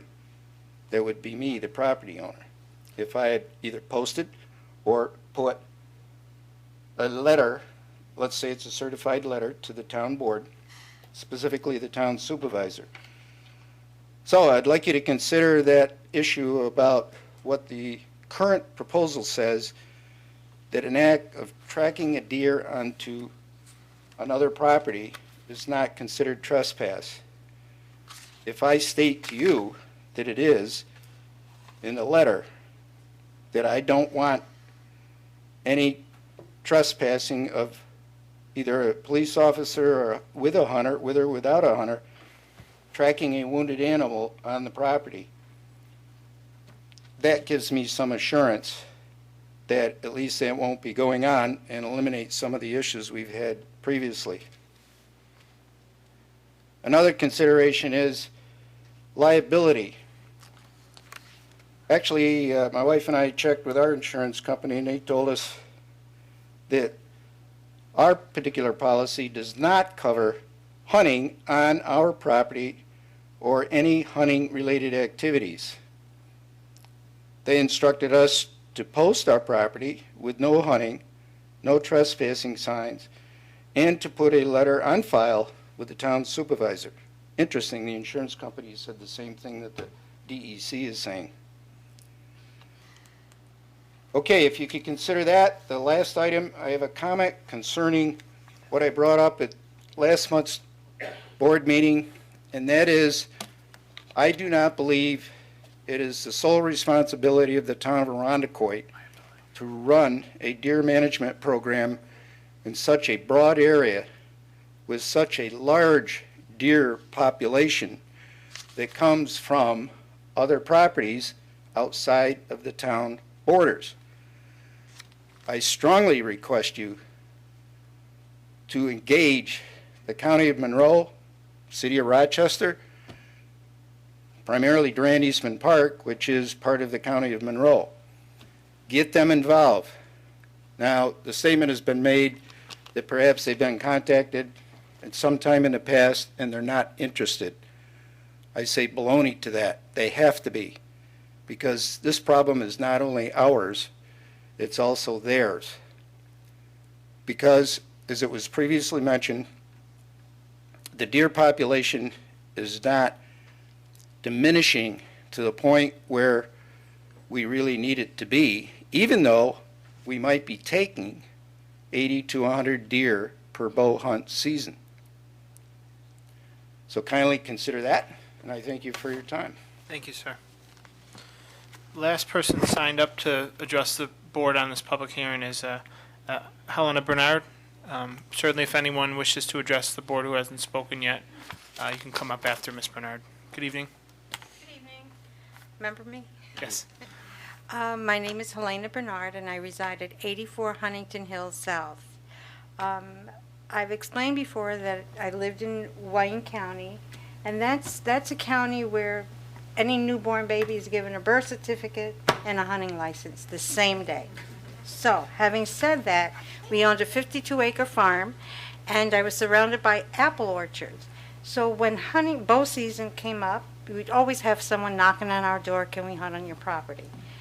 We had an agreement with neighbors because they were all fruit farmers. Their trees, especially the small dwarf ones, are very expensive. And if they said no, the answer was no, because I have to live with my neighbors. And in honoring their wishes, we denied hunting on our property.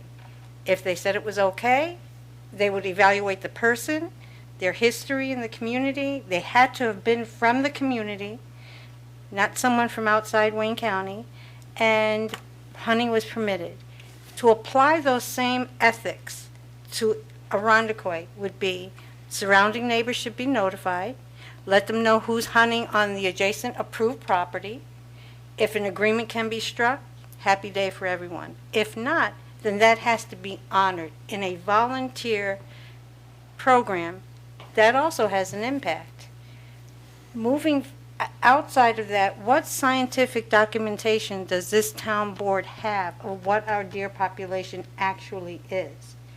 Last year, 102 deer were taken. What does that mean for the population? Do we know? When was the last one done? I believe it was quite a few years ago. So we need to start from ground zero and understand what we're dealing with to be a proper management program.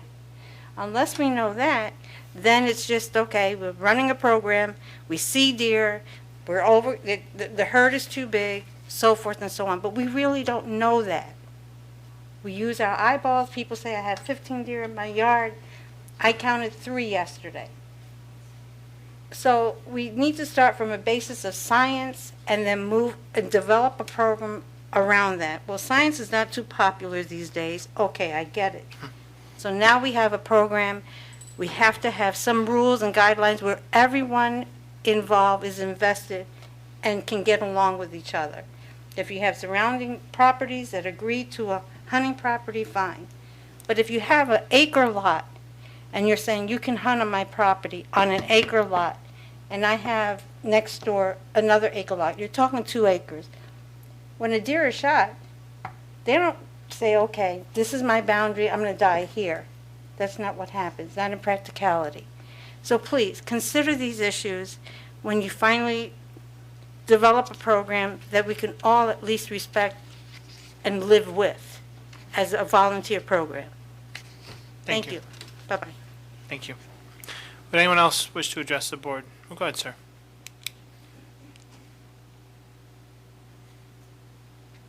Hello, I'm Dick Saline at 380 Huntington Hills Center entrance, just adjacent to Durand Eastman Park.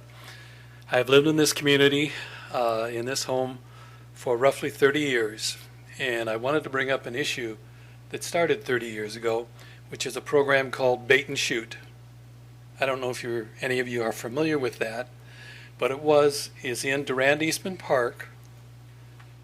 The police set up a bait, that is, they fed the deer, and in the morning, they would go out and they would kill the deer. They would shoot them. And from my house, I could hear it in the morning. And that was an extremely effective program, because I remember when I came into Irondequoit, the deer, there were so many of them, they were really in really bad shape. And that program worked very well. Now, it was discontinued, and the reason it was, I'm told, the reason it was discontinued was because the police had to be paid to do this. So it was costing either the town or Monroe County, which I assume a combination of both, money to do this. It was a very, very effective program, and I would like to have the board consider contacting the town, either Rochester or Monroe County, whoever controls Durand Eastman Park, which is where most of the deer are generated. They just end up usually in Huntington Hills area. Anyway. Thank you. By the way, you guys have done a great job getting the bow hunting program in pretty good shape. Thanks. Thank you. Okay, I think everyone in the audience, unless I'm missing someone, has spoken. So I will now accept a motion to close the public hearing. Moved. And a second? Second. Okay, before we call up the next resolution, I'm just going to have a few comments and take a little executive privilege. My intent tonight is to proceed with to recommend for board approval the amended draft law as it's presented. I'll just say a few things. First of all, I really do appreciate the feedback we received. Those aren't platitudes. I think the board will agree as well. This has been a long process, and much of the feedback or suggestions have been very thoughtful, and I will say some of which I deliberated in recommending incorporating, and it's a balancing act in my eyes relative to, allowing the program to accomplish its goals. And my determination, I think the board agrees, is the harder we make it for the police department to manage the program, and one of the variables in that is enough properties to be in the program to allow it to sufficiently meet the amount of deer that I think is required. The more boxes to check, and specifically, allowing one neighbor out of many to really veto a site, it's a balancing act. And I understand the concern. I understand that, in some cases a neighbor, or in perhaps many cases, somebody lives in a property and adjacent to their property there might be somebody hunting and they don't like that. And that's the balancing act that we've been trying to strike. I will just note, we've worked in implementing the program to work with residents. We will continue to do that. One remark was made relative to, the posting of the website on where the properties are. Of course, we will get that up as soon as possible. It's just, but there's a lot of different considerations that might fall into place where you have the final tally or a final roster of properties that might not allow us to get that up by a certain date. My sincere pledge is to get that up, information and transparency to the greatest extent possible, and to the degree my office can assist the police department with that. That's my pledge. So I recommend to the board, and we'll have a seeker resolution and then adoption of the consideration of adoption. What I think is a good amendment to the, or actually good law that amends a lot of the ways we've been implementing the program. And I can always say, we go through a lot of public hearings to amend laws. If it needs tweaks, we will make tweaks. Let's see how the programs run this year. But of course, we reserve the right to make amendments to the law that we're enacting, and that's the reality with any law, really. So, as long as I'm here, I'm always willing to entertain ways that I think we can make the program better, run better within the kind of guidelines that I've outlined of the Balancing Act. So, with that, Madam Clerk, I ask you to call up Resolution 6P 2017-2A. Regarding State Environmental Quality Review Act compliance for a local law pursuant to Town Code Section 132-6 adopting bow hunt regulations for the deer management program. Motion? Moved. And a second? Second. Thank you. Ms. Ivers, explanation, please. Yes, thank you, Supervisor. The action involves the adoption of a local law that's going to establish regulations for the administration of the Irondequoit bow hunt program. The action isn't associated with any physical alteration of land and therefore does not have any potential impacts to historic, archaeological, aesthetic, or natural resources. Further, the project would also not have any impact on flooding or erosion or traffic. These are the kinds of things we typically look at in environmental review. However, two areas of impact were looked at with seeker for this project or for this proposed action, and that was community character and human health. In the category of community character, we determined that no physical development or land alteration is associated, and that the use of the land to allow bow hunting was being addressed on properties and in locations where there were large swaths of wooded land or areas where it was conducive to the activity, and it's not located in close proximity to dense development. Additionally, bow hunting is a quiet activity and would not have a negative impact to property owners in the vicinity of the designated bow hunt locations. In the category of human health, the sites where the program is administered provide ample and safe distances for the discharge of a bow. The program is administered by the IPD, and that the bow hunters are registered with the program must meet minimum qualifications and demonstrate their ability to operate safely. And so given those consideration of those factors, recommendation for a negative declaration for the purposes of seeker. Thanks, Karen. I know it's a unique type of environmental quality review, so I appreciate your thoroughness on that. Any questions or comments for Ms. Ivers? Okay. Hearing none, all those in favor say aye. Aye. Aye. Opposed? Resolution is adopted. Madam Clerk? Adopting a local law pursuant to Town Code Section 132-6 paren D, adopting bow hunt regulations for the deer management program. Motion? Moved. In a second? Second. Thank you. I spoke before introduction of the seeker resolution. Any other board members wish to comment? I appreciate the board members' review as well and your participation in the process. So with that, hearing none, all those in favor say aye. Aye. Aye. Opposed? Resolution is adopted. Madam Clerk, would you please call up agenda item number 6 relative to seeker for permanent Department of Public Works facility? Number, Excuse me, number 7. okay. Thank you. Item number 7, pursuant to the State Environmental Quality Review Act with respect to permanent Department of Public Works facility.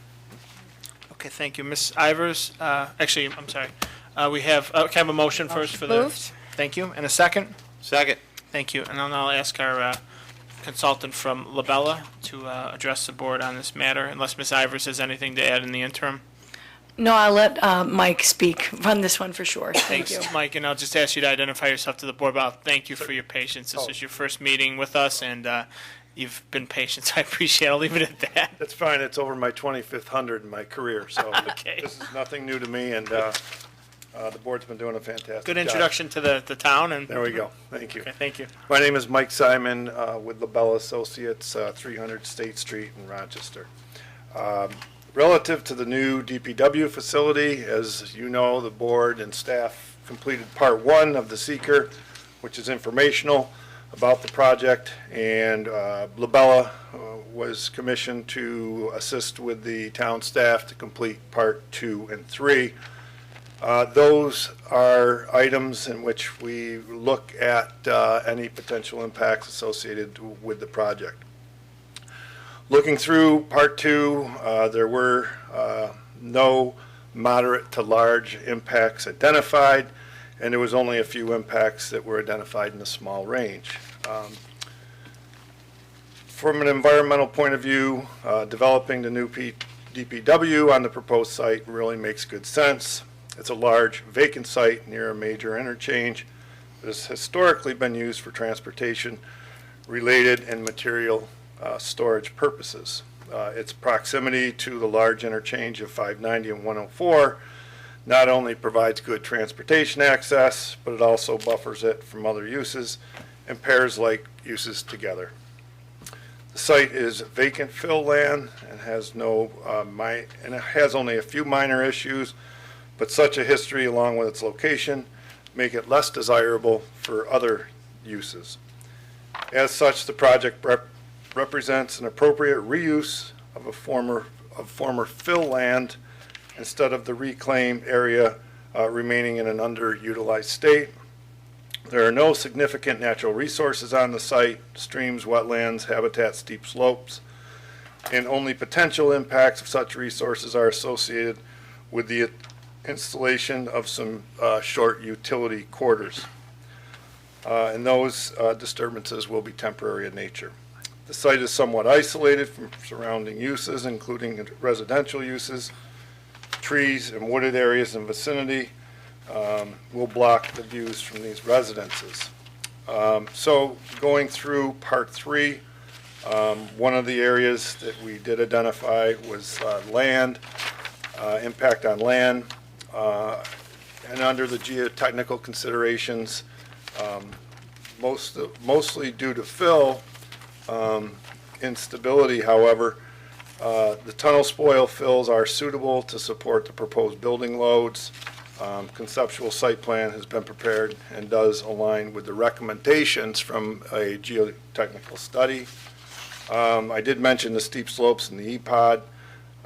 There is going to be several areas, only stormwater outlet, sanitary sewer installation that will be installed on the steeper slopes, and again, they will be temporary in nature. Water, there is no on-site water resources. The storm flow will be directed to an unnamed tributary to Densmore Creek to the north, which is a stream EPOD but will not have significant impact. A DEC wetland is associated with the lower portion of the main stem of this creek, but this is at least between 600 and 800 feet away from the main development area and will not be impacted. As far as plants and animals, most of the main development area is already cleared, so again, any impacts on species will only result from the minor linear routes for the sanitary and storm sewer. About a maximum of 10,000 square feet will be cleared for these installation of these utilities, and it will be a relatively small corridor of approximately 10 to 15 feet wide, and again will be revegetated after those utilities are installed.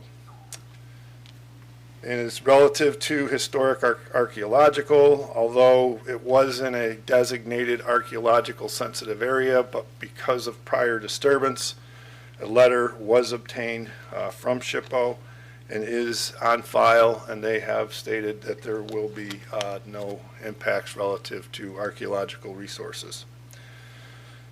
Relative to transportation, a traffic assessment was done. New traffic traveling to and from the proposed site, primarily along East Ridge Road. There will be approximately 60 to 72 employees, and the average trucks approximately 20, most of which will be turning left or heading west out of the site. No significant impacts on daily traffic conditions. They're often earlier traveling in and out of the site on the off-peak hours, and we did not identify any impacts in that regard.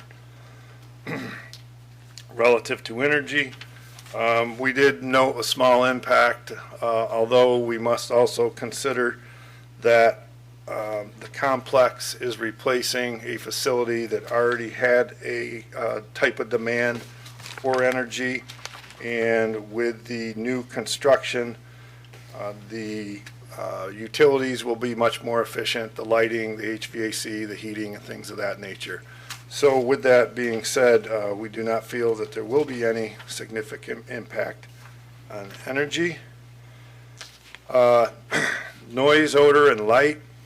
Temporary increases in noise will occur during the construction with the construction vehicles and earth moving. Consistent with town codes, there will be no construction activities that will be conducted, between 10 p.m. of one day and 7 p.m. the following day.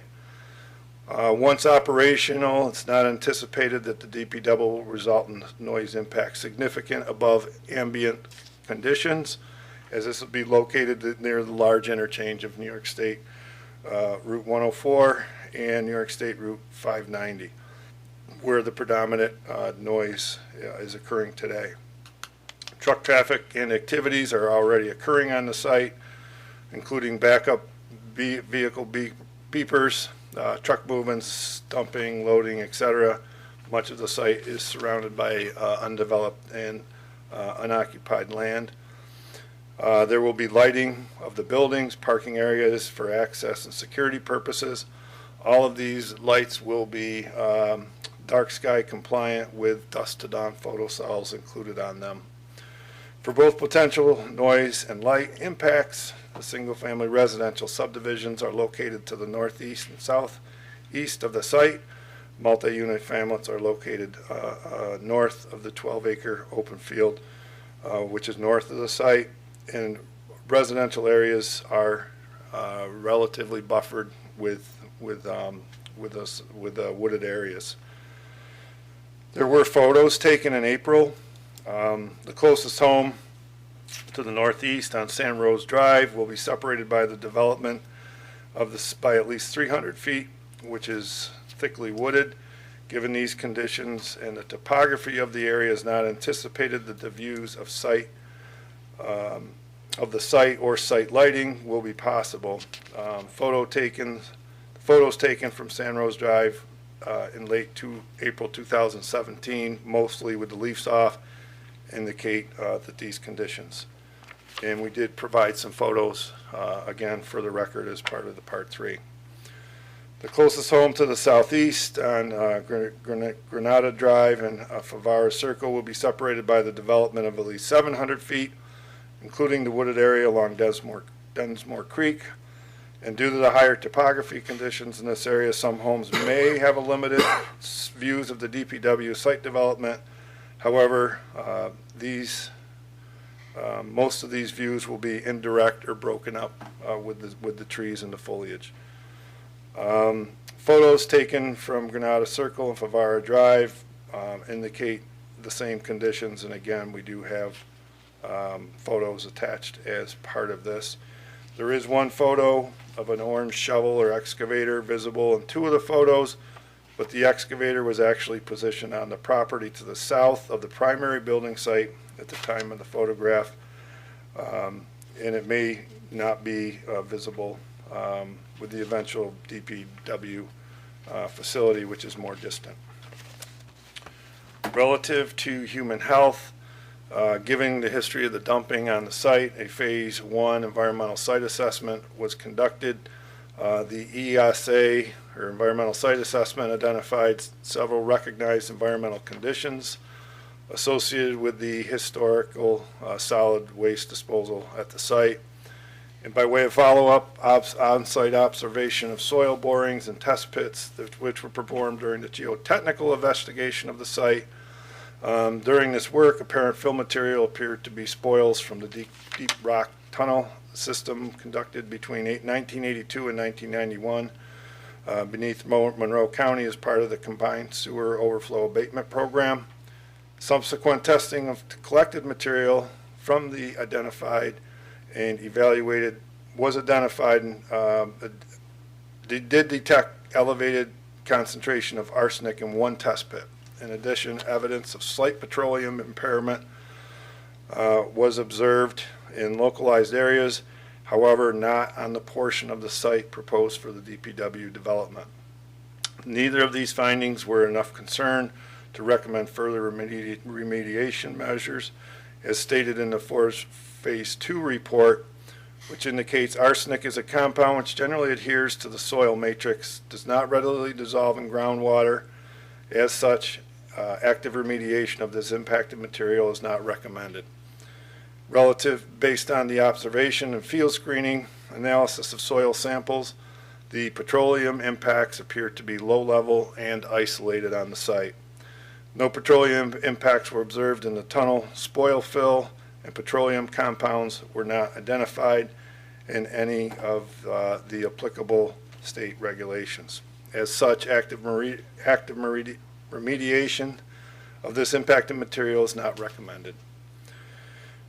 An environmental management plan was recommended to provide a reference to the town of Irondequoit for proper staging, sampling, and disposal, if needed, of impacted soil, fill material, and or regulated waste which may be encountered at the site, and this document has been prepared. And further monitoring of future geotech work will also be undertaken as the building is constructed.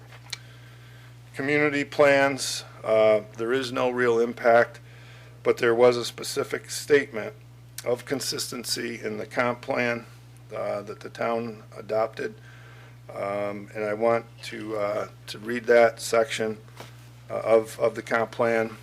Locating the town's public works to the state DOT property at the west side of the plateau area offers several advantages.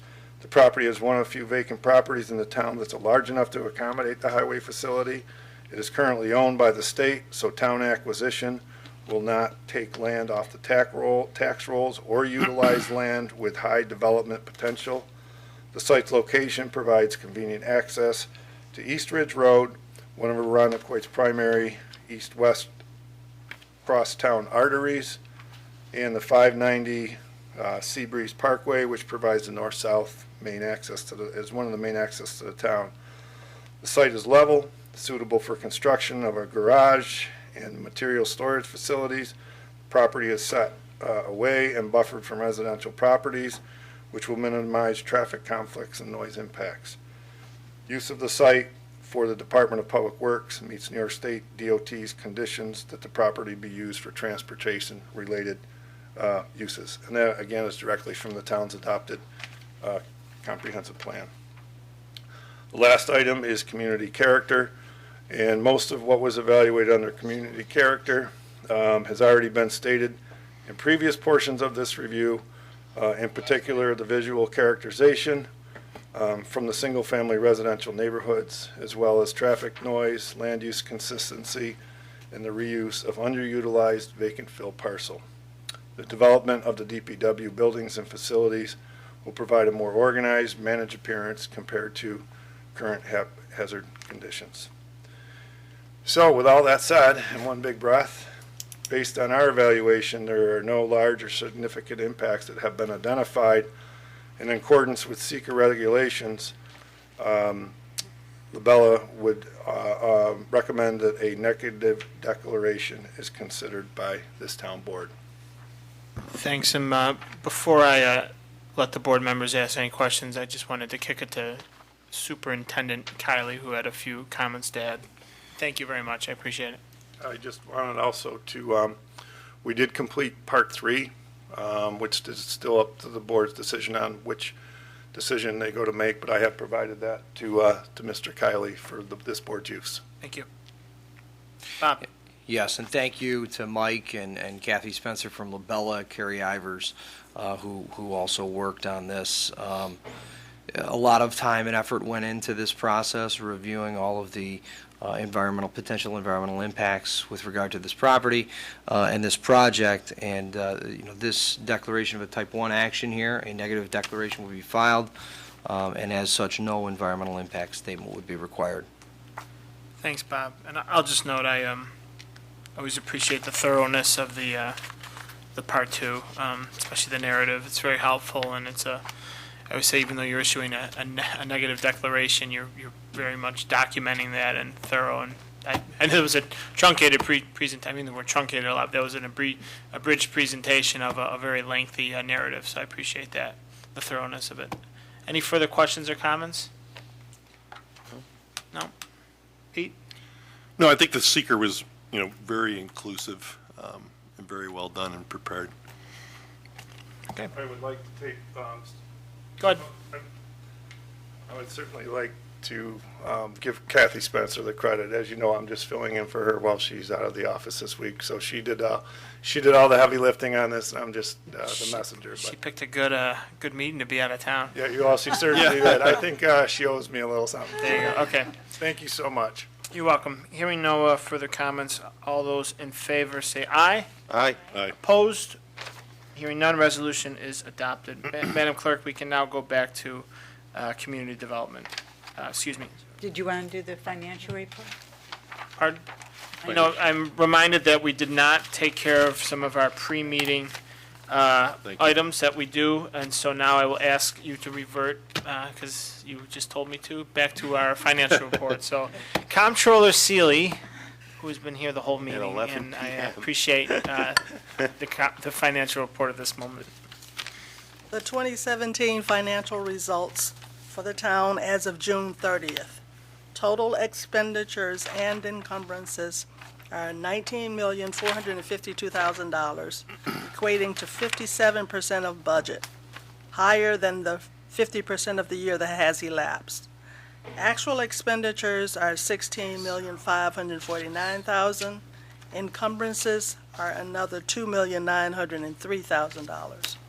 Included in the total expenditures of $19.5 million is approximately $2.6 million of fire-related expenditures, $1,788,000 of actual fire-related expenditures, and $824,000 of encumbered fire-related expenditures. Without those expenses, the town would be below budget at 49.3%, or $16,841,000. The fire-related costs of $2.6 million break down by fund as follows. Highway, the collective highway funds, $1,474,000. Sewer, $669,000. General fund, $455,000, and that includes a $275,000 encumbrance for demolition. Storm drainage, $14,000. General fund expenses are $10,410,000, or 52% of budget. Those expenditures are as follows. Actual expenditures, $9,156,000, and encumbrances, $1,254,000. As stated earlier, approximately $455,000 of fire-related expenses are included here in the general fund. Without those expenses, the fund would be below budget at 49.8%. The general fund has experienced increased overtime in the tree and solid waste programs, and that was primarily due to the windstorm cleanup effort. Regarding the other significant funds, the total library expenditures of $1,324,000 contain a $444,000 debt service payment for their bond anticipation note. The high expenditures in this fund are 54.4%, and it is primarily a result of timing, and it should level off by year end. The sewer fund has expended $2,545,000, 61.1% of budget. The fire-related expenses are $669,000. Without those expenditures, the sewer would be under budget at 45%. Stormwater drainage is currently 37.8% of budget, a total of $296,000. Included in this fund is $14,000 of fire-related cost. So the non-fire-related expenses equate to 36.1%.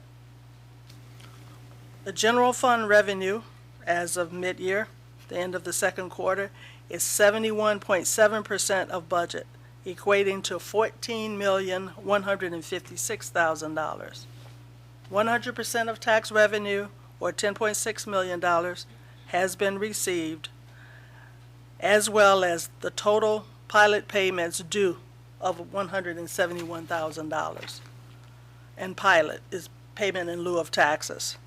The recreation program revenue of $222,000 is favorable to budget at 70.7%. 2 months of sales tax totaling $637,000, or 15.7%, and 3 months of mortgage tax equal to $161,000, 20.6% of budget, have been received to date.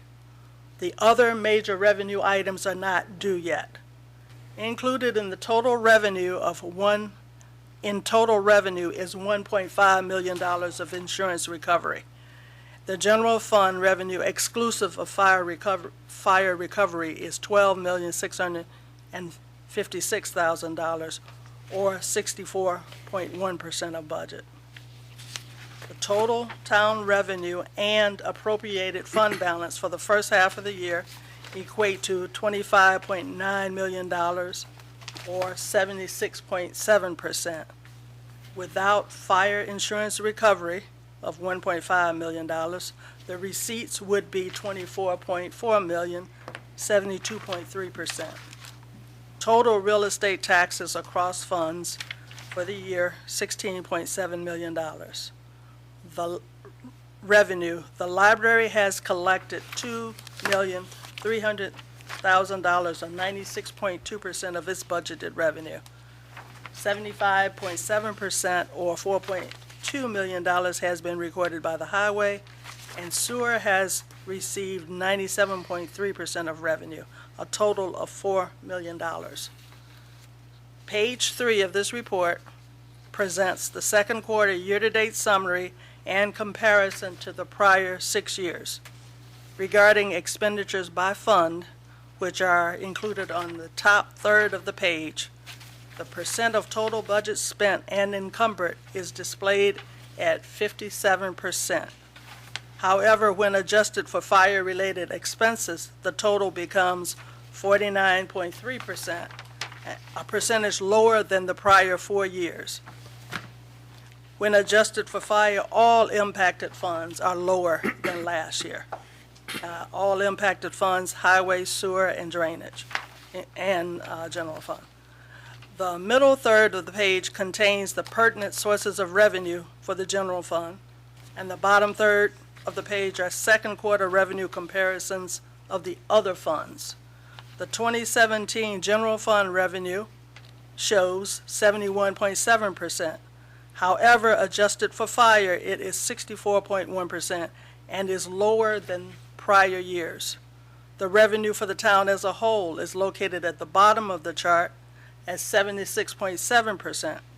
That percentage adjusted for fire is 72.3% and is also lower than prior years.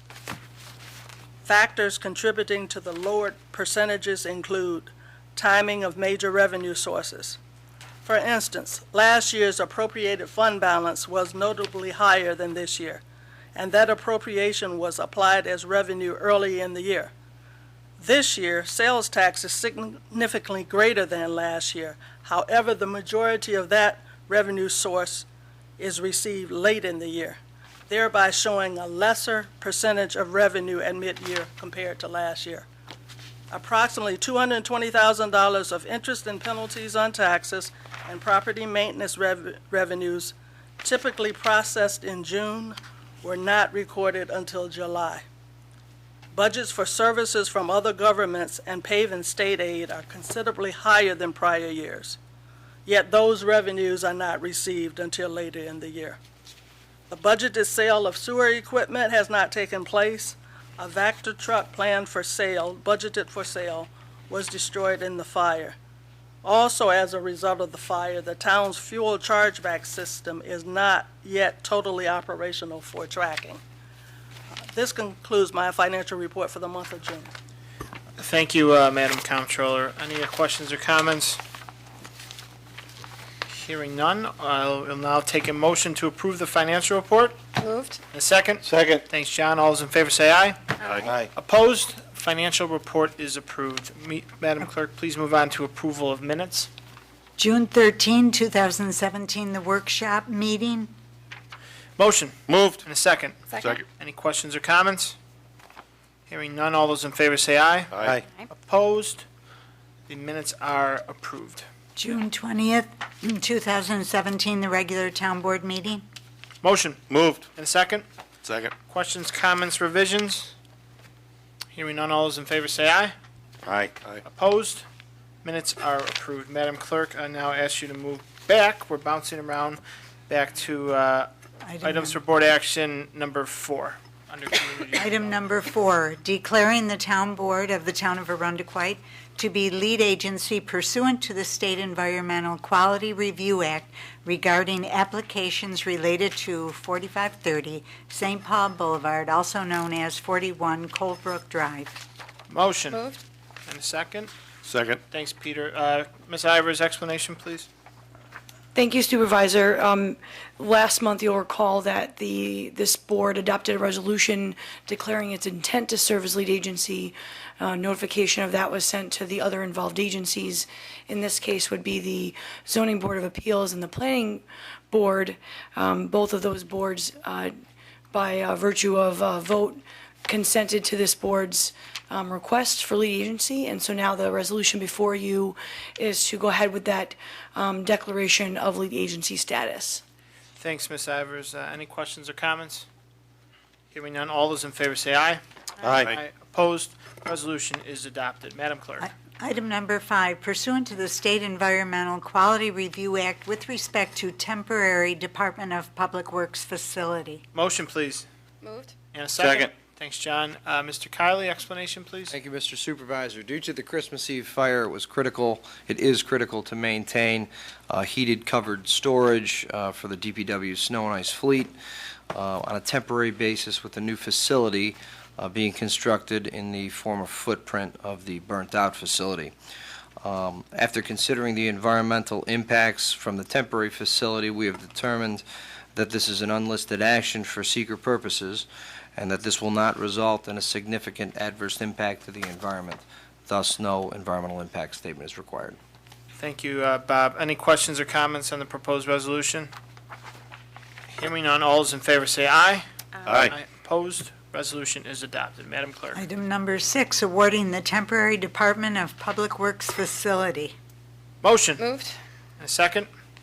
Second. Thanks, Peter. Mr. Kiley, explanation, please. Thank you, Mr. Supervisor. We posted invitations to bid for four different projects, for 4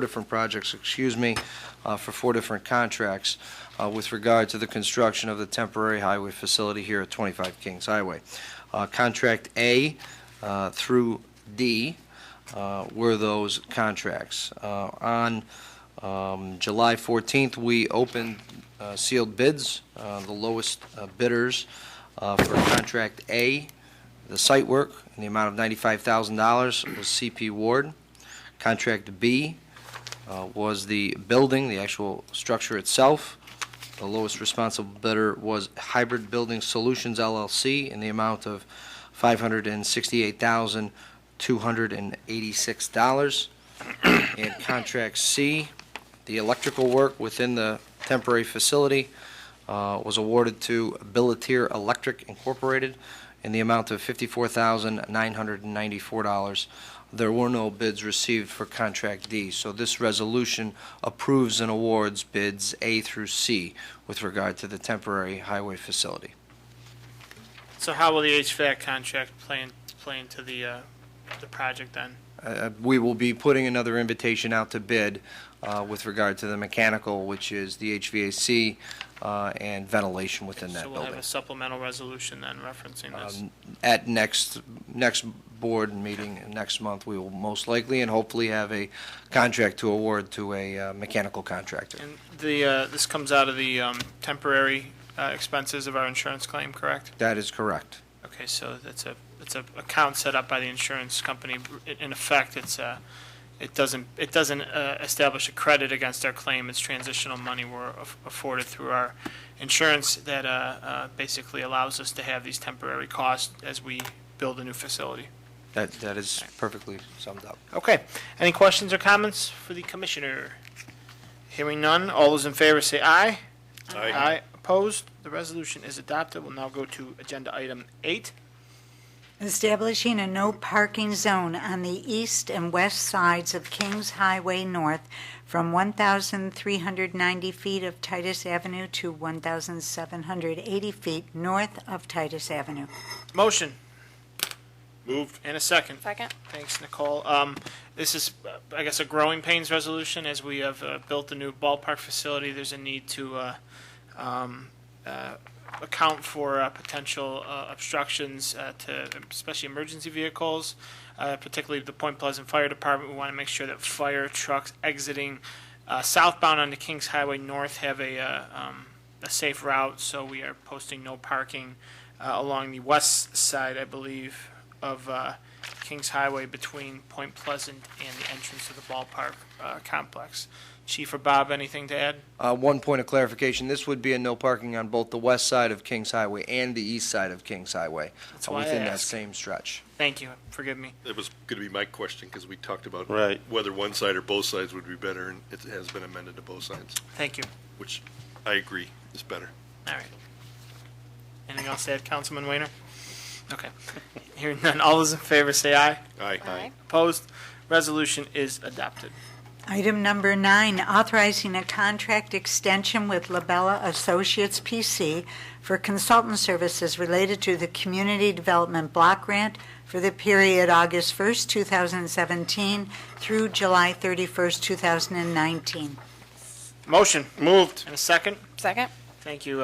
Every year, Labella Associates PC helps administer our Community Development Block Grant. This would extend their contract from a 2-year period from August 1st, 2017 to July 31st, 2019 at an hourly rate not to exceed $100.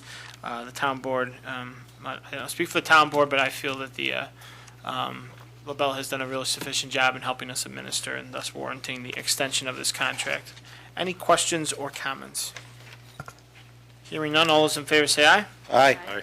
Opposed? Resolution is adopted. Item number 10, authorizing an agreement with the Catholic Family Center for non-medical home support services to the elderly as approved through the Community Development Block Grant during August 1st, 2017 through July 31st, 2018. Motion. Moved. And a second. Second. Okay, I will now, I'm going to speak to the remaining 5 resolutions as a whole. These, in effect, execute the contracts to implement the programs that we have established through our 2017-2018 Community Development Block Grant Program. The first of them, which is this germane resolution, is a contract with Catholic Family Center in the amount of $24,000 to provide non-medical home support for elderly residents of the town. The second will be a contract with Pathstone for $25,900 for services pertaining to housing and home ownership to low and moderate incomes residents of the town. The third is a appropriation to the Irondequoit Community Cupboard for $16,000 to allow them to continue serving our town's primary food cupboard and offering some ancillary programs that our block grant has traditionally funded. Forgive me. The fourth of them is a contract with Lifespan in the amount of $10,000 to provide non-medical home support services to elderly residents. Very good program. And the fifth of them is a contract in the amount of $15,000 with Medical Motors to provide transportation services to elderly residents throughout the town.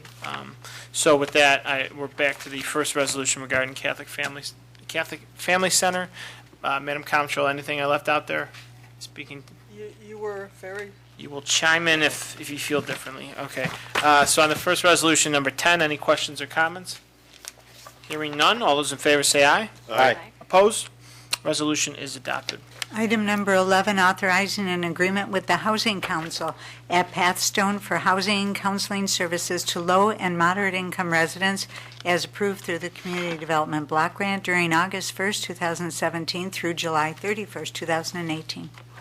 Motion. Moved. And a second. Second. Any questions or comments on this resolution regarding the Housing Council at Pathstone? Hearing none, all those in favor say aye. Aye. Opposed? Resolution is adopted. Item number 12, authorizing an agreement with the Irondequoit Community Cupboard to provide healthy food choices to low-income residents as approved through the Community Development Block Grant during August 1st, 2017 through July 31st, 2018. Motion. Moved. And a second. Any questions or comments? Hearing none, all those in favor say aye. Aye. Opposed? Resolution is adopted. Item number 13, authorizing an agreement with Lifespan of Greater Rochester, Inc. for the Home Safe Home for Seniors program of support services to the elderly as approved through the Community Development Block Grant during August 1st, 2017 through July 31st, 2018. Motion. Moved. And a second. Second. Questions or comments on the resolution relative to Lifespan of Greater Rochester? Hearing none, all those in favor say aye. Aye. Opposed? Resolution is adopted. Item number 14, authorizing an agreement with the Medical Motor Service of Rochester and Monroe County, Inc. for transportation services to the elderly as approved through the Community Development Block Grant during August 1st, 2017 through July 31st, 2018. Motion. Moved. And a second. Second. All those in favor say aye. Aye. Opposed? Resolution is adopted.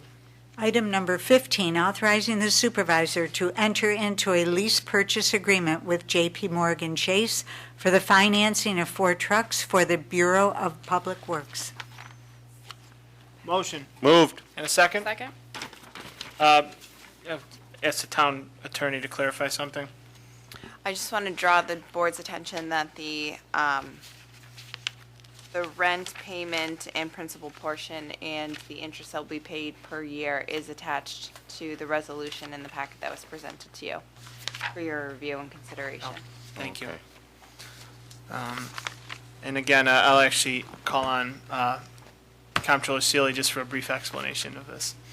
Yes, when we finance equipment, we basically have a 2-part process.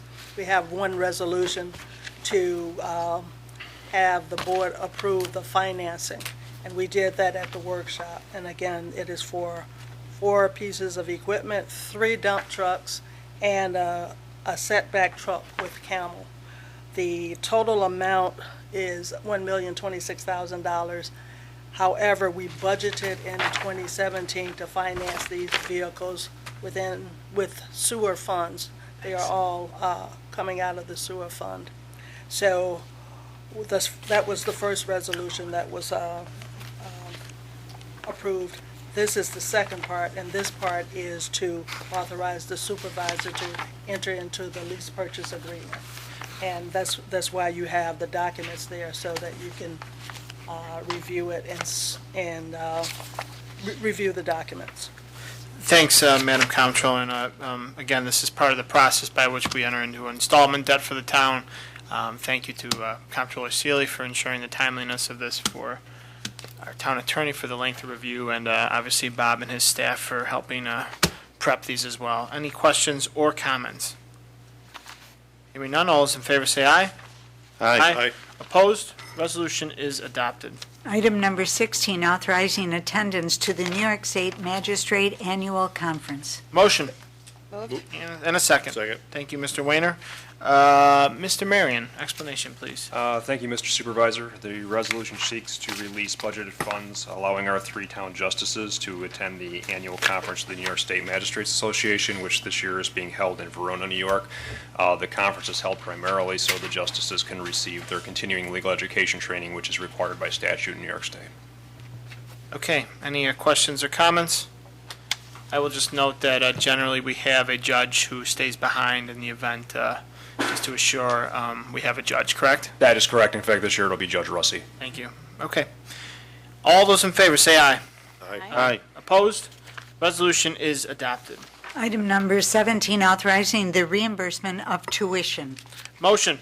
Moved. And a second. Second.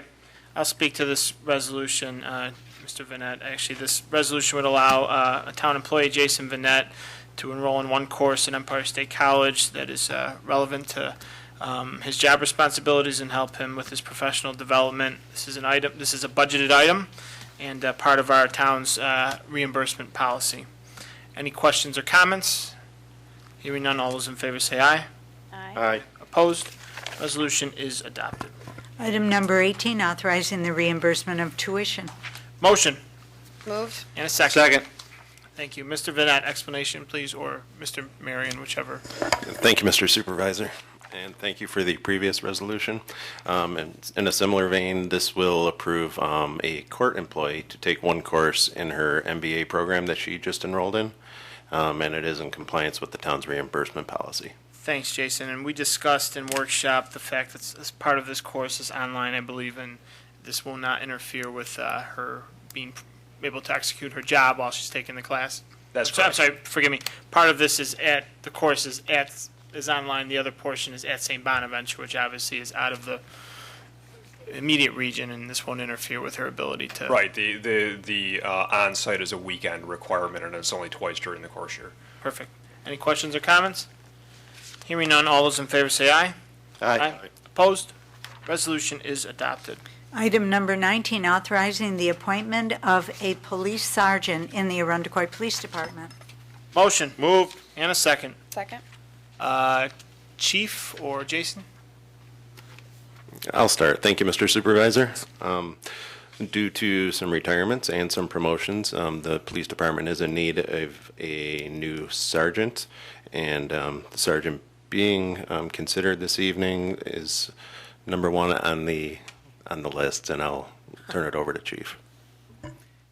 Thank you, Mr. Supervisor and Jason. In regards to this, we're recommending that Casey McLaughlin, who's number 1 on the eligibility list for sergeant with the Monroe County Civil Service Commission, be recommended for that position. He's an exceptional police officer with a great deal of credentials and does a fine job for us and has earned this opportunity for a promotion.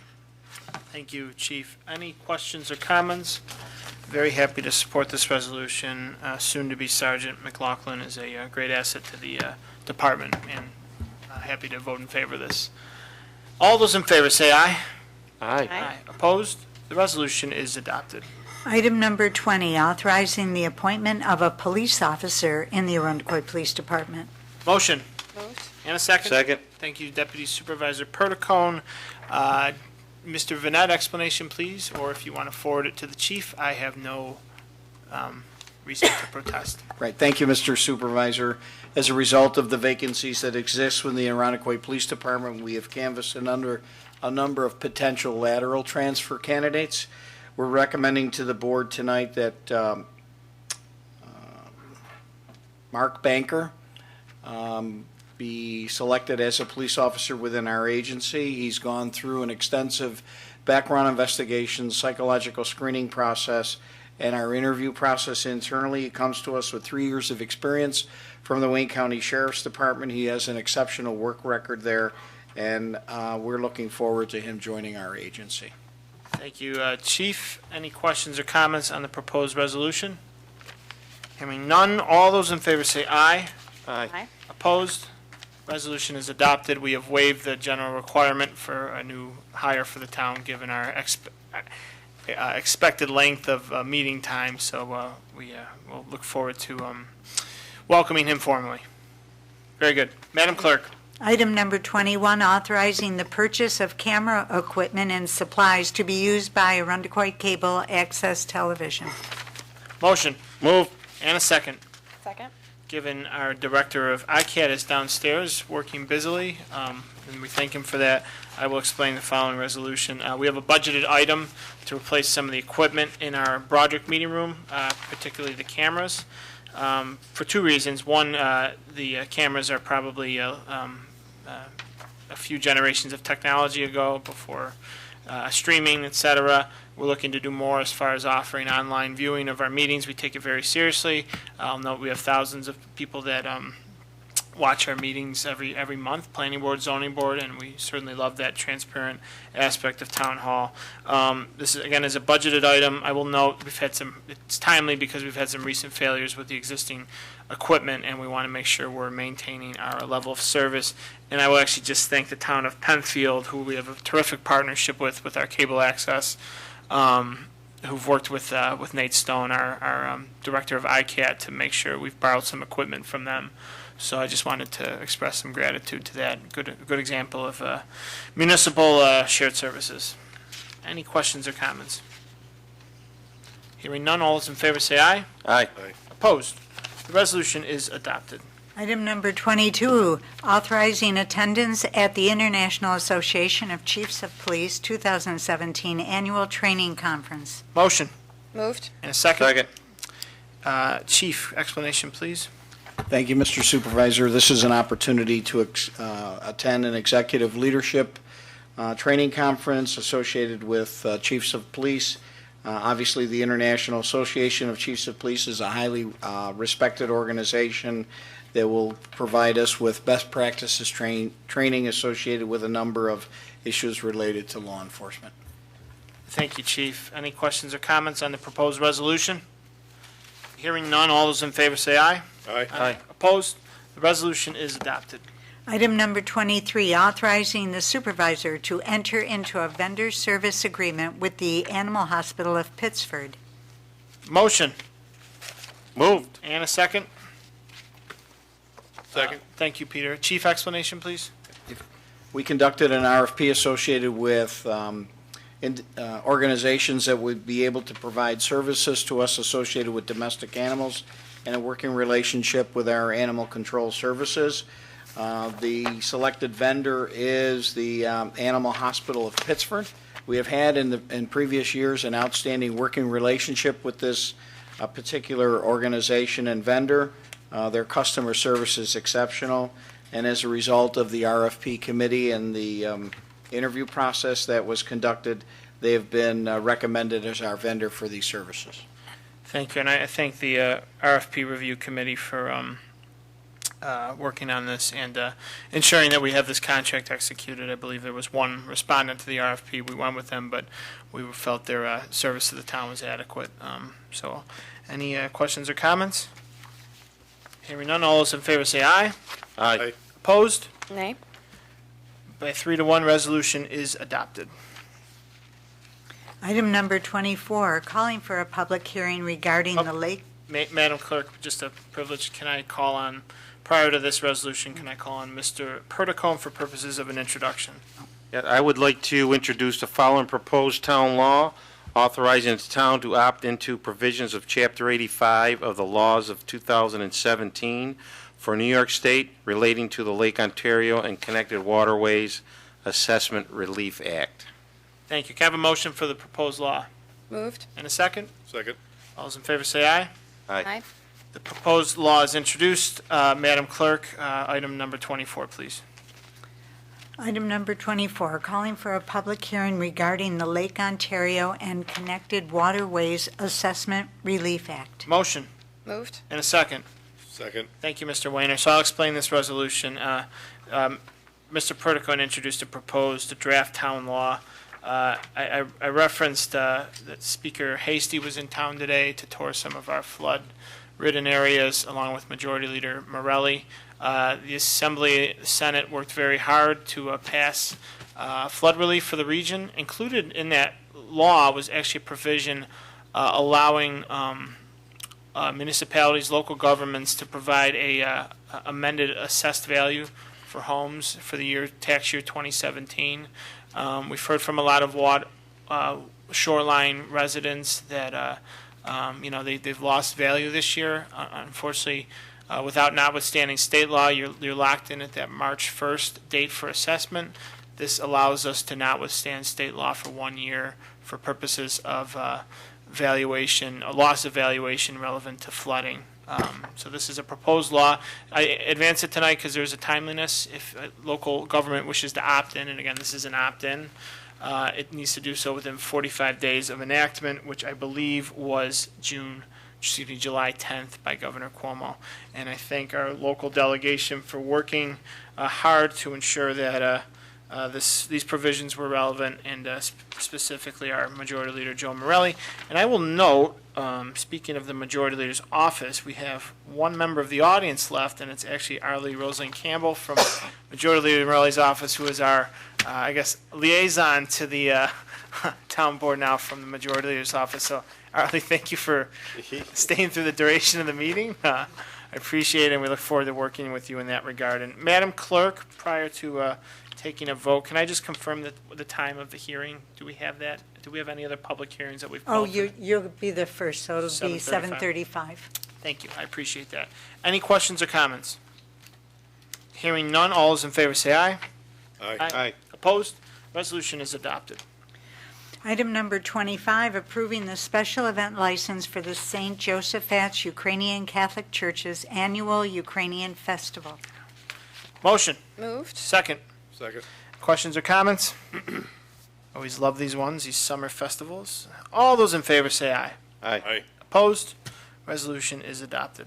Item number 26, approving the special event license for the American Red Cross to hold a blood drive at the Arundecoit Town Hall. Motion. Moved. And a second. Second. Thank you. Questions or comments? This information about this blood drive will be posted and promoted. We look forward to seeing residents and town staff participate and council members. All those in favor say aye. Aye. Opposed? Resolution is adopted. Item number 27, approving the 5th annual Mike Coyle Memorial Fun Run. Motion. Moved. And a second. Second. Very nice memorial fund that is supported through this run. Thank you for those who helped organize it. All those in favor say aye. Aye. Opposed? Resolution is adopted. This concludes the body of our work. I thank board members and staff for their patience, for residents for participating in our civic exercise. Madam Clerk, thank you. I know we bounced around the agenda. Our next workshop meeting is Tuesday, August 8th, 2017, 4 p.m. in the Broderick Meeting Room of Arundecoit Town Hall. Next regular town board meeting is Tuesday, August 15th, 2017, 7 p.m. in the Broderick Meeting Room at Town Hall. I will now entertain a motion to adjourn. Moved. And a second. Second.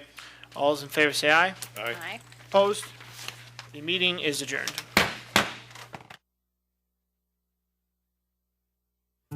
We hope you enjoyed this presentation of the Arundecoit Town Board on ICAT 12, Arundecoit's government access channel.